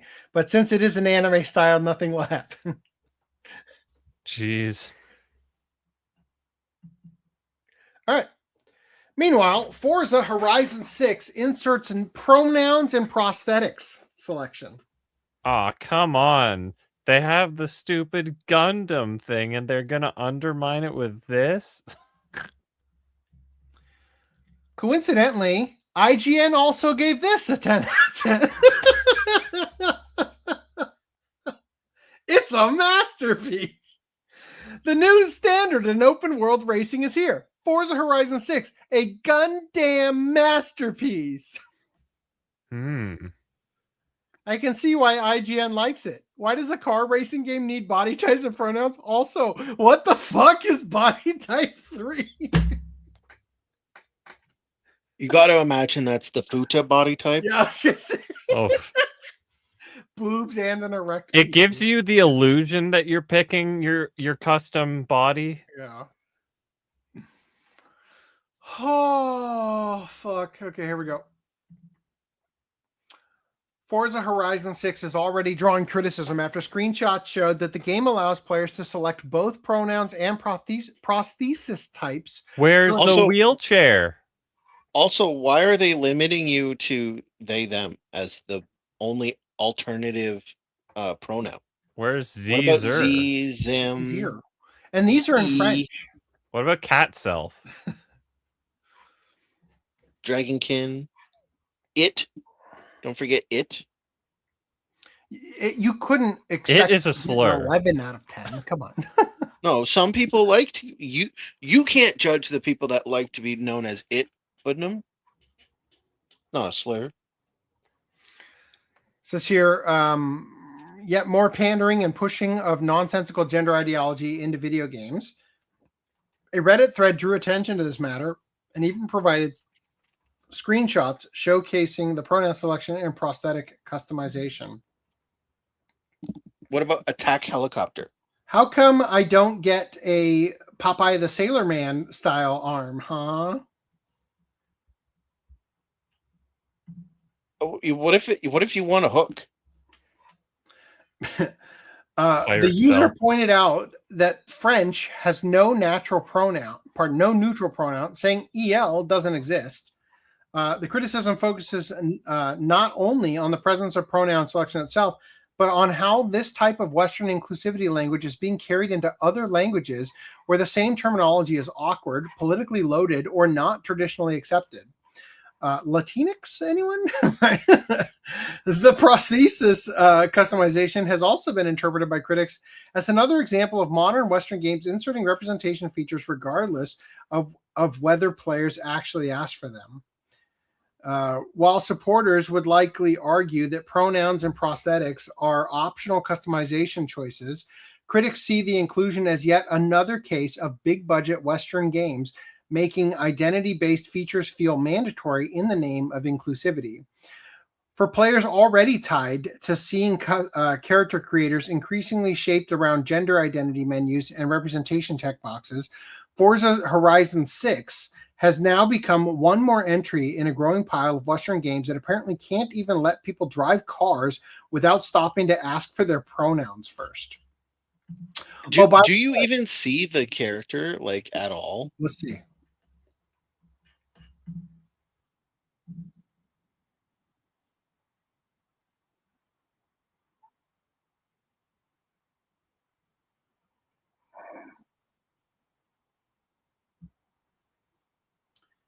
I'm so glad that I can see my crippled it get further crippled and debilitated. So I don't know if you can tell what's happening here, but you can destroy every tree in Forza Horizon 6 except for cherry blossoms due to their cultural importance. Design director Torben Ellert said cherry blossom trees aren't smashable because they're an iconic element of Japanese culture. I guess in Smash or Pass, it's a pass. Yikes. I want to know for the races where the Gundam is running along, does the Gundam also not break those trees? Like, or does he like step around the trees because he knows the cultural importance of the cherry blossoms? Gundam. All right. Yeah, the trees defeat the Gundam, I think. Right, Footnote? Yeah, typically. Yeah. Their only weakness, but the Silent Hill F director says he's not qualified to depict women, relies on female staff, also known as feminist energy, right? A new interview with Silent Hill F director Al Yang is drawing attention after he openly stated that he does not feel qualified to portray how women think or feel, choosing instead to rely heavily on female developers for guidance. Or you could have made a male protagonist for your game. What the fuck? And likely explaining the game's clearly Western-inspired slant. Speaking about the development of Silent Hill F, Yang explained that the game's central themes revolves around women's experiences in 1960s Japan, particularly the pressure surrounding marriage, family, and societal expectations. And definitely, everybody who worked on the game was a young girl in 1960s Japan and has their own thoughts on the matter and is not some random woman who was born in 1993 and doesn't know anything about oppression. Which is very apparent, actually, if you play the game, right? Like, rather than attempting to interpret those themes himself, Yang made his stance clear. Quote, "I am not qualified to tell you how women should feel. I could try to understand, but that's not on me," the White Knight said. Instead, the development team actively consulted female staff members across different backgrounds, ranging from younger employees who weren't alive in the 1960s to those with families who weren't alive in the 1960s, to shape the protagonist Hinako's fears and experiences. These inputs reportedly influenced, God, I just like, nobody else has a family. You know who doesn't have a family in the game? Hinako. Oh, I'm sorry, do you mean parents? Because fucking everybody has those. I thought you meant kids, which Hinako doesn't have. What the fuck? These inputs reportedly influence everything from narrative themes to the design of the game's monsters, which symbolize anxieties like pregnancy, social pressure, and life expectations. The approach reflects a broader trend in modern game development where creators increasingly defer to specific identity groups when handling certain themes, rather than relying on traditional storytelling or authorial interpretation. In this case, the result is a story heavily centered on gender-specific struggles, with the director framing the process less as creative expression and more as translation of perspectives gathered from others. The game itself has been positioned as a more personal and grounded entry in the series, focusing on psychological horror tied to real-world fears rather than purely abstract concepts. While some see this as an attempt to create a more authentic portrayal, others may view it as yet another example of the industry moving toward a model where creators step back from their own interpretations in favor of externally validated perspectives. I miss when people used to make games about shit that they cared about and not shit to try to get pussy. Hello. A hug. I'm going to step out for a second because I just finished this article. I'm going to give my wife a hug.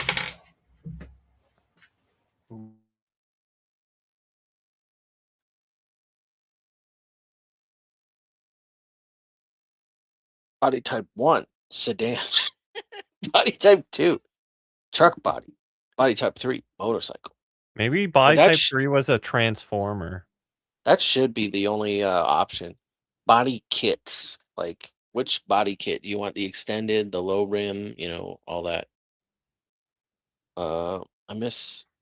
Did we? No, we didn't. I miss the time when good writers could create characters that are male, female, old, young, black, white, or even mutants and aliens.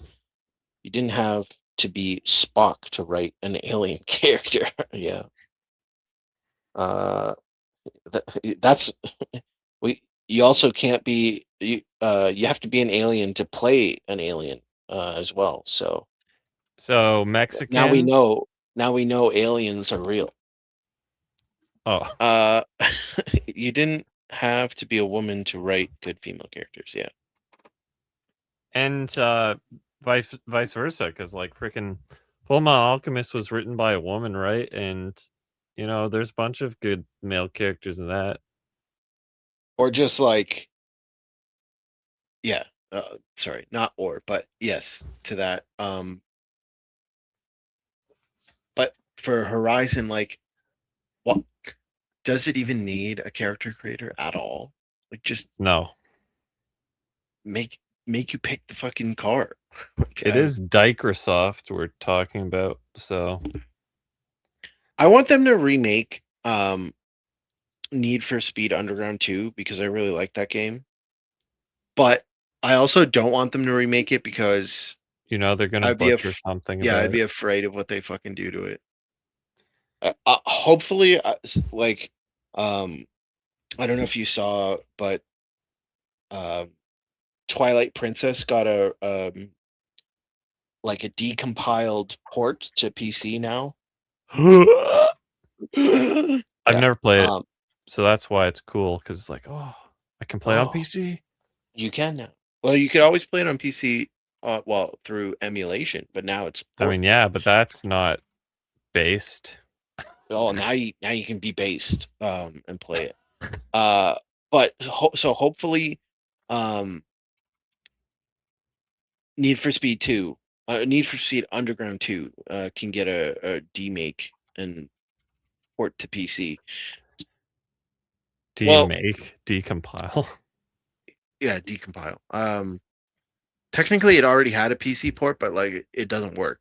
It's because it's so fucking old.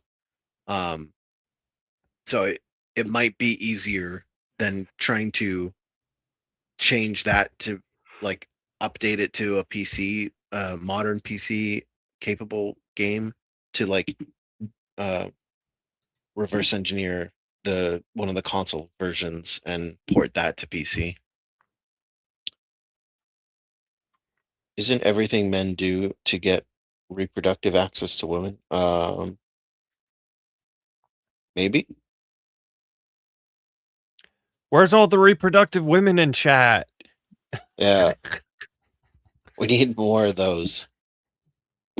and not AI ones like the on Twitch. Oh no, did we trigger the Google's always listening to send whore bots our way?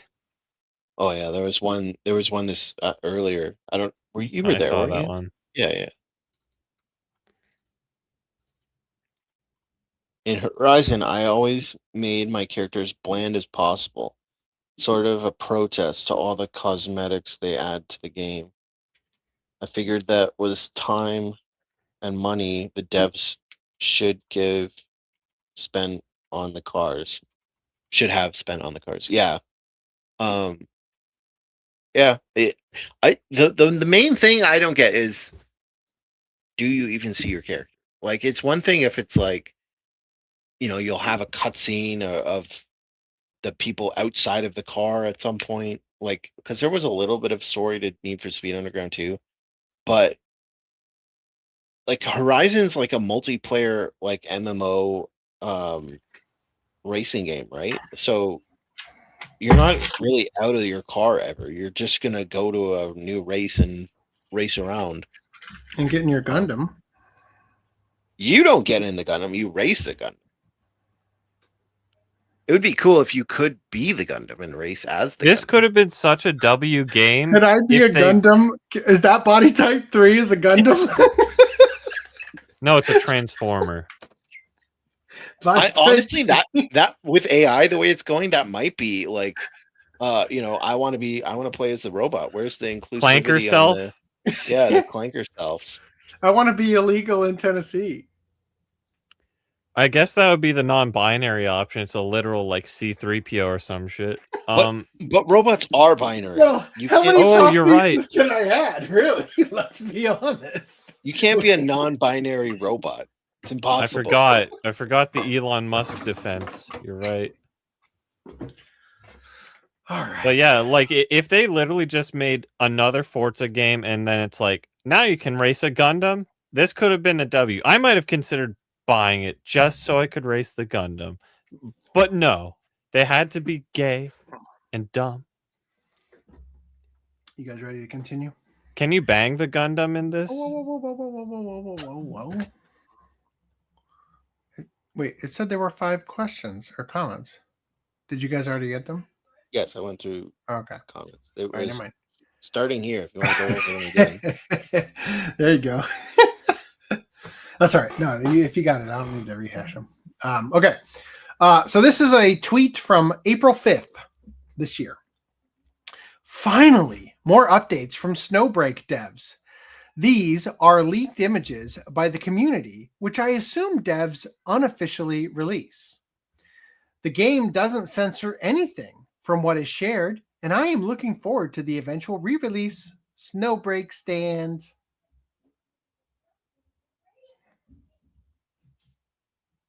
Whoa. That's some lift up there. Let's see what we got instead. How about that?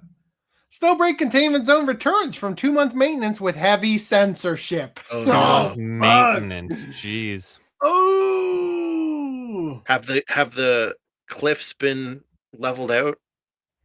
Snowbreak Containment Zone is facing a major backlash after returning online following more than 2 months of maintenance, with players accusing the developers of massively censoring the game and stripping away many of the features that originally made it popular.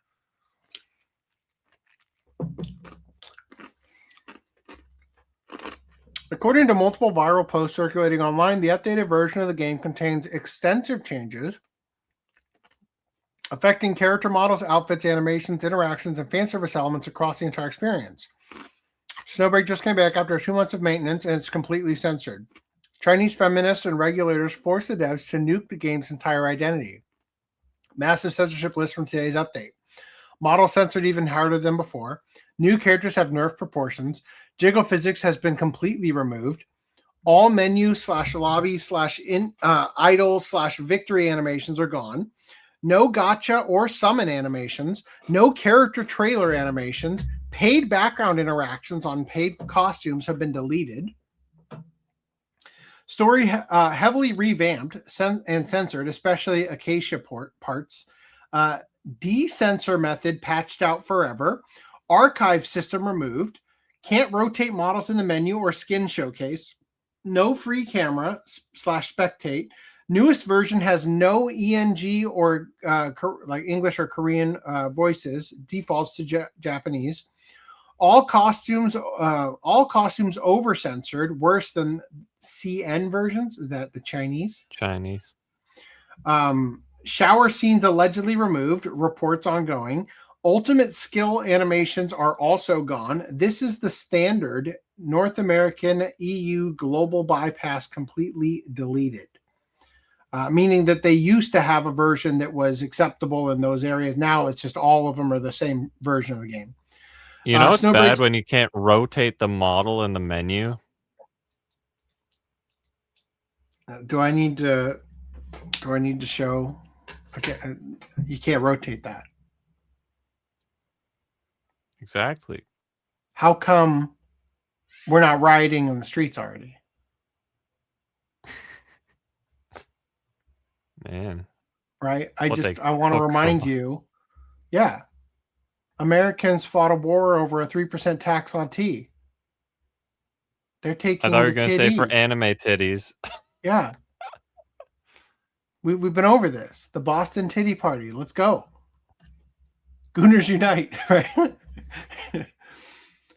A second post stated that the game is now being review bombed on Steam following the update, claiming players are reacting negatively to the censorship. Another site claimed that the game's switch that allowed players to uncensor the game's art has been removed, forcing players to go through the censored version of the game. One important detail, however, is that the most widely shared comparison screenshot allegedly does not even show the newest censorship state. According to players, the image being reposted online uses older censored models, while newer screenshots reportedly show some outfits altered even further in the current build. So the old one was Does the new one have a burqa on? So she has, in the old one, she wasn't also wearing this bando thingy around here too. And the fucking holds Jesus. I didn't even see that. That's egregious. Since you guys liked this one so much, have another. Why is there a bulge? It looks so weird. She's wearing protection.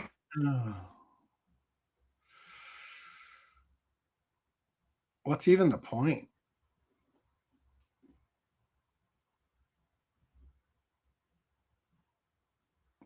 Backlash has spread rapidly across social media and Steam communities, particularly because Snowbreak had built much of its identity around direct fan service, romantic interactions, and customizable character presentation.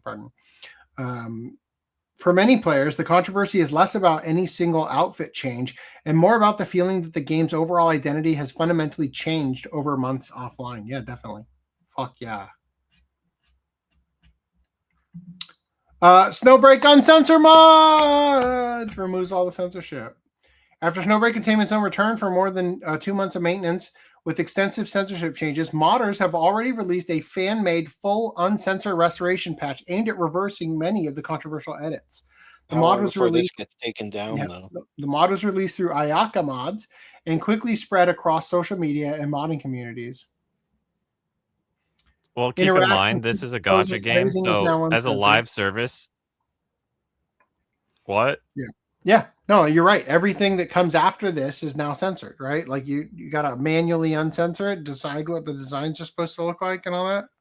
Well, it's like it goes patch by patch. You can't update it and you can't be connected to your actual playable account. So you have your little sandbox temporarily until My gooning you get bored. sandbox. Oh god, you're the goon box. So as much as it's like, oh yes, we're free, but it's like not really. Your main account's still cucked. Yeah.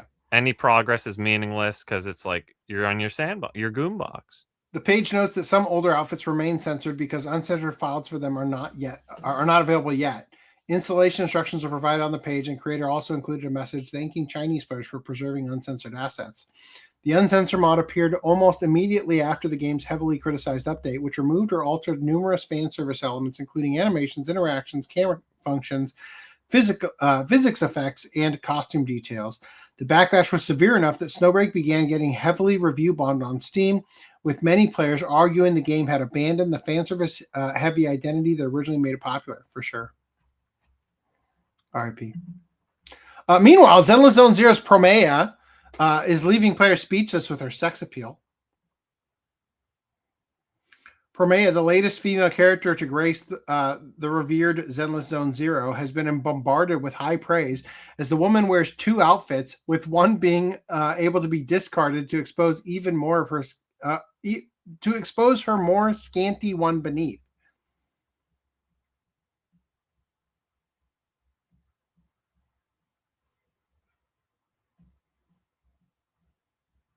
Is this after you blow the burqa off? Right? Like,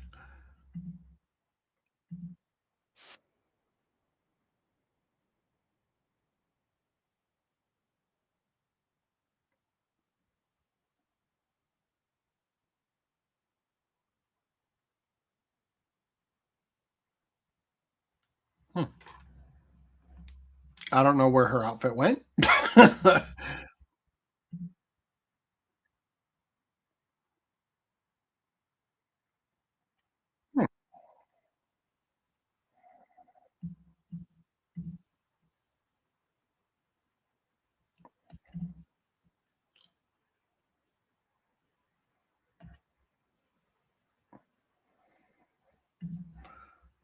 Wait. Oh. I've said it before, but this is where all the money Genshin Impact made goes to, is the animations in this game. Mm-hmm.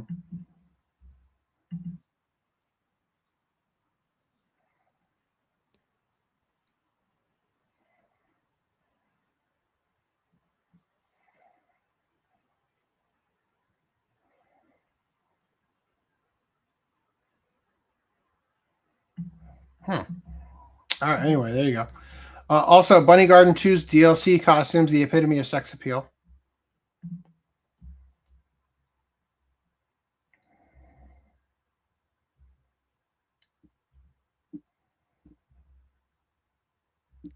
This is Green Line's game for sure. No bunny ears on that girl. Despite the fact that I don't play that game. I thought you. Yeah, he doesn't play it. He goons to it. No, I don't know. He plays it with one hand. Am I right? Anyway, I think that's it. There you go. All right, here we go. Atelier Reslariana implementing all sorts of bouncy behaviors. Holy shit. A lot of gold bikinis this podcast. It is Golden Week, or it was. We don't care about that one. We want to show this one.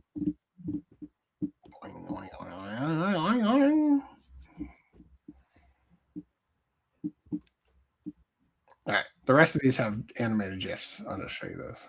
I remember when the Atelier series looked like a fantasy setting.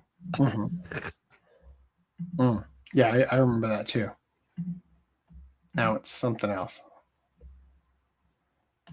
Do I have... Did I download this other thing I need to put in here? Fantasy can't have bikinis? Come on now. Hold on. Fuck, I don't think... I remember in the Tale of King Arthur, his bitches in their bikinis came down upon his sword. All right. I don't have this next... Hold on, I'm going to screen share. I thought here. All right, hold on. I thought this was funny, so we're going to watch it. Was it Maid Magdalene? Is that the girlfriend? Mary... Wait. What? Maid Marian? Maiden Mary? I don't know. Guinevere. Well, yes. They added in the Fate lore, that's a completely different story. They added jiggle physics in the first Descendant.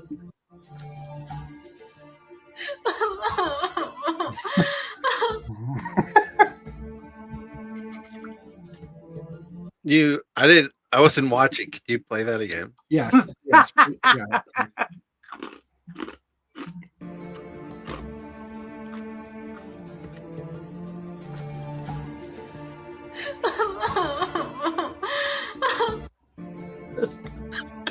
Again, play it again. One more time. Okay. I wasn't paying Okay. attention this time. Let's try again.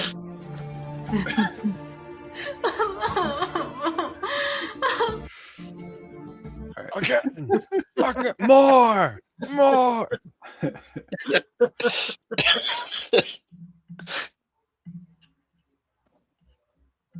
That's why they hate the game. This upcoming SRPG lets you search characters by chest size. As it should be. Indie developer Takashi Mochibe is once again proving that nobody does chaotic niche RPG energy quite like the Japanese indie creators with his new, so far, unannounced game. The developer, who previously went viral for attempting to create one of the longest credit rolls in indie game history by offering to include anyone who likes his social media post, recently shared another unique update for his upcoming strategy RPG. This time, the game developer update is focused on a fully implemented big breast search function designed to instantly identify characters with chest measurements of 100 centimeters or more. Yes, that's apparently now an official gameplay filter. Game of the year, 10 out of 10. According to Mochibe, the feature is meant as an homage to traditional SRPGs, Japanese SRPGs known for heavy fan service elements. Instead of manually checking character stats or portraits, players can simply use the system to highlight qualifying units automatically during gameplay. We've implemented the big boob search feature, a must-have for any traditional SRPG. The developer said, quote, "It automatically highlights units with a bust size of 100 centimeters or more. This handy feature lets you tell at a glance whether a unit has big boobs whenever you're wondering, I wonder if this unit has big boobs." Give the gamers what they want. Wonder. Mochibe is known for developing hardcore fantasy SRPGs heavily inspired by classic titles like Tier Ring Saga and Berwick Saga. His projects lean heavily into old school tactical gameplay, dense mechanics, and niche anime-inspired aesthetics that feel very deliberately targeted at longtime genre fans. The upcoming SRPG still doesn't have a finalized release date yet, but Mochibe is actively developing it while running a crowdfunding campaign. No, I hope it's not on Kickstarter where it's going to be banned. Right? His previous game, Dragon Chronicles, The Dark Demon Lord, and The Sword of the Big Dipper, is already available on Steam, although it does not have an official English translation. It is worth noting that Dragon's Chronicles incorporates AI-generated elements, according to the developer. In this game, some of the unit graphics and some of the weapons and armor icons use AI-generated assets. If those are the assets, who cares? Any thoughts before I move on?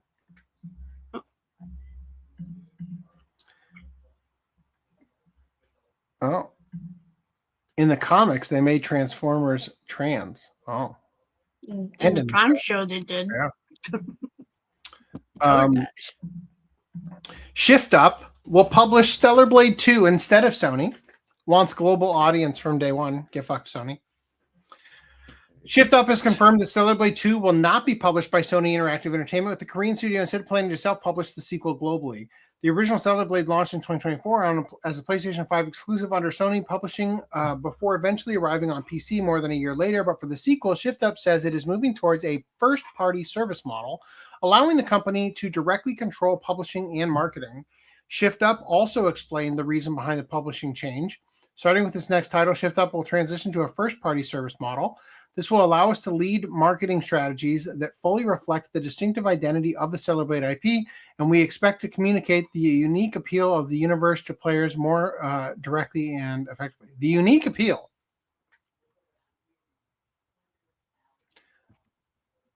Something tells me it won't be censored this time. Right? The company then strongly hinted at a broader simultaneous launch strategy for the sequel, stating, building on the strong fandom and evergreen IP status established by the first Stellar Blade, we are formulating an optimal go-to market strategy designed to maximize sales and reach a broad global audience from day one. So I just say I haven't touched Stellar Blade in a long time. I didn't get super far into it, but I can't imagine, like, how does the story end in the first Stellar Blade if not conclusively that you could just throw in a sequel? Like, not sure. My son keeps talking about it. What do you think they're going to do in Pragmata 2? And I keep saying, there won't be a Pragmata 2.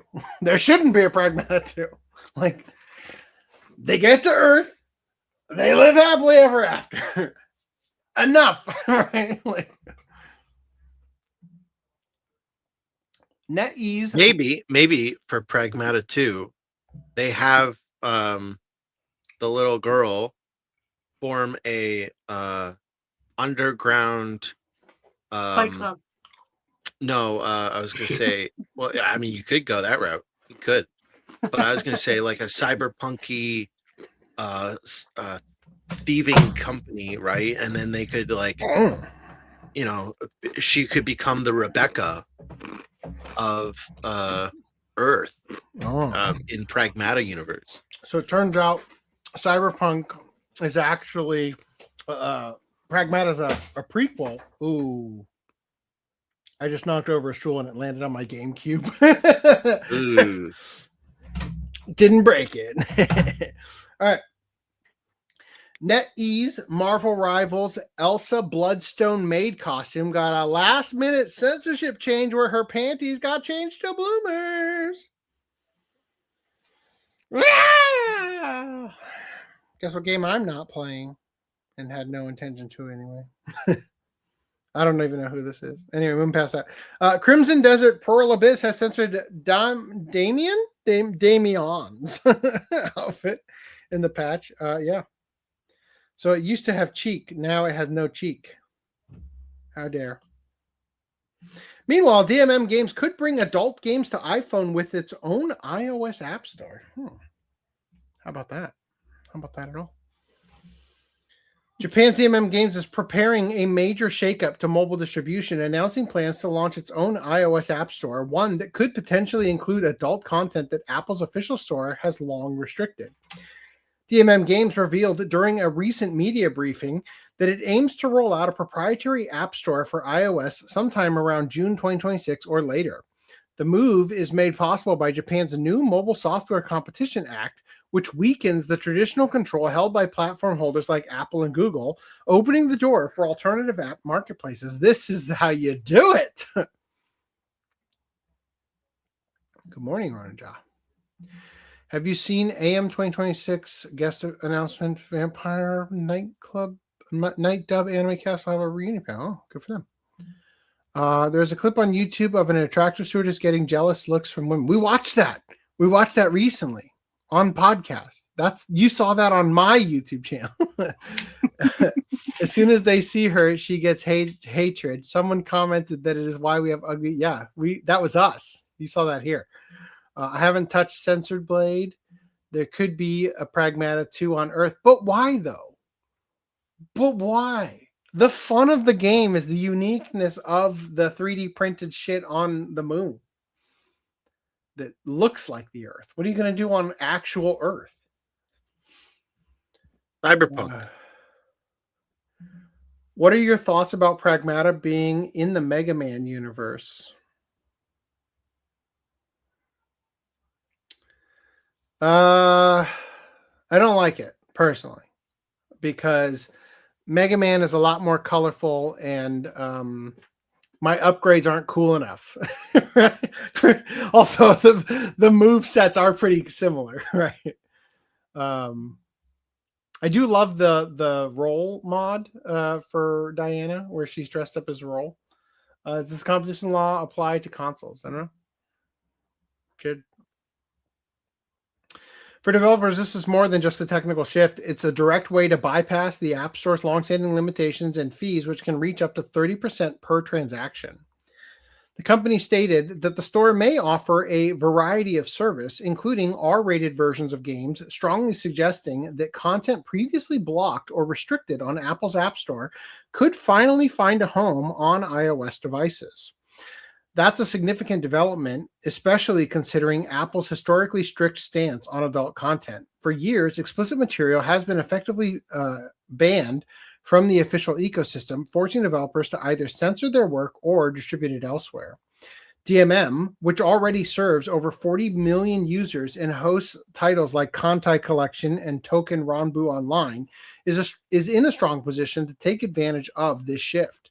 The company has recently been expanding its presence in more mature content as well, including initiatives like new labels dedicated to edgy or explicit titles, suggesting this app store could become a key hub for content that doesn't fit within mainstream platform rules.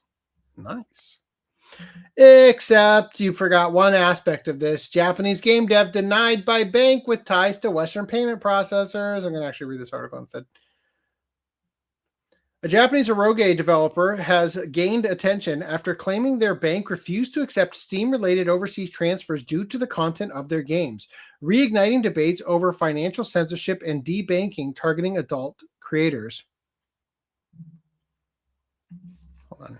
My wife is texting me after this article. The developer talked about the affair with via Twitter. A few days ago, I received a wire transfer from Kagura Games, who are handling the publishing of the Steam version for me, but it seems that the bank I'm using cannot accept foreign remittances, likely due to the content of the game I produced. This is extremely troubling. Today, I went to the bank again to confirm. As a result, I received the response that sales from the Steam version are indeed not acceptable. Additionally, regarding sales for the domestic market, DL site fans, etc., they stated that depending on future judgments, they may also refuse deposits. You've got to be kidding me. I explained that the sales content had been toned down as a result of revisions, but at least regarding the Steam version, they told me it was impossible to accept it as an all-ages title. However, because the characters were judged to appear underage, it seems they concluded that the content they were handling was difficult to deal with. In short, they will not accept any overseas remittances whatsoever, and even for domestic sales, they said that unless I wait 1 to 2 months during which deposits are switched to another account, they cannot continue handling them. Since I cannot continue using a bank that may suddenly stop accepting deposits solely on its own judgment, I have decided to close my account at this opportunity. Goodbye, Daishu Hokuetsu Bank. Another adult game creator replied to their tweets, I also have revenue where deposits have been frozen by my bank. At the very least, since this seems to be an issue where deposits are being stopped less frequently if the amounts are smaller, could you tell me via DM which bank you advise to use? The original character responded, thank you for your hard work. I was advised that SBI Sumishin Net Bank might be better, so for now I opened an account there. The issue gained further traction after anti-censorship activist and comic market representative Zenko commented on the situation. Quote, another case of banking services stopping transfers due to contents of transactions. I would like people to carefully read the quoted thread, but this is a report of a bank refusing to accept sales revenue from an all-ages game because they judge that the characters appear underage. There have been similar reports elsewhere as well, and it seems there is a major problem within the current situation where legally earned income can easily have transactions halted for extremely vague reasons related to expression. The problem of unreasonable debanking has also occurred overseas, and in the United States, it was reportedly partially halted by presidential order last year. This is also an issue Japanese politicians should pay attention to. The situation has sparked heated discussion online, especially among creators involved in visual novels, anime-style games, and adult content. Many users argued that financial institutions are increasingly acting as unofficial censorship bodies by deciding which legal content creators are allowed to receive payments. Others pointed out that the issue becomes even more controversial when the affected game was reportedly already modified for Steam's all ages standards, yet was still allegedly flagged because bank staff believed the characters, quote, looked underage. The incident is also fueling broader fears among Japanese creators that payment processors, banks, and financial institutions may increasingly pressure anime-style content creators regardless of whether their work is legally sold or compliant with platform guidelines. And then in this article, they also said one of the bank's largest foreign investors is BlackRock, an investment firm headquartered in New York City. BlackRock is also a major shareholder in both Visa and MasterCard, with enough ownership to speculatively influence corporate culture. Damn. Kultuchi said Concord had 9 non-binary robot. That's funny you bring that up. For no reason in particular. The character designs and intros for Time Takers are beautiful. The team did a really good job here. Oh, let's take a look. Once I take the lead, it is over. Statistically, this was expected. This is going in the highlights. I stayed true. Super chimp, super results. Victory was never in doubt. Wow, that was one intense fight. Victory was all but guaranteed. What can I say? It's the Jelly Factor. We won. Duh.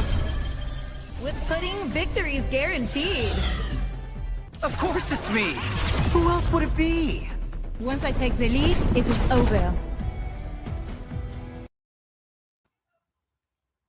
Damn, everyone really wants to make their own Concord, huh?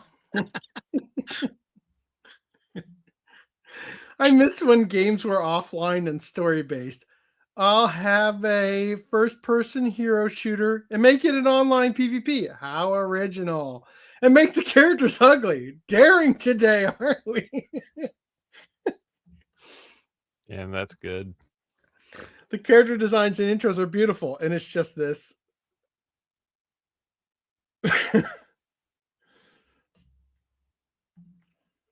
Just make it about this guy and delete the rest. Right? Only thing worth seeing in that whole thing. On a completely unrelated note, I saw this. This developer is making a game where you play as a cute ball of slime exploring Tokyo, but you must stay hydrated. Seriously. Real slime physics, complete mission, insanely adorable. Is this something you'd play?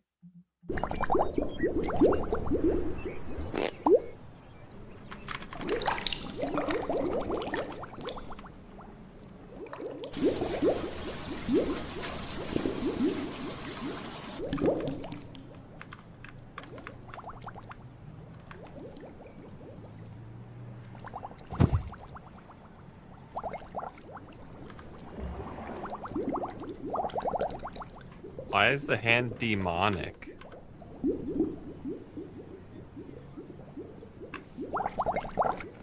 I hope at some point you can get like boob female body made of slime. No? For the jiggles? Or what? Yeah. It said slime physics, not You can go boob. through all the polls. What is it, acid? Holy shit.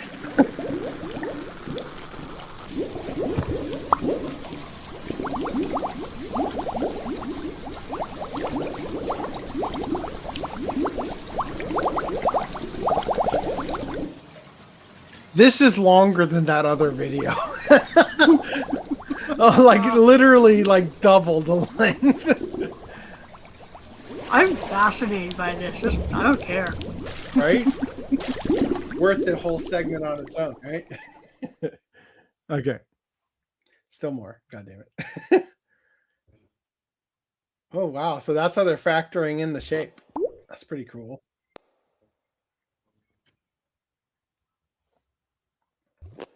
That's cool. I like this. Anyway, that's it. All right.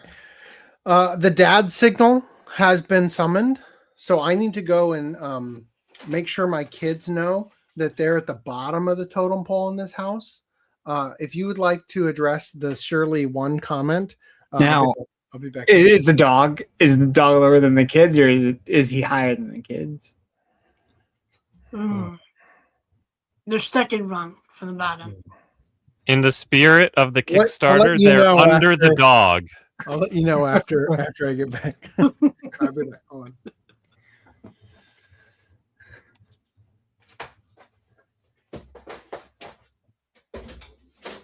on. I don't know what that's supposed to be about. No. But we've played that the attendant thing. Yeah. For a while, we've played it a few times on the The man channel. is removed using the slime to see his hometown through the slime's eyes. Right. Again. This time in the video game world. Gonna run into some Digimon. Just to piss off Footnum, if it has a V voiceover, we'll cast Brittany Karbowski in the English role. I'd play Slimon. In the digital world. Greenline, are you caught up on slime? That time I got reincarnated. No, I stopped midway through season 3. I need to pick it back up. I mean, I've seen clips though of the newest season, so I vaguely know what's going on. It's pretty good. I take it you missed I out. hated. I'll be honest with you. I hated season 3. I'm hoping season 4 is considered a bit better. Like I was not a fan of season 3 at all. The festival. The last stuff? season I watched was also kind of meh. I don't know what Was it season it 3? was though. Don't know. What were they? Do you remember what they were doing? The last thing I can remember clearly without other prompting is he like I can't even fucking remember. Yeah, I know he made a village, right? That was probably season 2. Oh no, that's season 1. Village season 1. That's season 1. That's early season 1. I think I watched season 2. She like the masked person gets her mask revealed. It's like his friend, and then he finds that she's like gonna she wants to help him, but like she doesn't like him. That's season 1. That's like the first part of season 1. I feel like I definitely watched season 2. I just can't remember anything from it. Did he become a demon lord? Have you gotten back to that part? Because that's season 2, part 1. Does he change his look when he becomes a demon lord? Not really. Not really. There's this big event. And why I know he some like lolly girl comes after him. Maureen, yeah, that's season 1. Oh, that's season 1. Yeah, you haven't finished season 1. Okay, so I probably only watched season 1 then. I thought I watched season 2, but maybe not. Oh I actually really enjoyed. I've only watched season 1 as well. Season 3, man, was killing me. I love season 3. There was too much setup. There was too much of setup. It's just like, can we get back to the Tempest with the characters I like and not these bozos? Well, hold on. Did you get to the festival thing where they were building the labyrinth? Where they were building. I think I just missed that part. I was about to get through it, I think, but I gave up because there was just all the setup. It was like, here's like 6 episodes of setup, and it's like, I don't care. Okay, so who is it? The kids or the dog? So I went upstairs, and my poor wife had already taken care of it. We haven't really talked about this on podcast. My wife is suffering from an autoimmune disease, and I don't want to say that she has arthritis. Her mom has rheumatoid arthritis. And the reason I don't want to say that she has arthritis is because that limits her pain to just what you associate with arthritis, and it's actually significantly more than that. My wife has not had a great year, or last like 3 years. She spanked the butts, and now her hand is never going to be the same.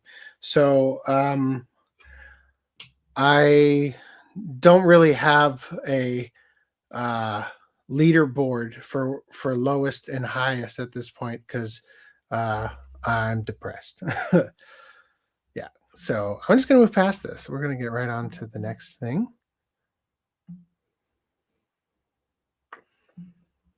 Here we go.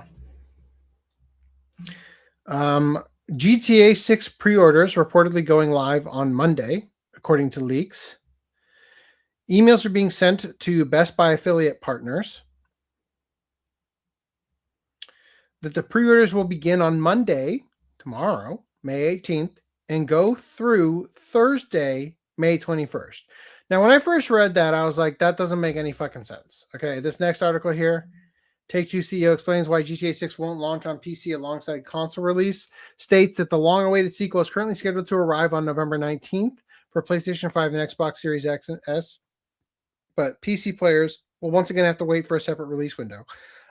So it seems to me... Why would the pre-order window be that short?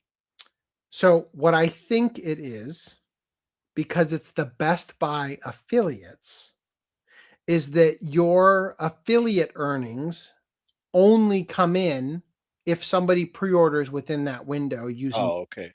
I'm guessing that's what they mean. That would make more sense, because like, why would you limit yourself to a few days for pre-order? Oh, that's the whole article, I guess. Anyway, Zelnick said that the decision comes down to prioritizing Rockstar's core audience at launch. The approach mirrors previous Rockstar titles. Both Grand Theft Auto 5 and Red Dead Redemption 2 launched first on consoles before eventually arriving on PC months later.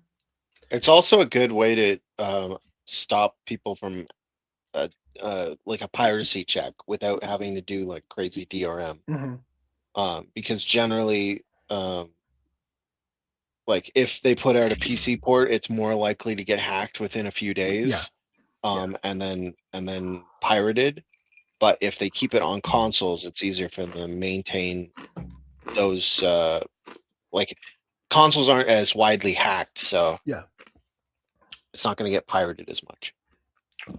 So anyway, pre-order it tomorrow. There you go. Possibly. Maybe. What would you? So we had talked previously about. I think one of the Take-Two people said that they would potentially want like $150 for it, and I think we covered that a bank was saying that they were going to push for $80 game, or maybe it was $100 game. What would you pay for the base game? And then also, if they do release like a collector's edition, what would you pay for the collector's edition, and what would you want in it? $10,000, like the mixtape one. I won't buy a collector's edition for a game. That seems retarded. Unless the game itself is like the collector's edition comes with, a DLC thing that fucking matters, right? Like a whole new game is in it, kind of thing. I don't think GTA 5 had DLC. Yeah, I don't think. Did it have a collector's edition? It did. And what did that fucking thing come with? The goddamn collector's edition came with like a map. Whatever, yeah. Like I don't fucking need that shit. The map was actually kind of cool because it had the whole map of San Andreas. Mm-hmm. No, what was that? The San Andreas. Yeah. Was that what it was?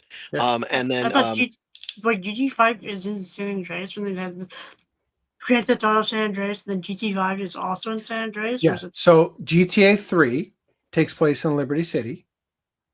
GTA like Vice City is the sequel to 3. That takes place in Vice City. Then GTA San Andreas takes place in San Andreas, right?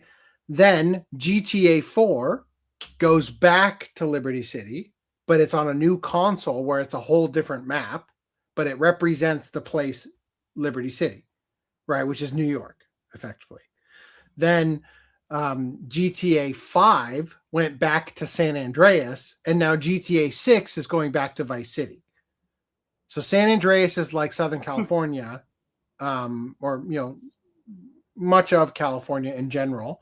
So it includes places like Vinewood, which, yeah, Hollywood, right? And a bunch of other places. They have the Salton Sea and shit like that. And then Hefner's house. Yeah, and then Vice City is based on like Florida Vegas? and I thought it was Miami and shit, right? Yeah. So I they guess gave there's you a beach, yeah. they gave you a map of the entire game, and then the map had like UV thing. If you had a UV light, it would reveal like secrets, like The on the secret map. coom on the map.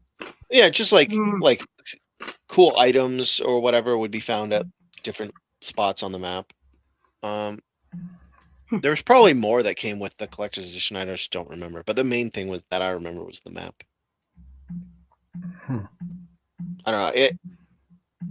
The game has. Okay, I'll rephrase the question. Would you pre-order it at all? No.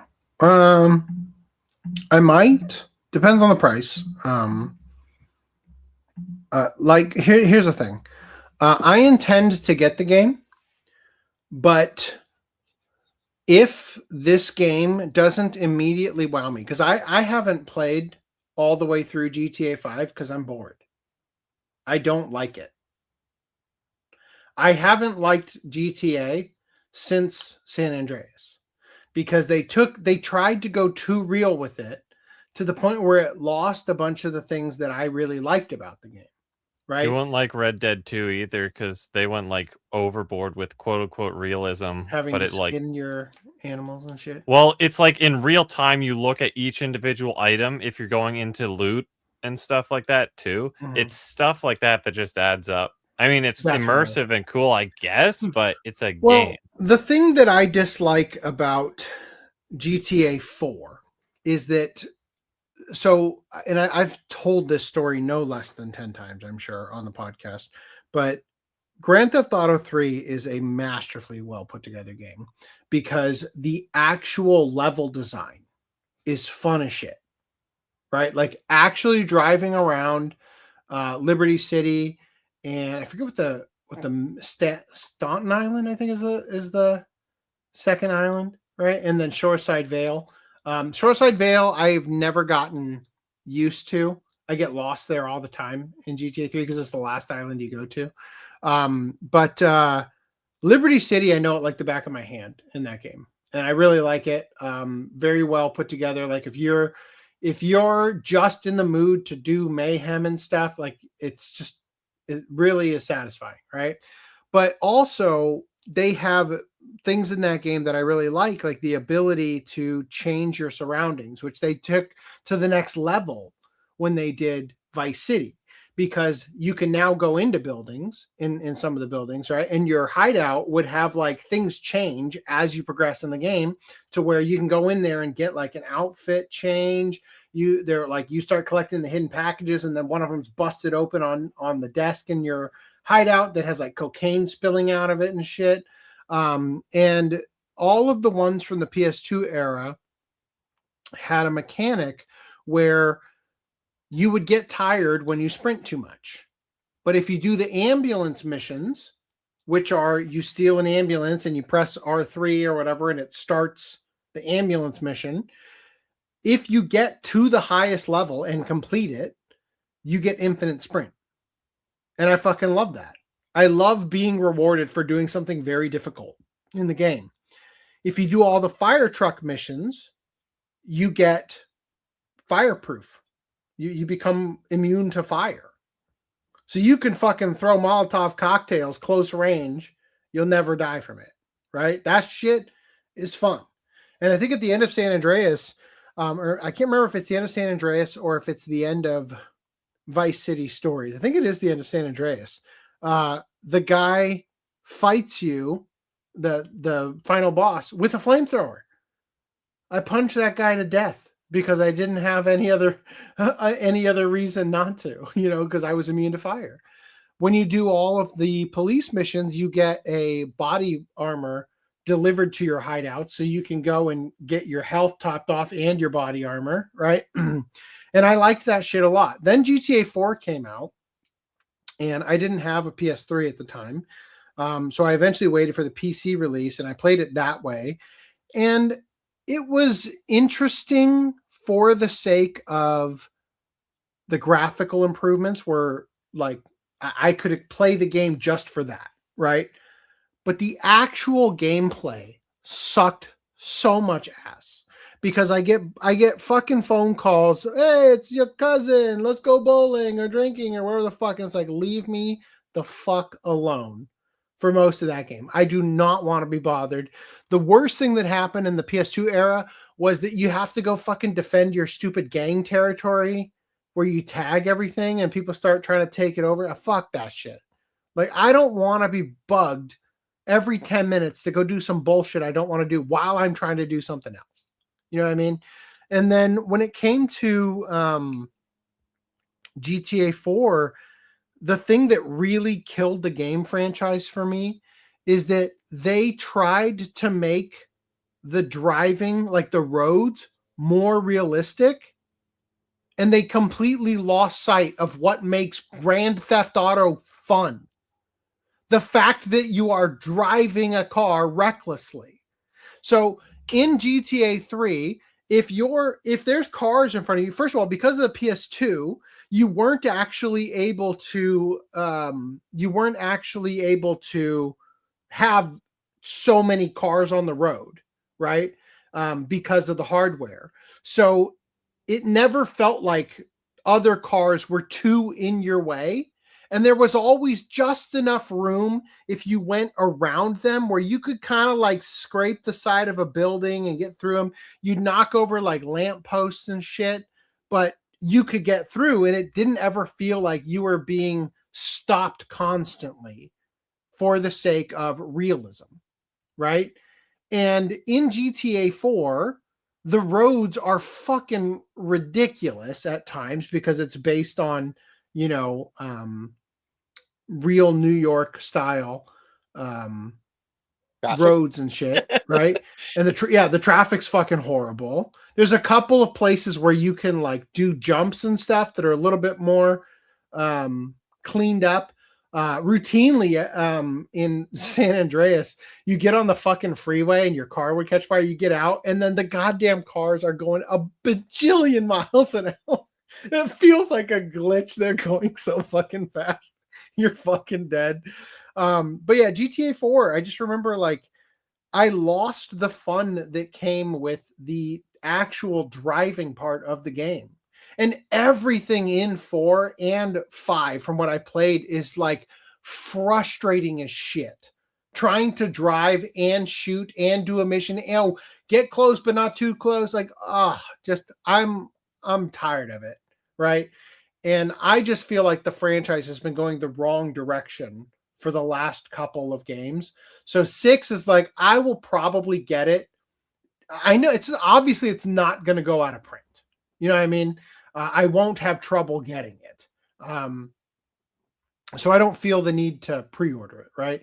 But if it's reasonably priced and I've got the cash on hand, yeah, I'll probably pre-order it just so that I can get it right away. But I haven't beat 5.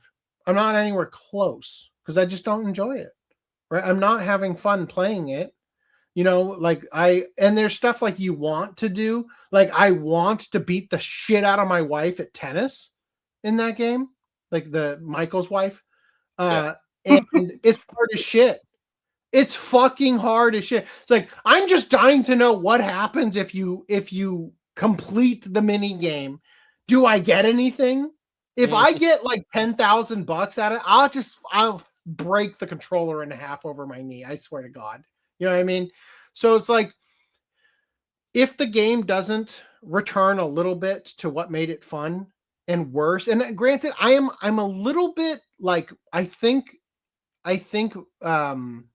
GTA 6 will be better just by virtue of the way the roads are laid out in Florida versus New York, where they have these really long stretches of fairly straight roadways that I feel like that could be, you know, like it could bring back the fun of it, right? Because one of my favorite things to do in GTA Vice City is fucking ride around on a motorcycle, you know, and do shit like that.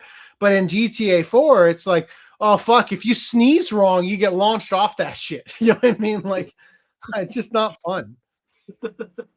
I think so. I'll probably pre-order it. I don't know if they'll do any pre-order bonuses. I don't recall there being one for GTA 5, but generally, like, the industry has moved towards pre-order bonuses, so we'll see. But I might cancel it because we'll see what happens with the reviews. If they do, they might pull a bullshit move where they push review embargoes to after the launch. Yep. And then that'll be annoying. But the game, like, I'm very afraid that they haven't put out a game in so long. And the versions of GTA that we have gotten, which have just been remakes and remasters, have all been censored. There's serious concern that not only has probably the people that made the GTA 5 have moved on, and now we've got like maintain GTA 5 online team. Then there's also the censorship, and also even with what was the game, the Western game that they made, Red Dead Redemption. Yeah, where there was the ability to like tie up the girls and like put them on the train tracks or whatever. Yeah, and feed them to alligators or whatever the fuck. And they're like patching it out, right? Yeah, because someone kept doing it, they patched it out. So, like, are you even going to be able to beat up hookers in GTA 5 or GTA 6? And that's the thing, is that when as you guys know, I'm famously not really a fan of open world games. But Grand Theft Auto 3 was perhaps my first ever open world game, and I love it. And one of the reasons I love it is because, yeah, it's open world, but it also limits you to one island at a time, which actually makes getting to the other island and problem solving your way across more fun. You know what I mean? Once you get there, they fucking 5-star you or whatever, 6 wanted stars, whatever the maximum is. But that's part of the fun. You know what I mean? And I always felt like the games had a really good progression where I felt like I was like naturally getting somewhere. I also love the diversity of, you know, the criminal underworld that you would be working with, where you have the Diablos, the Yakuza, the Triads, like fucking everybody's got some level of involvement, right? Which felt fun and it was really interesting to be doing missions for two sides of the conflict and whatnot. And there's just really interesting things about it that really made me appreciate it for what it was. The graphics were, you know, for PS2 era, they were early PS2, so they're not spectacular, but there's like a charm to the jankiness. You know what I mean? And now it's like the entire game is like, okay, so now you can see the armpit, individual armpit hairs, right? But if that's all we're working at, does it even matter? You know what I mean? Like, at a certain point, I don't think we're we've missed the point. It's your classic style over substance, even though it's like, is that style even desirable? So how you were describing Grand Theft Auto 3 with the triads, the Yakuza, whatever, it gave me a thought. We need a Black Lagoon video game like Grand Theft Auto. I would play the shit out of that. I don't want to harp on it too much, but as you guys may or may not know, I spent several years developing a property that I call Dino Cops, and it was directly inspired by my experience playing Grand Theft Auto. And Dino Cops is effectively Black Lagoon.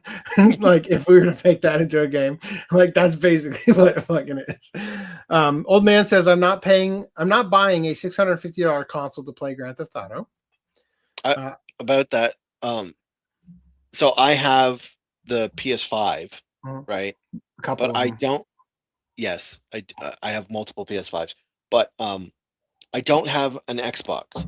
And ironically, because I am generally an Xbox user, but because I have Discord, right?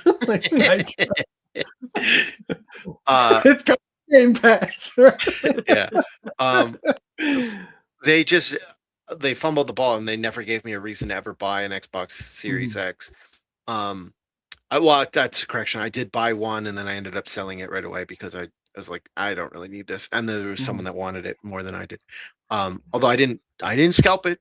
I did just let him buy it. It was the Halo version. I just realized you're saying you actually sold something? Yes. You didn't keep something? Are you and really hoard it? Random 11? It was basically I walked to the store, I picked it up, and then I handed it to the guy. Isn't your username Random11X? On some platforms. Yeah. Why? Was that a moment of weakness, Randy? Just pointing out it's not Random11 Xbox. So. Oh no. That's just Random 11 was taken, so I'll do Random 11X. On Xbox it's Random 11. So it's technically Random 110? No. 11.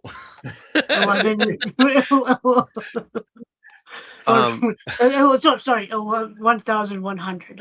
It could be it'd be 1110 maybe. I don't think you can cross streams like that. But so this will be the first game that I buy if I purchase it. And assuming it's gonna come to PC right away. This would be the first game that I buy on PlayStation that is not a PlayStation exclusive.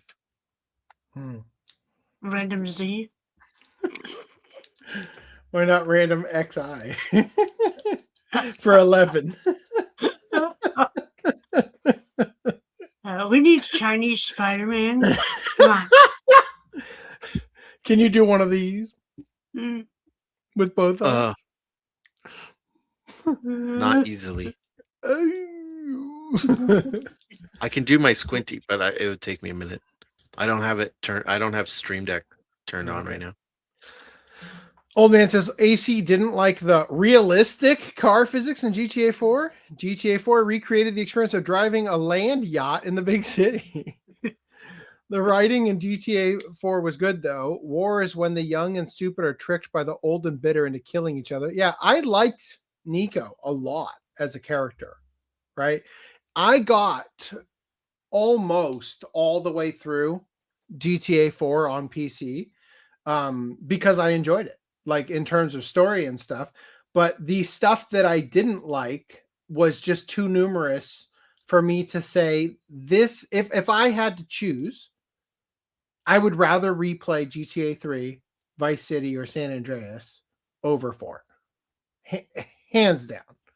The only thing that even got me through 4 was that I modded it so that I could shoot Molotov cocktails out of the sniper rifle, so that when I would fucking miss the guy inevitably that I was aiming at, I'd still fucking kill that bitch.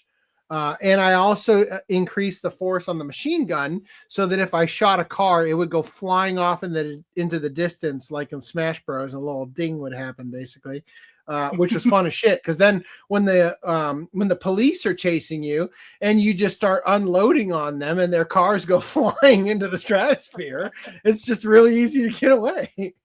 So, anyway. Roman Bellic, we are going to die. I don't want to die, man. Not like this. Nico Bellic, how would you like to die? Roman Bellic, having a threesome on my 100th birthday. I don't fucking know. Winnie the Pooh Spider-Man win. All right. All right. You guys ready to continue? Go for it.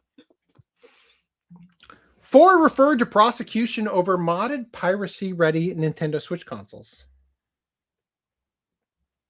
Japan's ongoing war against modded consoles has taken another step forward as 4 individuals have now been referred to prosecutors for selling modified Nintendo Switch systems, proving once again that Nintendo does not mess around when it comes to its hardware. Kyoto police have referred 4 men to prosecutors on suspicions of violating Japan's Trademark Act after they allegedly modified Nintendo Switch consoles to run pirated games and even advertised improved performance. Oh, it sounds like Bleem. The group reportedly modified around 45 units, with approximately 15 of those actually sold via social media platforms, generating an estimated 600,000 to 900,000 yen, which is roughly $3,700 to $5,600 USD. Not even the $10,000 they got for a mixtape, right? All 4 suspects have admitted to the charges, which Japanese authorities are treating as trademark infringement tied to Nintendo's intellectual property. Interestingly, local media has highlighted the relatively young ages of those involved, with 2 members being just 18 and 19 years old, alongside another in his 20s and a supposed ringleader in his 30s. While modding consoles has long existed in a legal gray area in many countries, Japan appears to be taking a far stricter stance. The case follows a similar incident in 2025, where a man was arrested and later convicted for selling modified Switch consoles loaded with pirated games, receiving a suspended prison sentence and a fine. That case was notable for being one of the first legal precedents in Japan specifically targeting Switch modding, signaling a broader crackdown that now seems to be accelerating. Nintendo's aggressive protection of its intellectual property is nothing new, as the company has historically pursued legal action against piracy, modding tools, and even online communities involved in distributing modified content. All right, so that was the preface. Let's talk about this one. Who do you think Nintendo hates more? That guy? Man tells Nintendo headquarters, "I'm going to blow you all the hell up." Gets arrested by Kyoto cops. Video game developer received threatening letter earlier this spring. It's hard to overstate how widely respected Nintendo is in its home country. A pioneer in its field that's recognized around the world. Creatively artistic and financially successful, Nintendo is, in the eyes of many people, practically a symbol of the nation itself, an ambassador of Japanese creativity and business acumen. And yet, not everyone in Japan is a fan, as the Kyoto police have arrested a 27-year-old man for threatening to blow up Nintendo headquarters. On March 16th, an envelope arrived at Nintendo's head office in Kyoto's Minami Ward. Inside was a letter which contained the statement, "I'm going to blow you all the hell up." The letter went on to say, quote, "I've already planted multiple bombs at Nintendo Co. Ltd. And in what could be called video game villain fashion, even gloated, 'You cannot stop my plan.'" Nintendo promptly contacted the police, who dispatched officers to search the area around the headquarters building, but no explosive devices or suspicious packaging was found. No bombs were spotted lurking around either. Oh. Would you draw that in MS Paint? Imagine that's what he did. He just put a bunch. He spray painted up a bomb or a sticker or just somewhere. like a printing, right? Yeah. Just like taped a printing of some bombs around the building.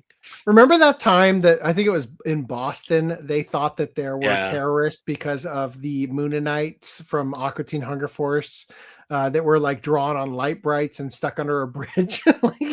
I don't know if it was Aqua Teen Hunger Force, but yeah, it was. They had a little thing where it was like you could put like an LED around a cell battery, and it would just be like by itself, and it would be an LED. And then so someone made like a little plastic thing that it would go in, and they put these all around the city. And then some people, the bomb squad got called. I think some people went to jail in one of the cities because they did it in multiple cities. I suppose one could argue that this means that technically Nintendo really couldn't stop the letter writer's plan to blow up the building by nature of him apparently not actually having planted any bombs in the first place. However, this doesn't mean that Kyoto's prefectural police couldn't arrest the man which they did on May 12th after an investigation led them to an unemployed man, living in the city of Hekinan in Aichi Prefecture, who has admitted to sending the letter. Investigators are still looking into his exact motive for sending the threat, but as he doesn't currently appear to have been in possession of or concealed any explosives, he's currently being charged with forced obstruction of business, a catch-all category crime within the Japanese legal system that encompasses a wide variety of types of harassment, threats, and disruptive behavior at or related to places of business. However, given the highlighted sensitivity to such violent threats in Japan, particularly in Kyoto, since the Kyoto Animation arson attack, prosecutors will probably be taking this case very seriously. They also said on Automaton, the case is quite similar to 2024's arrest of another 27-year-old man who threatened to bomb Nintendo's forthcoming events and harm its employees. This incident led the company to cancel the Splatoon Koshien National Finals in 2023. The Koshien National Finals 2023 tournament, which the threatener had directly referred to, as well as the subsequent Nintendo Live 2024 in Tokyo. Saw this. Man sentenced to 6 years in prison for distributing meth pills shaped like Mario. Man, Nintendo turning down fan-made projects. Look, it's a market replacement for the official Mario shape. The official Mario meth. Don't you think that it should be shrooms instead? Like, yes. That's what the M stands for on his hat. Mushroom. Yep. Capcom reveals physical game sales have collapsed to just 7% of total sales. Footnum, when I paid for you to be able to buy Resident Evil 9, you bought it physically, right? I got the physical Steam code. You fuck. I won't make that mistake again. You should have just bought it. They made a copy for PS5 on Amazon. You just had it shipped to his house. He doesn't have a PS5. What do you have? Cool2T says modded Switch. is different from modded with pirated games included, in my opinion. Yeah, it is. Yeah, and modded to play pirated games versus modded to play pirated games with pre-installed pirated games. Yeah. Right? In America, after that latest Supreme Court ruling, if it was just modded, probably okay with the whole like thing where you can't be a secondary person to piracy or whatever. But modded with pirated games already pre-installed for you, that's a no-no.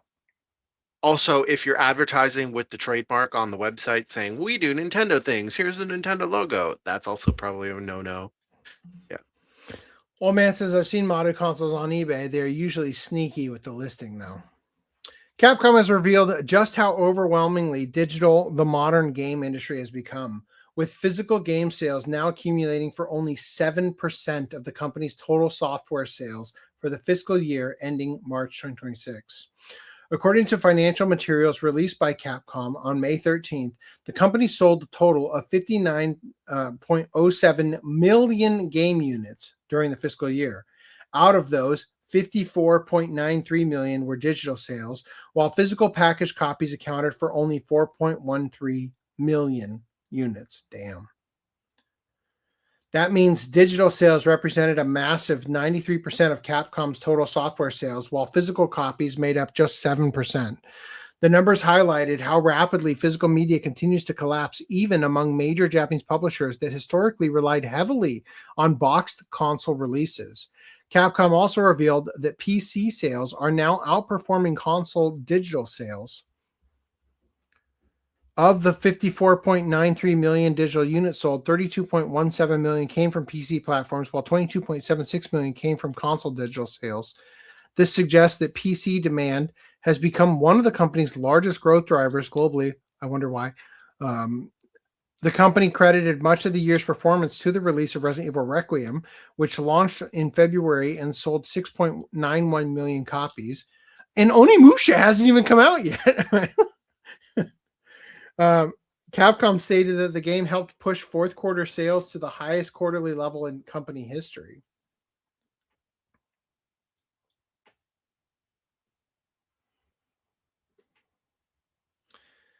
We're in the second quarter. What? Was it the pre-orders? It's a fiscal quarter it doesn't necessarily have to line up with the proper quarters. I guess, right? Like the quarter right before taxes are due. Another particularly striking figure is how I do think Japan has a different quarter than we do. And in fact, anyway, just by general thing, but another particularly striking figure is how heavily Capcom now relies on catalog sales rather than brand new releases. New titles accounted for only 9.6 million units sold, while older repeat selling titles generated 49.46 million sales. The company's future projections suggest physical sales will decline even further. For the fiscal year ending March 2027, Capcom expects total sales to reach 65 million units, with 62 million being digital. That would leave physical package sales at only around 3 million units, approximately 4.6% of total sales. Well, fuck. I can't. You're putting out such bangers this year. I can't imagine what games you're going to release next year. But fuck, I will work hard to not let that happen. Meaning physical copies will fall below even 5%. Fuck, that's not good. Apocalyptic. Don't let that happen. Cancel Crunchyroll and all the other shit you have that's digital. All right. What? Where's that? Time to move, feel the groove, spin it on your hands. Let your hearts keep pumping just like rubber bands. Ooh, let's get physical media. Who's that random guy in the black? That's what I was gonna I was gonna say, wait a minute. I thought Random 11. Why does Random 11 have a blindfold? Wait, no, Random 11's right there. Is it like an extra Random 11? Like. All right. It's our diversity higher, actually. Randy, put your dick away. He's black and blind. Exit 8's Blu-ray is coming out on August 4th. Great cover for the poster here / box art. Love that. With a Mobius strip or whatever, right? Kind of. Is that a Mobius strip? Or is it just shaped? I think it is, right? Yeah. I love that. That's great. Can't wait to watch it. It's a Morbius strip. It's morbid time.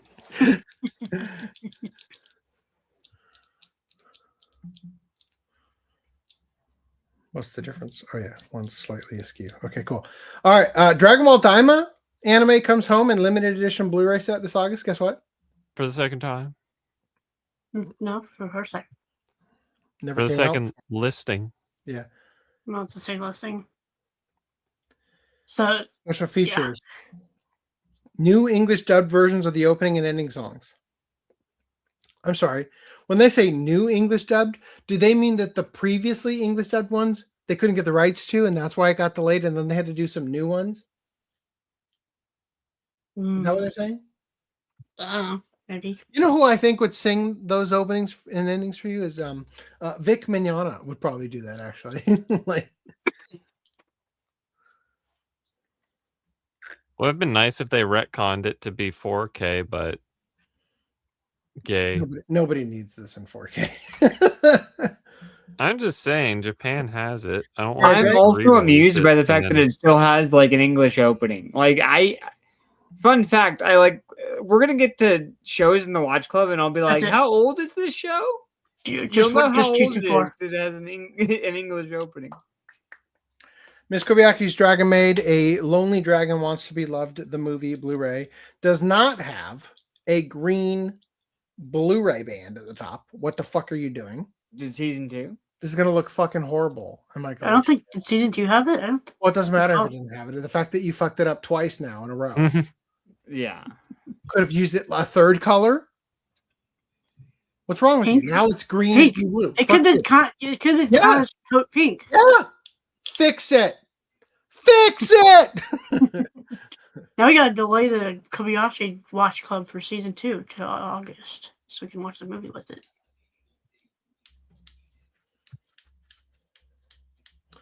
All right, moon past that. Hmm.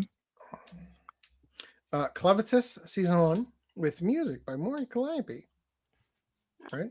For some reason, they got the uncovered slip for the main artwork. Main there. image, yeah. This is the actual image. Yeah. I saw it at Anime Expo, and I really wanted it to be better than it was. Anyway, I'll watch it, maybe somewhat. Rent a Girlfriend season 4. How does Rent-A-Cuck keep getting more seasons? They can't keep getting away with So I wasn't sure if it was real or not, but I saw a panel on Twitter of her boobies out. Yeah. I saw that one too. Is that a real thing? Are the boobies I real? will remind you that in the manga, they were flopping. There is a unbelievable chapter where she gets railed by other guys in the mind of the main cuck of Rent-A-Cuck. The main cuck. Yeah, I don't even know his fucking name. That's how cuck he is. Kazuya. Well, he's in the pool and he has yeah. an erection. Yeah. Crying. So that's the chapter it's in. It's not. I think that's I don't know. He's imagining other guys doing her, and they are doing her. They are doing her in every angle imaginable. There's an part of her that is not on done. the ceiling fan, around the couch, behind the Crunchberry, right? Like they are really fucking doing her. Also, One Piece season 14, Voyage 10. Ooh, Chopper, why are you turning blue? Is that the end of season 1? The end, yeah. This is right at the end of season 1, right? Or the beginning? No, it's not. The middle No. of season 1? Right towards we still got a ways to go before the end of season 1. because it's like 1100, right? Is when season 1 ends. Yeah, 1100 something. Yeah. Season 14, but they're just kidding.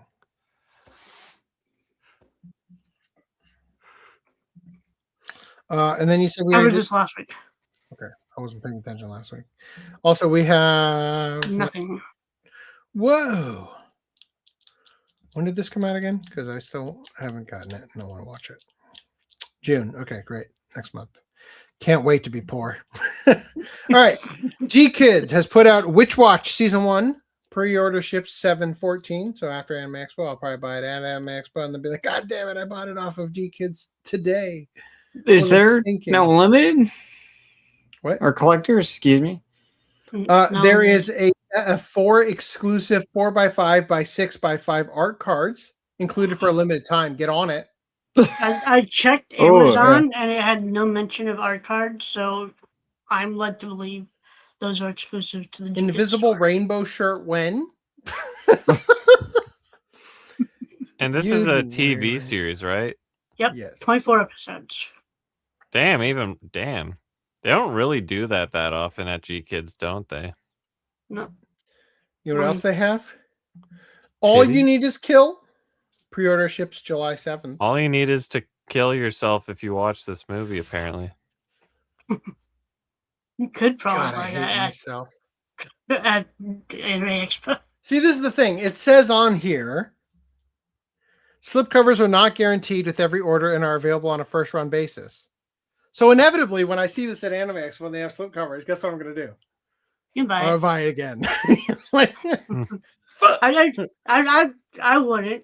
It's gonna be more expensive because the slipcovers. They have slipcovers on these that last for months, so don't worry about it. But if I get it at Anime Expo and I can actually check and make sure I get one that's not fucked up, that's the point, right? Yeah. Anyway. All right. Also, more deep dives. So, Discotheque has another, Media OCD has another Discotheque deep dives. They're doing another live action Astro Boy, the complete 1980 series on Blu-ray, Belladonna of Sadness 4K and Blu-ray, Bludgeoning Angel Dokura-chan on Blu-ray, Blue Submarine number 6 complete collection on Bluray. I don't think you need to read They're all these Blu-ray. out. Okay, all right, fine. Cats Eye, the complete first season, complete second season. City Hunter, complete first series. City Hunter 91, the complete 1991 series. City Hunter movie and TV special collection. Cyber 6. Devilman, the complete TV series. Fist of the North Star, the Legend of the True Savior, Legend of Kenshiro. That's what we're calling it? Yeah. Fist of the North Star, the Legend of the True Savior, Legend of Rao. Chapter of Death, In Love. Are we serious? Fist of the North Star, the Legend of the True Savior, Legend of Rao, Chapter of Fierce Fighting Movie. Legend of the True Savior, Fist of the North Star, Legend of the True Savior, Legend of Yuri, Legend of Toki. What?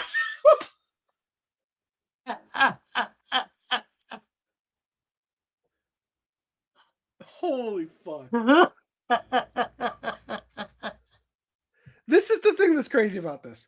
This one is Fist of the North Star, dash, The Legend of the True Savior, colon, Legend of Kenshiro. But this other one is Fist of the North Star, dash, The Legend of the True Savior, Legend of Rao, colon, the champion, Chapter of Death and Love movie. This one is Fist of the North Star, dash, The Legends of the True Savior, dash, Legend of Rao, colon, Chapter of Fierce Fighting movie. Click on that. Click on that one. See, can you click on it? Yeah. See if it says Legends or Legend on the cover. Legend of the True Savior, Legend of Kenshiro. The Legend of the True Savior, The Legend of Rao, colon, Chapter of Death. Bro, we got Legend of the Legendary Heroes over this here. One is Legend. You fucked up. The Legend of the True Savior, The Legend of Rao, Chapter of Fierce Fighting, and The Legends of the True Savior, Legend of Yuri, and Legend of Toki. God damn it. Add to cart. New Getter Robo Blu-ray. Night on the Galactic Railroad, Osamu Tezuka's 1001 Nights, Rainbow, Cutie Honey, Humanoid Monster Bella, Samurai Troopers Ronin Warriors, the complete collection on Blu-ray. Wait, so is it both? Ronin Warriors and Samurai Troopers? No, I think it's just regular Samurai Troopers. Then why is it called Ronin Warriors, the complete collection? I don't know. It's like calling Detective Conan case closed or whatever. Wait, complete collection. Well, the TV series. It doesn't even say Ronin Warriors on it. And the OVA. Yeah. It's just Ronin Warriors as far as like the localization, I think. No, it's not even. I think it's literally just the Japanese version because it doesn't say Ronin Warriors on the actual packaging here. It says Legendary Armor Samurai Troopers. But it looks like the one that I own, and it has the dub. Does it? Right? Because they sold two sets, one that was Samurai Troopers and one that was Ronin Warriors, right? I think you're thinking of, was it the DVD only? I think maybe for the Blu-ray they got dual. Pre-order in that too, then. Fine. All right. Shaman King original English dub. Shaman King original Japanese language. Sherlock Hound complete and unabridged. Oh, what the fuck is that? Unabridged. What are you talking about? That's if you already have it on Blu-ray, that's just for the bizarre titling of it. The English cut is longer than the Japanese cut. Yeah, that's what I thought. Yeah. So for those of you who don't know, it was a joint venture between between Japan and Italy, right?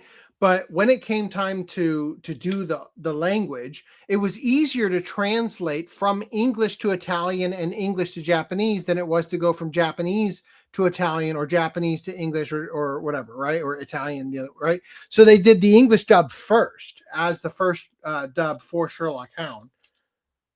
Yeah, I don't know. You already have this on Blu-ray. I don't think I do. I'll have to double check. You do. I bought it and then I watched it and then I gave it to you. Oh. And then I bought my own copy. So yes, you do have it. Somewhere. Okay. Also, Virtua Fighter, the animated series. Does this come with the whole series and they only dubbed the first like 28 episodes or whatever?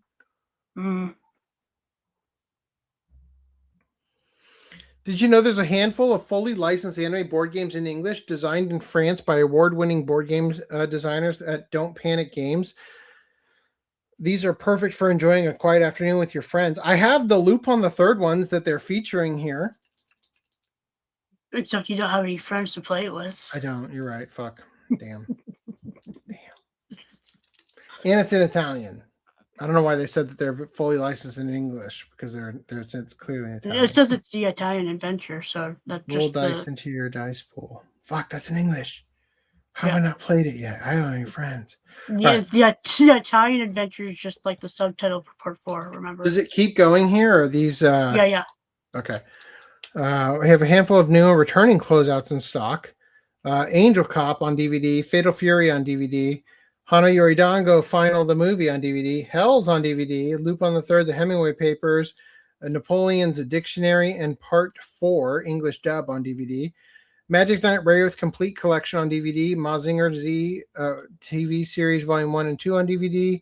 And in case you missed it, we've been slowly filling out our Sentai Filmworks collection, concentrating on the classic stuff for the most part. Garden of Words! Classic! Oh my Yeah. god! Gunbuster the number movie. 1. Face and at Unlimited Blade Works, Lupin the Third Part 6. That's the only reason he really did this. Lupin Zero, Ninja Scroll on Blu-ray, Queen Melania, Complete Collection, Panzer World Gallant, Short Piece Vampire 2D, and Yu Yu Shiki Complete Collection. Thanks, Savakis.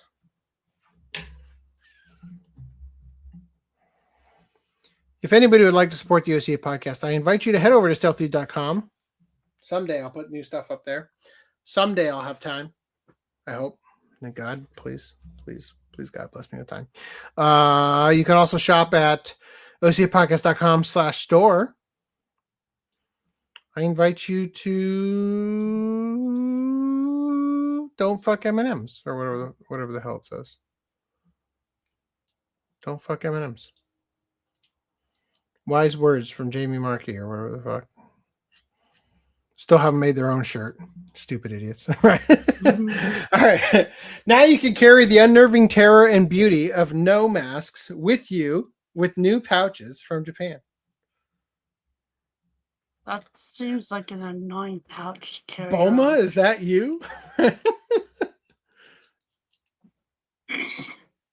Am I right? Is that not the face he was making in the Ghost in the Shell trailer thing? Ah!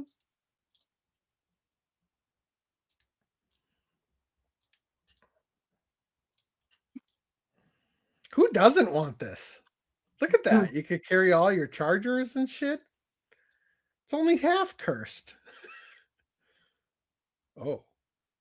Man in the Iron Mask, huh? That's the one. What the fuck? Did Slipknot have something to do with this? Holy shit. Is this what the backside of them looks like? It is the backside. Holy shit. Did they really look that cursed on the backside in real life? I don't think those are the backsides. I think those are just like. I think it is. Look, you can see the other side of the goatee thing. You can see the other side of the horns. Yeah, I guess. This is the pretty little woman. The pretty little woman. Yeah. Even the back sides of the pouches mimic the interior surface of the Noh masks. Oh, okay. Oh, that's what's the inside of the mask. Okay, yeah. Yeah. Holy shit. All right. Azure Lane Emden Bunny Girl figure brings out the big guns. By guns, I don't think she's fully loaded. Shit.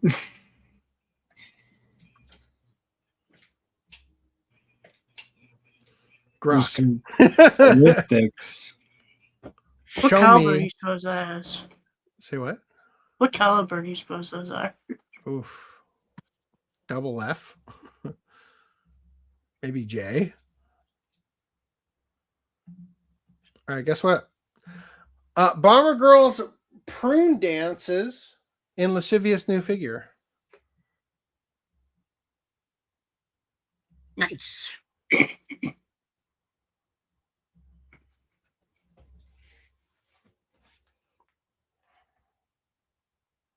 It's a wide stance right there.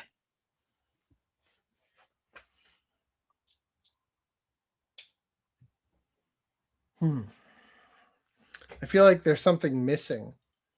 Also need to see a dick erect. No.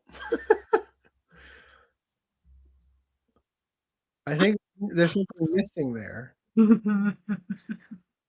Oh, I know. I know what's missing. Squeezy Tanuki testicle toys. Okay, I said you dick and you said no, but testicles is right? Sure. Bruh. Which one do you think would fit on the thumbnail underneath her?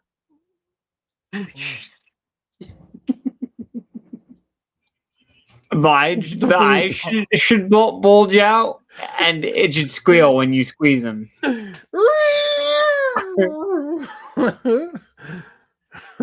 I'd say the first one. Yes. All right. February 20th. I've been sitting on these for a couple months because I was under the impression that they were all talking about the same incident for a while.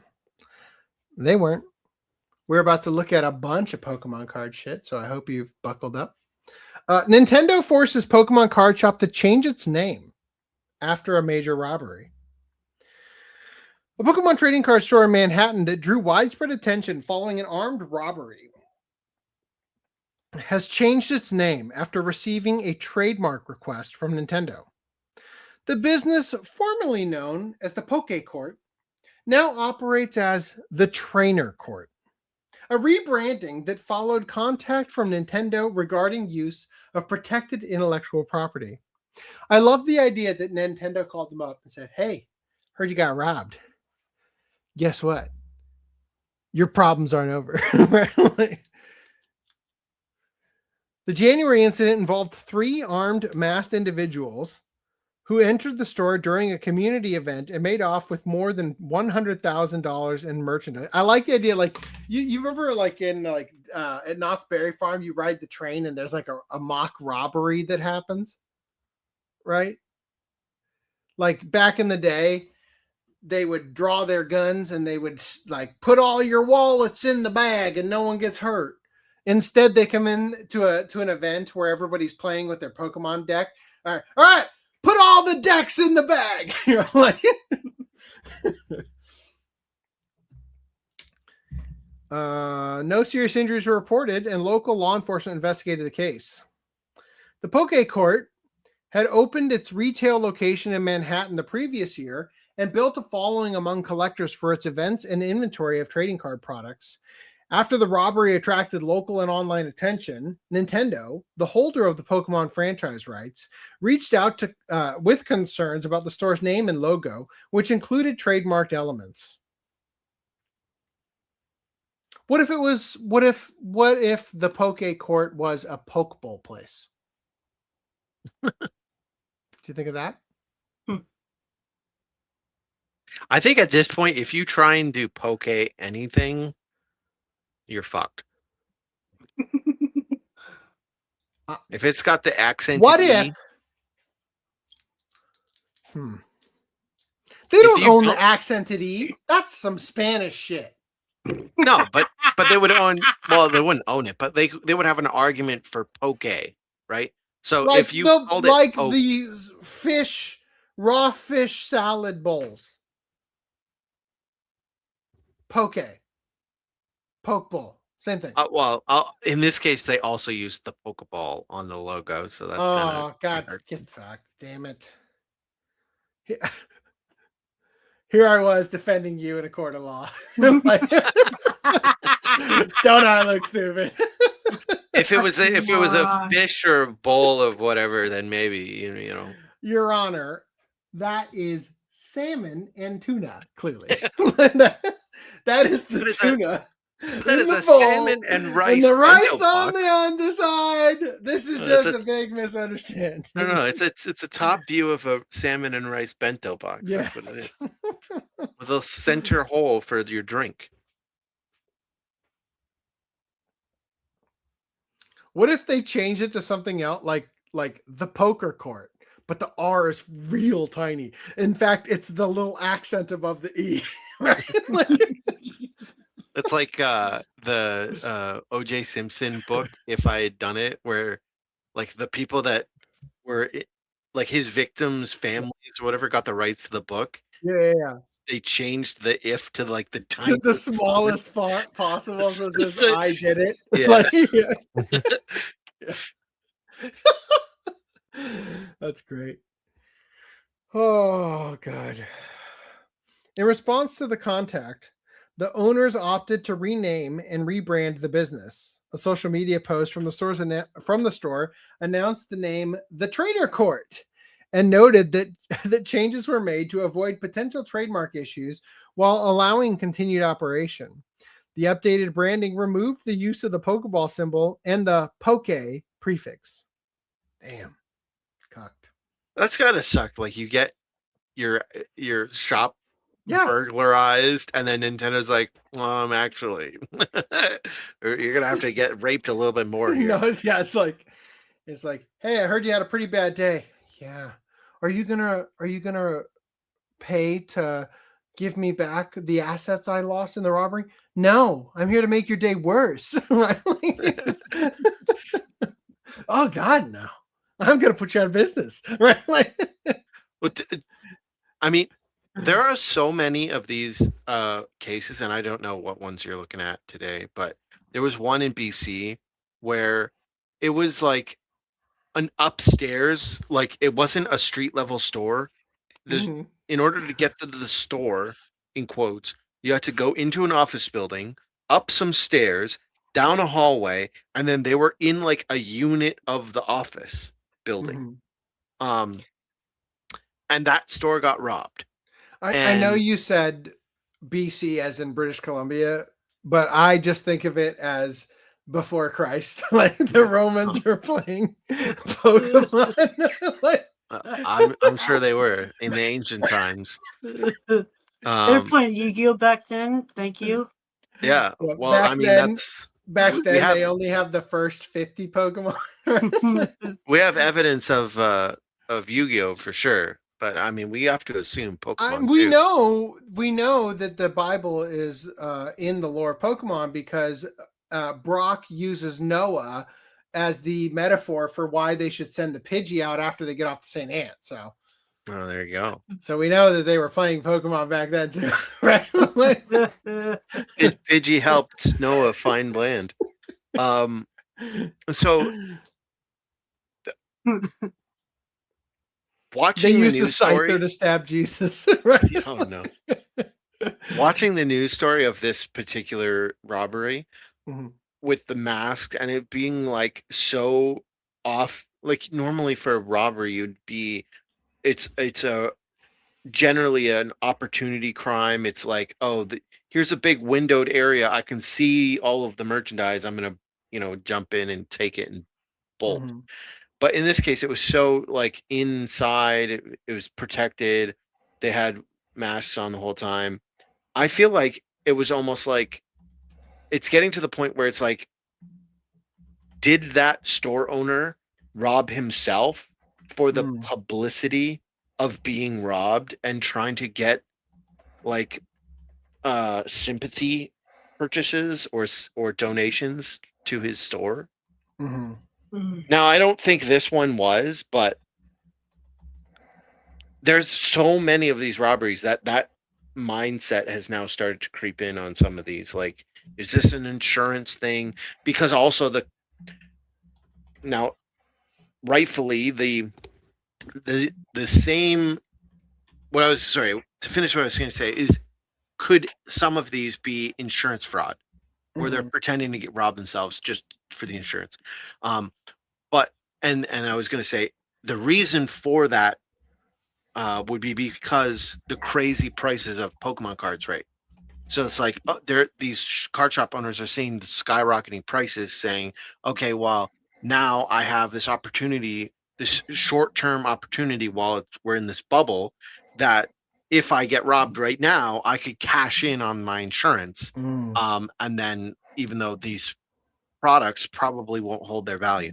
But that same mentality, in fairness, would also go towards the burglars in reasoning as to why they would want to burglarize a store. So So I couldn't help it. God damn it, ChatGPT bitch out of me. oh, no. The fashion of the Mewtwo. Why does Mewtwo have nipples? Cloned Why for is- our why sins, is Mewtwo evolved cute? for our salvation. A grok biblical parody. Gotta catch redemption. Whoa! I like how the Zapdos is the one coming out of the fucking volcano instead of Moltres. I mean, I like how all of the legendary birds are T-posing because I guess Yeah. they're spiritually 'Cause they're crucified also along. getting They're all crucified on Invisible Cross. They're the other ones crucified alongside Jesus. Should have been a Oh. master ball on the crucifixion. Yeah, you're right. Should have been a master ball. Yeah. Damn. Oh my god, Mewtwo's crying. Oh. Forgive me, Father. I know not what my purpose is. Like- oh shit. All right, that's it. Also, why is folks. Jigglypuff there? Why? That's not a fucking Jigglypuff I've ever seen. It's like a mix between. That's it's a Clefairy bowl. Yeah, it's a mix between Jigglypuff, Clefairy, and Ditto, I guess. Oh my god. I didn't realize Ash was there too. That's pretty wild. So when they were talking about Noah, they were talking about a guy they knew. Wouldn't that be like Peter?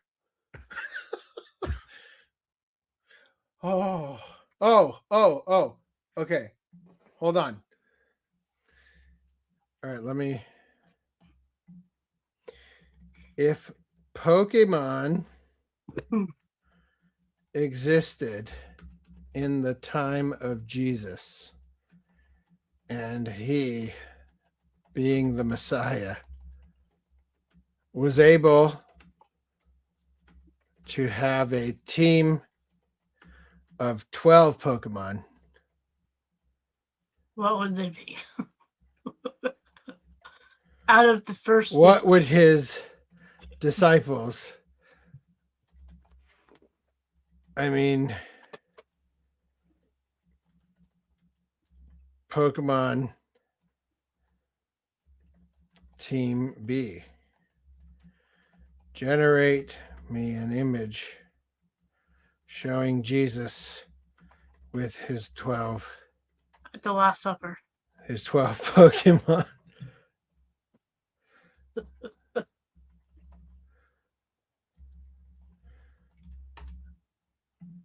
All right, Grok, I know you're not going to stop me.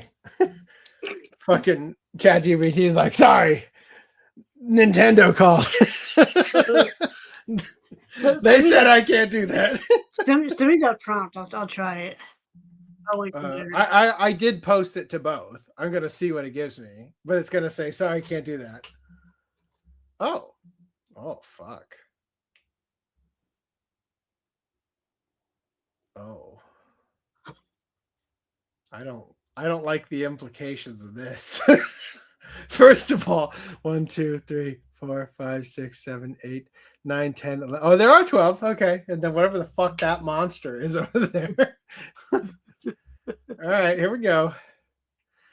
The likeness of Jesus is 100% biblically accurate.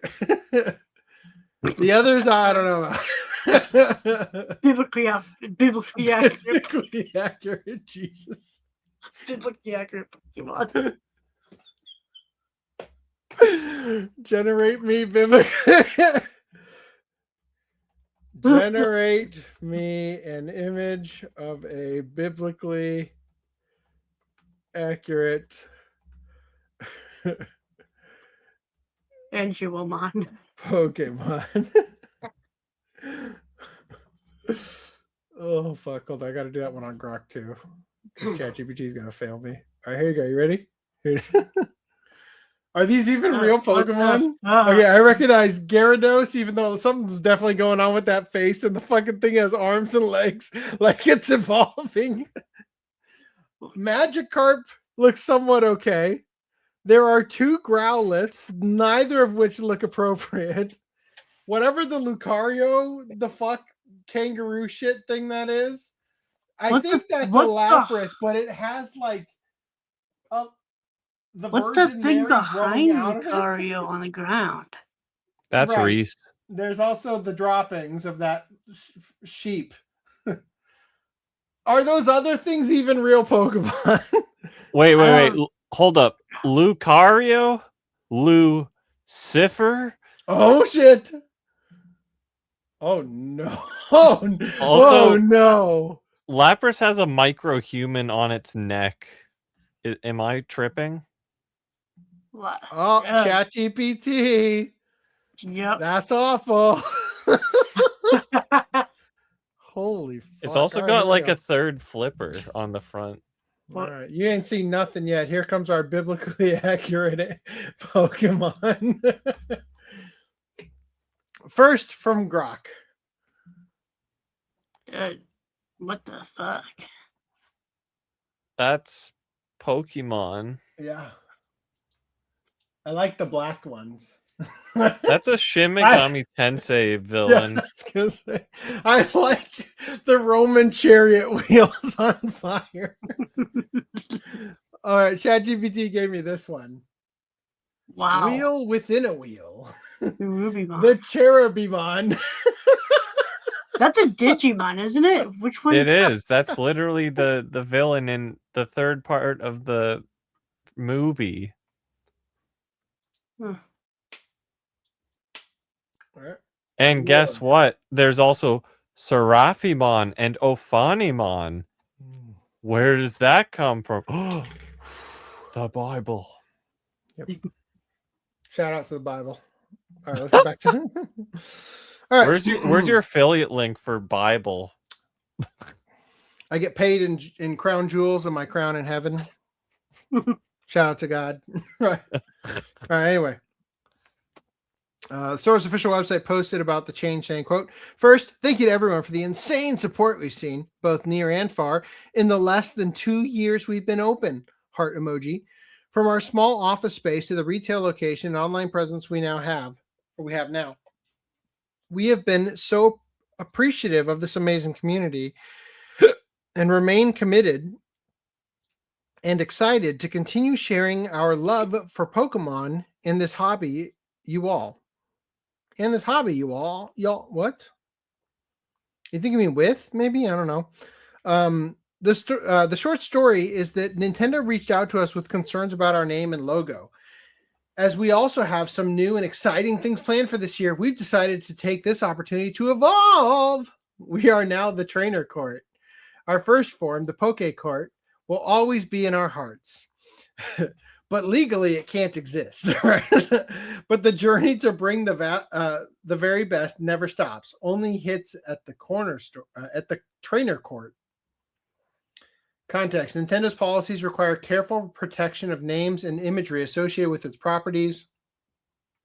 Would it be funny if they called themselves the Mario Court or something like that? Right? And they're like, well, how far can we take this? Right?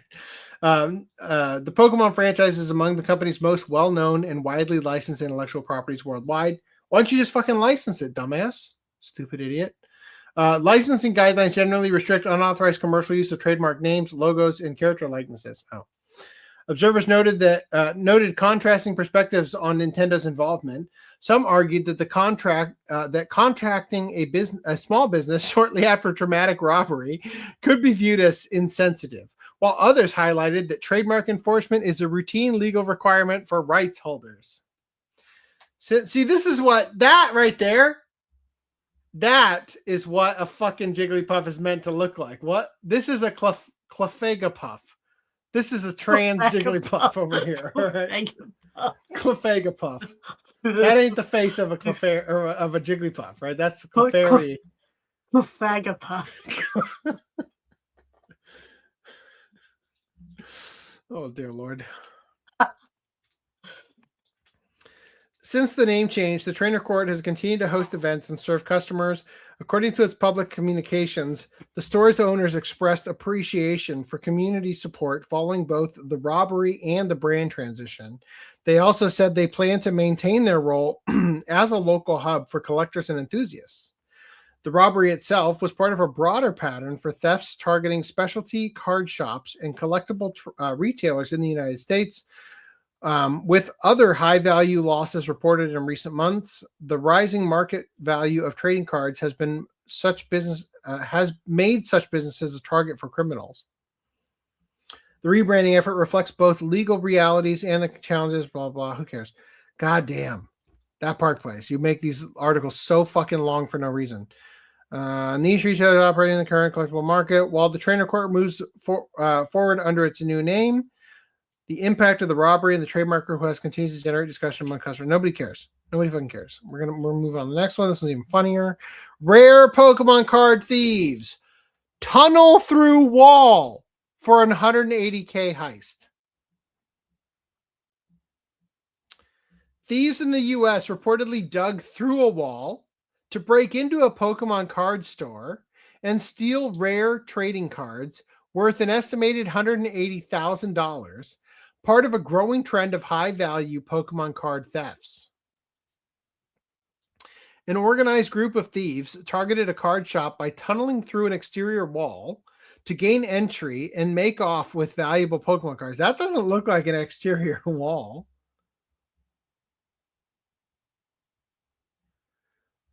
Did they tunnel through more than one wall? That's clearly like a break room or some shit back here, right? It definitely doesn't look like a brick wall, you know. It's the thinnest fucking brick wall if it was an outer wall. Definitely not. What's all this shit on the ground? Oh, I see you left the Funko Pops. They missed the best part. I can't imagine that someone would grab $180,000 worth of Pokemon cards. They left all the trainer cards. Oh, even base set. That's base set. Come on now.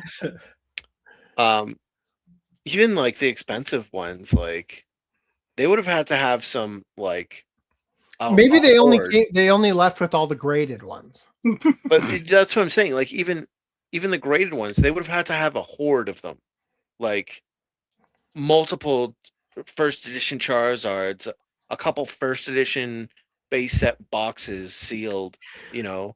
Judging by the link in the article, I guess we aren't going to find out what they actually took. What the fuck are you giving me over here?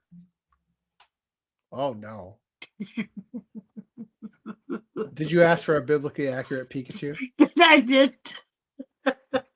How come he's got like a tail and then he also has like a shit zigzagging out of his ass? That's a tail. I don't know. That's his butt plug. Give me a biblically accurate poopy. What? Hold up, though. Uh-oh. The 3 individuals. Oh, God. Shit. Oh, that's adorable. You generated that one? Grok. That's a Halo out of his money. That one looks good. Yeah. The unknown or whatever on the line. Who generated this, Grok? I did on Grok. Yeah, okay. I was gonna come on. Meowth, you're Jesus. Meowth, that's right. I saw whatever this was, and I'm like, wait, 3 individuals. You're the Messiah? Meowth, that's right. What do you think the coin is for? What? I tried getting Grok or chat to do the biblically accurate Pikachu. He said, no, it's too soon. Like, biblically accurate Pikachu is not a trademark property. Try again. And I still won't do it. But, like, fuck you. Piece of shit. Give me a biblically accurate this. Oh, yeah. No. How about no? No. Chat also refused. Right? Yeah. Okay. So they tunneled through an exterior wall to gain entry and make off with valuable Pokemon cards. The stolen merchandise is believed to include rare and high-end cards, which can fetch tens of thousands of dollars on the secondary market. Dexerto describes the tunnel break-in as a professional job, indicating planning and execution beyond a simple smash and grab. How can you tell? Like, the estimated value of the stolen cards is around 180,000. Incidents involving theft of collectible cards, particularly Pokemon cards, have been on the rise, in part due to the strong resale market and the high prices that rare, mint-condition cards can command. Criminals have increasingly treated card shops and private collections as lucrative targets, employing methods ranging from break-ins to online scams. No official police statement was included in the initial report, and it remains unclear whether any suspects have been identified or arrested. Holy shit. What do you think these black things are over here? Phone cases? It looks like it says cola, doula? Card sleeves? Oh, maybe.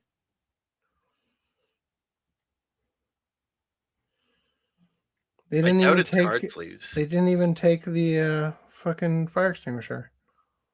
It might be like a card pack thing, like a trainer cards, like a plastic storage thing for a card. Oh, it's the grading cards, so they can fake all their 10.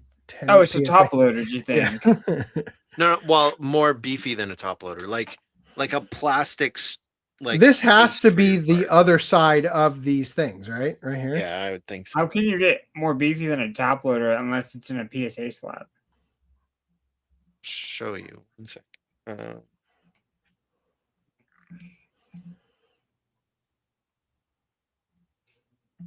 Come on, Reese, you're killing me. Yeah, I have to upload all this shit to. You got to send me all these, by the way. Fucker. This was funny. This is not. This, I don't know what the fuck that is. That definitely got some influence. All right, I'm gonna move past this. Hold on 1 sec. Okay, I'm not moving past this. I'm waiting patiently, like a good boy. Just I don't want to fuck up the timestamps of the next thing just to show you this. But this could all be one segment, to be honest, because they're all Pokemon related. Yeah. This. Oh, I have those. That's what my VTuber cards are in. Oh, okay, I forgot about those. Yeah. Those were what people used before, like, fucking, they all decided, no, PSA, we're going to waste all our money and just spend it on PSA. Yep. Even though it's a fucking huge scam, or at least it became one. All right, here we go. Breaking news. The situation at Korea's Pokemon Mega Festa, where on-site promo card distribution was abruptly canceled.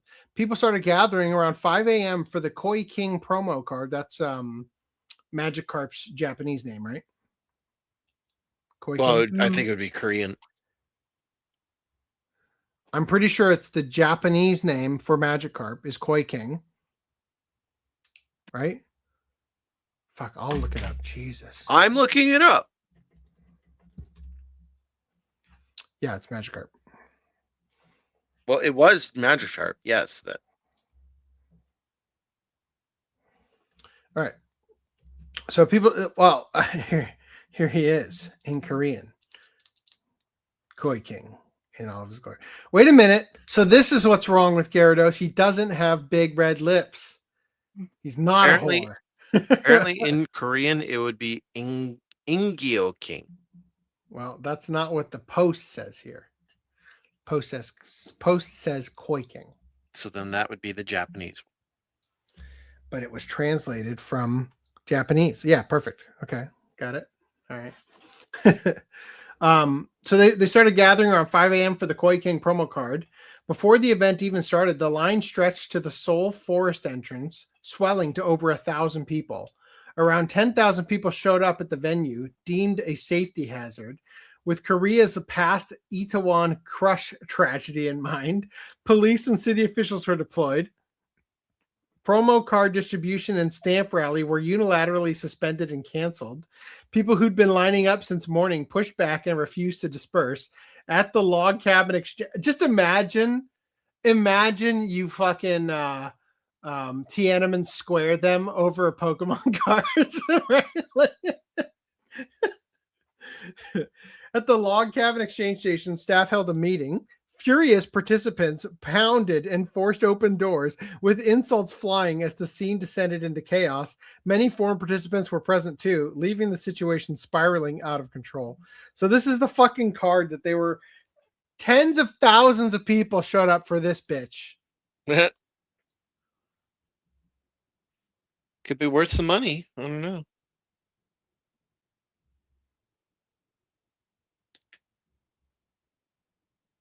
That is kind of crazy. Like,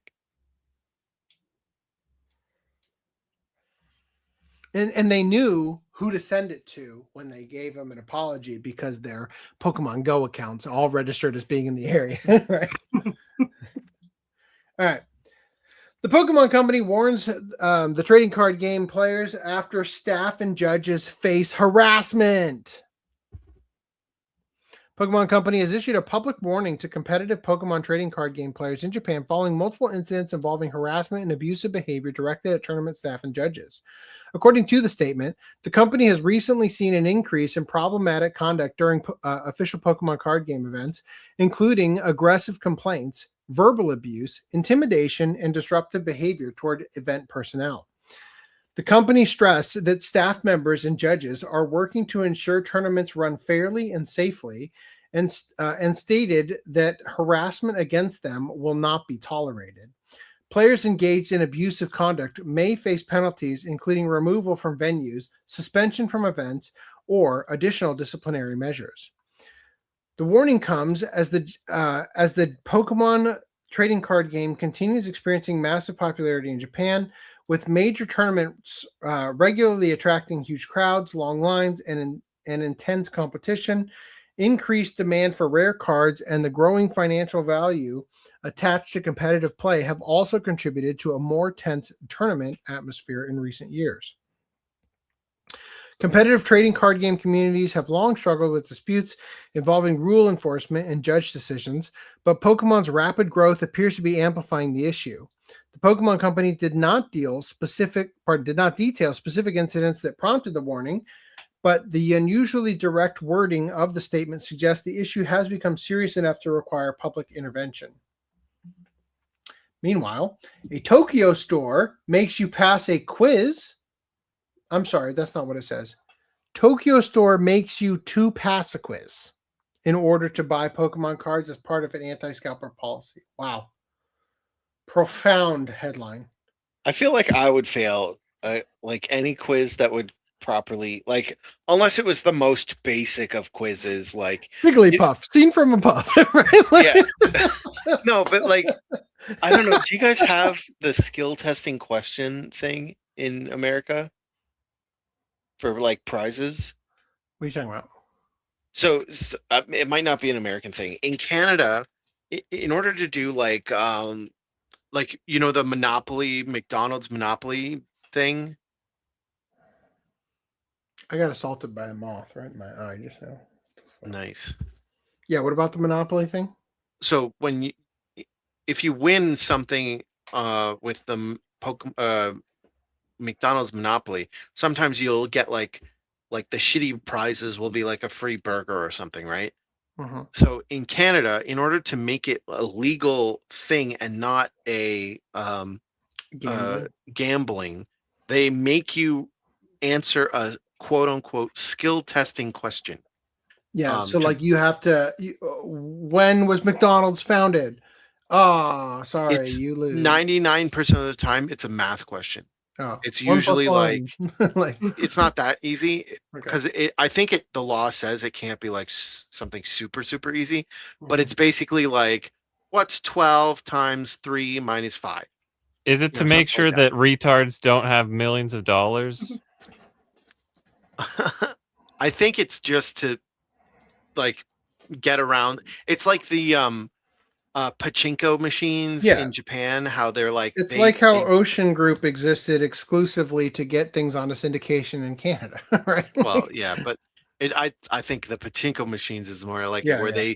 they do business. It's in, illegal. Like, it's illegal in Japan. It's illegal to gamble for money.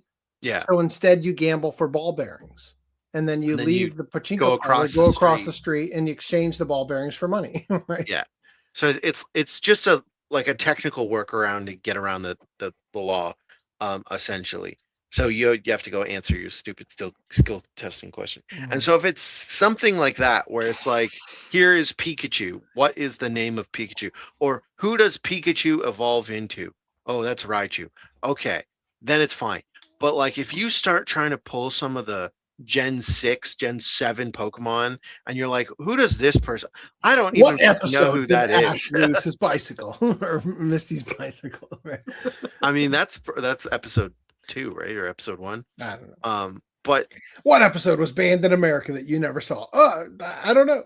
Right? That'd be a weird question to ask in Japan. Greenland. But my point is that in order to pull out like a lot of scalpers, you're gonna have to have a significantly challenging question, and I think I'd fail those. So they said here, as new shipment of Pokemon trading card game expansion packs comes in, Bic Camera makes a new rule. In a perfect world, the launch of a new Pokemon trading card game expansion would be a time of unmitigated joy. New cards give veterans additional strategies and gameplay wrinkles to ponder and experiment with,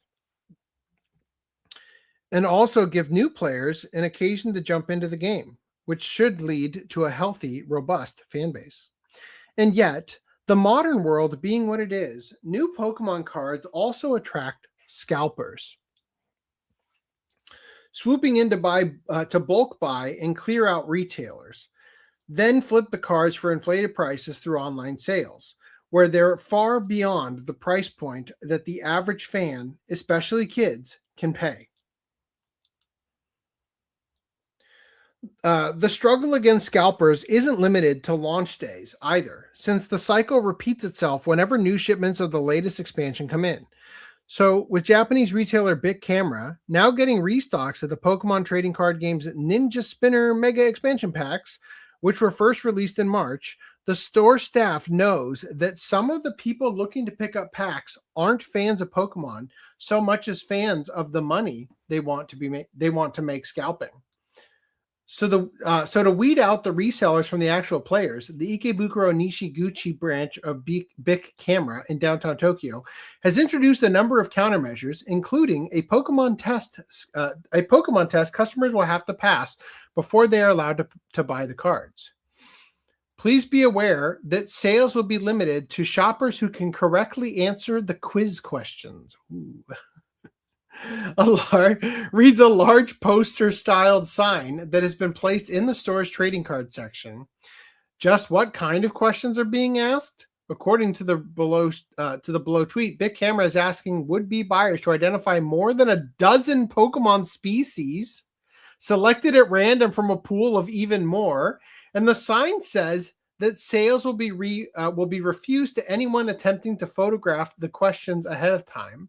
Ostensibly, the names of the Pokemon are those that actual fans would be familiar with, but might not be known to scalpers whose primary way of interacting with the franchise is simply looking at online resale market prices. You literally have to be in the first, like, red, blue, and gold and silver, like those games. To be honest, I don't even know if I know all the red and blue ones anymore.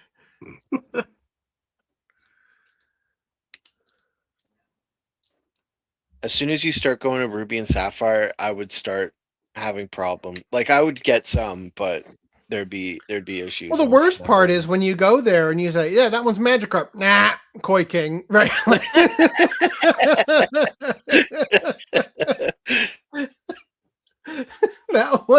would fail all of them I would fail all of them if I needed to say it in Japanese. What was the what's the Squirtle one, like Zenigata or whatever? If it's like the Who's That Pokemon, which is just a silhouette box. Yeah.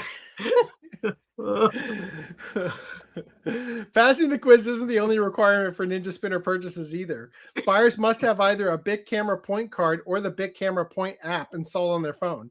Since Bic's Point system keeps a record of your purchases, this allows the staff to see if the same customer has been buying a suspiciously large quantity of cards in a short period of time. The sign also states that there is a limit of one box containing 30 packs per customer, and that purchases for the purpose of resale are strictly prohibited, suggesting that in addition to the quiz and point account requirements, Bic Camera is reserving the right to refuse service sales to anyone they have reason to believe is a scalper. What were you gonna say? That's the other thing with like, I get why they're doing it, and I get that like you have to do something against scalpers. It's getting insane. But like, as a collector, if you're collecting the set, you need to be buying a lot to collect the set, especially if you're going for. Come on, man! I aced the test. Especially if you're how going much shiny Gyarados? Yeah, especially if you're going for building a deck and you need 4 copies of one rare card. Yeah, did they make shiny versions of Pokemon cards? Like, yes, they did. So like, you can like, are they the same as the original color, like the original picture, but with the other color, or are they a different drawing? Both. Oh. There's been examples of both. It's not like all Pokemon cards have a shiny. There have been a couple that are like, here is a shiny version just as a special thing, and it's just like a brand new art. And then there's been some that's like, here's the exact same card with the same art, but it's just shiny now. I am so glad that I got out of this hobby when I did. I haven't collected since the original 150 Pokemon were thing. And that I don't know where the fuck that came from, but it's those ones have the little Halloween symbol on them because they probably yeah. From, yeah, the Halloween set. Yeah. There was a time when I was playing the card game and I was going after them, and I was buying like 4 booster boxes, which comes with 36 packs each. And I still didn't get all of the cards that I wanted from the set. So to be limited to like, oh, well, you can only get 1 box. It's like, fuck you. I want to buy like enough to be able to get the cards I want. And so that's annoying, but then also you don't want. So it's like, oh, well, a suspicious number. It's like, okay, if I'm buying like 100, yeah, that's suspicious. Okay. But like, what's the line on suspicion of scalping? I don't know. Because it's so low. But then also, I will say that I did buy some Japanese cards one time, and their pull rates are way better. So, like, there was a Pokemon Evolution set, which was like they remade. Are they better? Cards. Or did you just get real fucking lucky? Well, I mean, I might have got lucky, but they basically remade a bunch of base set cards in like the modern style. And so I bought those. Like they had English versions of them, and I bought those. But then they also had a Japanese box, and I was like, oh, I'll get a Japanese box. And I think it came with like 16 packs or something. And I got like 80% of the set in those 16 packs. Something it was, or whatever it was. It was like a box, but it was smaller than the 36 pack box that we would get in America. And I got like 80% of the set. So I guess there could be an argument for you not needing as many products in Japan. It would be a shame if something happened to your business, especially after the robbery, Nintendo. The card identity are hidden due to the investigation. OCA Christmas card found. You talking about this one? 'Tis the season.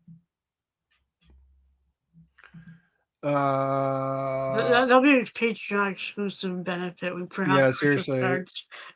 I'm sure scalpers know many of them. You'd be surprised. Right?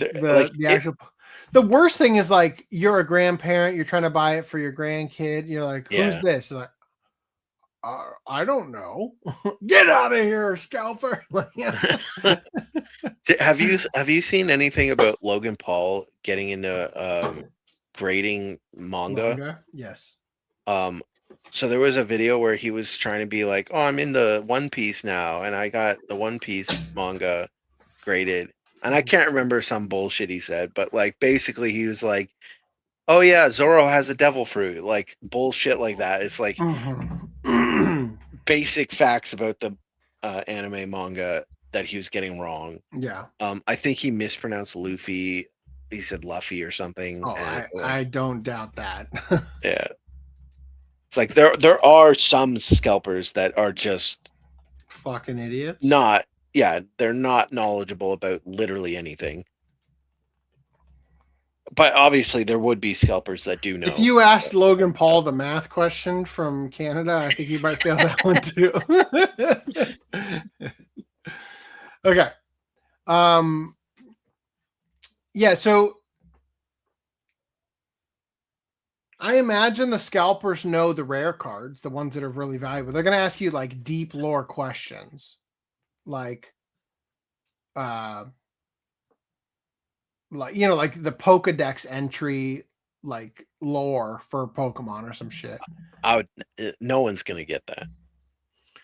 Some autistic person might. Like where did Cubone get its mask? Kind of shit, right? They have so much money on the line. They know all cards and their value. I don't know. Which Pokemon requires a flute? Oh, that's a stripper pole. How did I miss all these? Oh my god! Oh my god! There's so many. Which Pokemon did Ash lose his virginity to? Machamp. All right. Every time I see physical game sales declining, I get sad. Though I have to believe it will bounce back at least a little bit. The newer generation are moving back to theaters and home video for movies. I have to believe it will happen to games too. It will, because that's why mixtape is in the theaters. Yes. Just gonna drop the hot take. I didn't like Daima. Yeah, I haven't even bothered to watch it. I really wanted to like it, but if Toriyama hadn't died, it would have been much harsher about it. Honestly, I'm just glad to see Dragon Maid movie get dubbed so I can finally watch it, right? Feels like it's been forever. People may hate Funimation, but even post Sony, they're putting out like over 10 Blu-rays a month now. We're lucky to get more than 5 from Crunchyroll. No, he's saying even hold on. He said people may hate Funimation, but after Sony bought them, they were still putting out over 10 Blu-rays a month. Now we're lucky to get more than 5 from Crunchyroll. Well, it's still the same thing. It's still Sony. Yeah. They added Magic Knight Ray Earth on DVD. Meanwhile, I'm still waiting for them to add the Blu-ray. Yeah. Oh, on the Discotheque Deep Dives. Ronin Warriors was the dub title. Samurai Troopers was the original title, but the dub called it Ronin Warriors. I'm correct. Go back to this one real quick. So because I made that stupid screenshot, whatever comparison thing, for the Blu-rays, I ripped both my Ray Earths, and the discs are the same as far as I can tell in quality. I mean, the UK one has slightly more, but that means I can sell the Discotheque Blu-ray of Ray Earth that I own. Enrib, you hear that? Putnam was saying he could sell it too. Sure. It's probably not worth the shipping. Was it Enrib Canadian? Yeah. Okay. Doubt. I don't think Enriv is Canadian. GT Vegas says while supplies last. Fuck, that figure makes me want a goon. That is a stripper. All right. Anyway, all right, here we go. As a final deterrent, the written conditions state that shrink wrap and perforated packaging sections will be removed from the boxes at the time of sale, damaging the potential value on the resale market. Manufactured scarcity in collectible trading card games is a complex issue. On the one hand, you know what? Nothing drove me up the wall more than buying something from Borders or Barnes & Noble or DVD Planet, and they would take their fucking CD opener and do it on the top of the fucking DVD with the goddamn knife just gouging a fucking line through the top. I was like, Jeez. what are you fucking doing, you pieces of shit? I didn't ask for help. That was cardboard, you bitch. Like, oh man, I lost my shit at them a few times. Anyway, where was I? Manufacturer scarcity in collectible trading card games is a complex issue. On the one hand, manufacturers could put a dent in the profitability of scalping by simply printing more of the most in-demand and effective cards, making certain cards easier to find, though in turn affects competitive gameplay balance and also dampens the excitement for finding a rare card in a purchased pack. One could, perhaps, cynically argue that ultimately some retailers don't care whether fans or scalpers are the ones buying their Pokemon cards, since the store makes money either way. The Ikebukuro Nishiguchi Bic camera, though, appears to be of the opinion that protecting genuine fans' access to the cards is worthwhile. So it's nice to see them making efforts to do so. Okay, we got. Randy, I'm cutting out the second to last article for time. We got two more. Japanese Pokemon card shop grabs scissors as part of its plan to keep scalpers away. Thwarting resellers isn't always a snap, but maybe it could be a snip. Much like the slice of sweet cake attracting flies, scalpers continue to swarm around Pokemon cards. At its core, the problem is that scalpers and legitimate fans both want the same thing. But it's nearly impossible for fans to beat scalpers to the punch. Unlike scalpers, who are looking to benefit economically from scooping up cards to flip at inflated prices, actual fans can't just ignore their other life responsibilities and loiter in/around retailers until the day's shipment comes in. Except, are fans and scalpers really after the same thing? When you really look at the psychology behind their purchases, there's a pretty big difference between what the two demographics want when they go shopping for Pokemon cards. And one shop in Japan has come up with an idea to leverage that difference to make their cards just as satisfying for fans, while simultaneously severely damaging their appeal to scalpers. They're snipping off the edge. I honestly don't think that's a big enough deterrent. I think they need to fully open them. It's worse. Yeah, it's worse because they fucking routinely reseal them, right? Yeah. That's a whole different scam. Taking out the good cards and scalping those in and of themselves. Yeah. I guess the cutting off the corner stops them from being able to reseal it. No, but if you just bought packs somewhere else, you could still take out the good cards, reseal the shit cards, and sell those at an inflated rate. I mean, that's a lot more work, though. But yeah, you could. Old man says, I ripped my Ray Earths. Sounds painful. It was painful. Hareruya 2 is a Pokemon card shop, specialty shop. It would also, just quickly, I mean, you'd still have to find mint package, like packs to reseal, which if every company started doing this, you wouldn't be able to find those. So True. But if every company started doing this, then this is the the standard, and resellers therefore it's aren't selling them valid. to other resellers. They're selling them to customers who are going to get them like this anyway. yeah, that's why I said this isn't a good enough thing. Yeah. Right.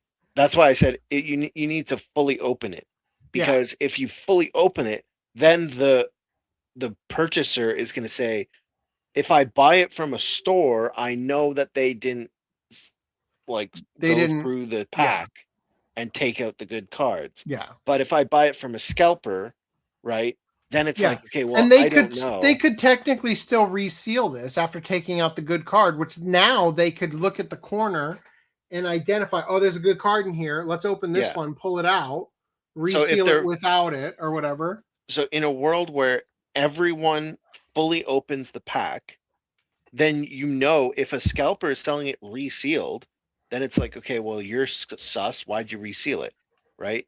And then but then also you can't trust them equally on the open pack because they could have taken out a good card.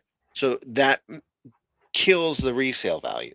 With the corner thing, it's like, okay, well, it's still sealed. It's just the corner's open, and it's like it'll hurt the resale market, I suppose. But as a buyer who's like jonesing on, I need Pokemon cards, you're like, oh, okay, well, I mean, they still can't take the good cards out, so I'll buy the pack still.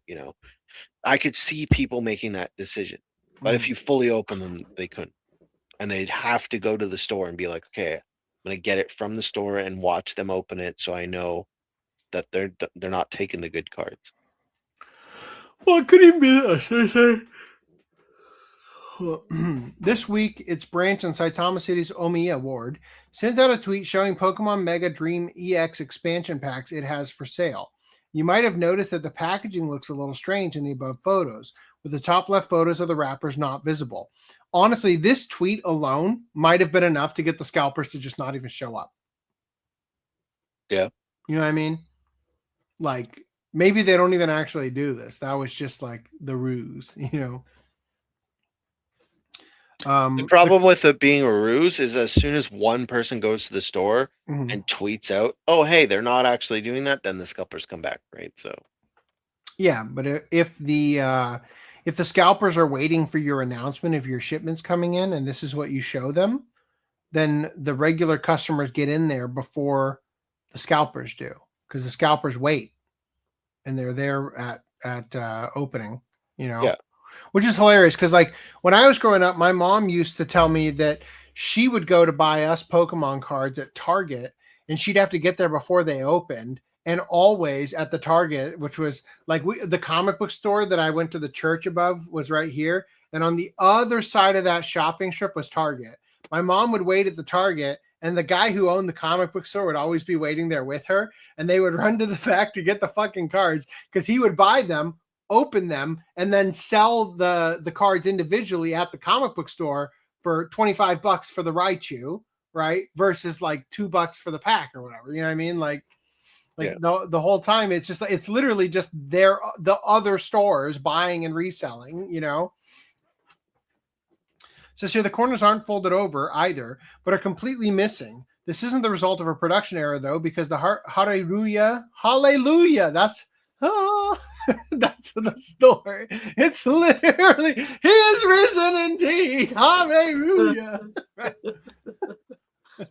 Because the Hallelujah 2 staff themselves cut the corners off. The logic goes like this. When fans buy a pack of Pokemon cards, it's because they want to use the cards to play the game.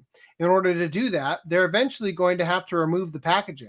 So having a corner of the wrapper snipped off by the store is really just giving fans a head start towards their actual goal anyway. Scalpers, on the other hand, don't actually have any interest in using the cards themselves. They have no intention of opening the pack up because for them, keeping the packaging in as close to perfect condition as possible makes it easier for them to offer it for resale at high prices as a new item, since buyers in the secondary market aren't going to pay as much for a snipped corner pack. Hold up. Jesus was Jewish, right? He was killed by the Jews. But he was Jewish. Therefore, Passion of the Jew too. Yeah, that is what made me think of it. There is a distinct lack of Star of David. Yeah, I didn't want to say it, but yes. Also, what in the fuck are these like horned? Also, Mewtwo what Pokemon crucified him? Also, Mewtwo doesn't exactly have a nose. He doesn't? Not proportionate to what he's supposed to. What you're claiming. Oh, you mean he doesn't have a nose? Make a Jewish Mewtwo? Question mark. But didn't he, if we're being honest, seek world domination? You got me. It's almost 3 in the morning, so I'm gonna dip out. Oh, we're on the second to last article. Come on, man. Or you can go. Just one more, is that it? Is that the end of the show? Yeah. Too bad. Bye. Goodbye. Don't rip your hair. Right. This isn't Omiya Haruya 2's only scalper countermeasure either. The store also designates a portion of its stock as being for sale only to customers 15 years old or younger. And yes, they will ask for some form of identification. God damn it, it comes full circle. Fucking digital ID, this and that, right? For sale only to customers 15 years old. And yes, they will ask for some form of identification, likely a school ID card, for those who look like they might be older than the cutoff. Purchasers of these kids-only packets are also limited to buying 2 packs in one day for the Mega Dream EX cards and 5 packs in one day for the Mega Series. Aside from the age restrictions, the store also designates some cards as being for purchase only by customers who register as friends of the store's official line messaging app account. Presumably as a way to flag bulk buying, and has a limit of 2 Mega Series pack purchases per day. Haruya 2 also has a branch in Tokyo's Akihabara Otaku Quarter, which instituted kids-only sales policies of its own a while back, but without the corner snipping, at least initially. With the Mega Dream EX expansion having launched last November, interest from resellers probably isn't as intense as it was 6 months ago. Still, with scalpers becoming a problem for the long-term health of the hobby, it's good to see Haruya 2 taking steps to make sure cards can end up in the hands of the fans who are going to use them for their intended game-playing purpose. Okay. Last article. You guys ready? Woman in Japan breaks into home of a complete stranger just to slap him in the face. No doorbell rung, one face slapped. Sometimes, in his idle moments at home alone, a guy living by himself might think, it'd be nice to have a girl here. And if that happened to be the sentiment running through the mind of a 29-year-old man in Kagoshima City on Wednesday morning, the last day of Japan's Golden Week holiday this year, then his yearnings were answered when a woman suddenly appeared in his house. However, this woman was not a magical goddess sent to reward him for his pure heart, nor was it a childhood friend seeking to fulfill a promise they'd made to each other in elementary school. The spirit of the house's previous occupant, or any other of the scenarios romantic comedy anime would lead us to expect. As a matter of fact, into the right address. As a matter of fact, the man and the woman had never met before this unexpected encounter in his home at around 6:10 a.m. And while it's definitely weird to just let yourself into the home of a complete stranger, what the woman did next was even stranger, as she slapped him in the face. "There's a woman I don't know inside my house," said the man as he placed a call to Japan's 110 emergency police response number following the slapping. When officers arrived on the scene, they found the 54-year-old woman, herself a resident of Kagoshima City as well, still inside the man's house. When questioned at the scene, she admitted, "There is no mistake that I slapped him." Though the blow to the man's face was not powerful enough to require medical treatment, the woman was still placed under arrest on charges of assault. The woman made no attempt to steal anything from inside the house, so it appears she really was there just to slap a dude. Though the police are still investigating just why she'd want to do that. With no immediate obvious signs of forced entry, investigators are also trying to determine how she gained entry into the man's home. Though the police have made no comment yet as to whether it was a case. Though the police have made no comment yet as to whether it was the case in this incident, it's not incredibly uncommon for people living in Japan to leave their front doors unlocked if they feel like their home is in a safe neighborhood. But even in a country with very low crime rates, weird stuff can happen, and does happen. So taking the time to lock your door is usually an effective way of keeping strangers out of your home and the palms off of your face. Did we hear how 29-year-old man? Yeah. So she was double his age almost. Damn.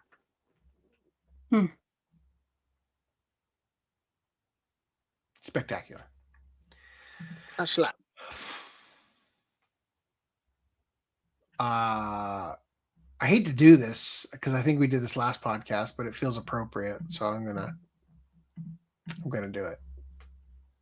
He's gonna do it. Don't stop me now. Good night, everyone. Wait, and yep, okay. Good night.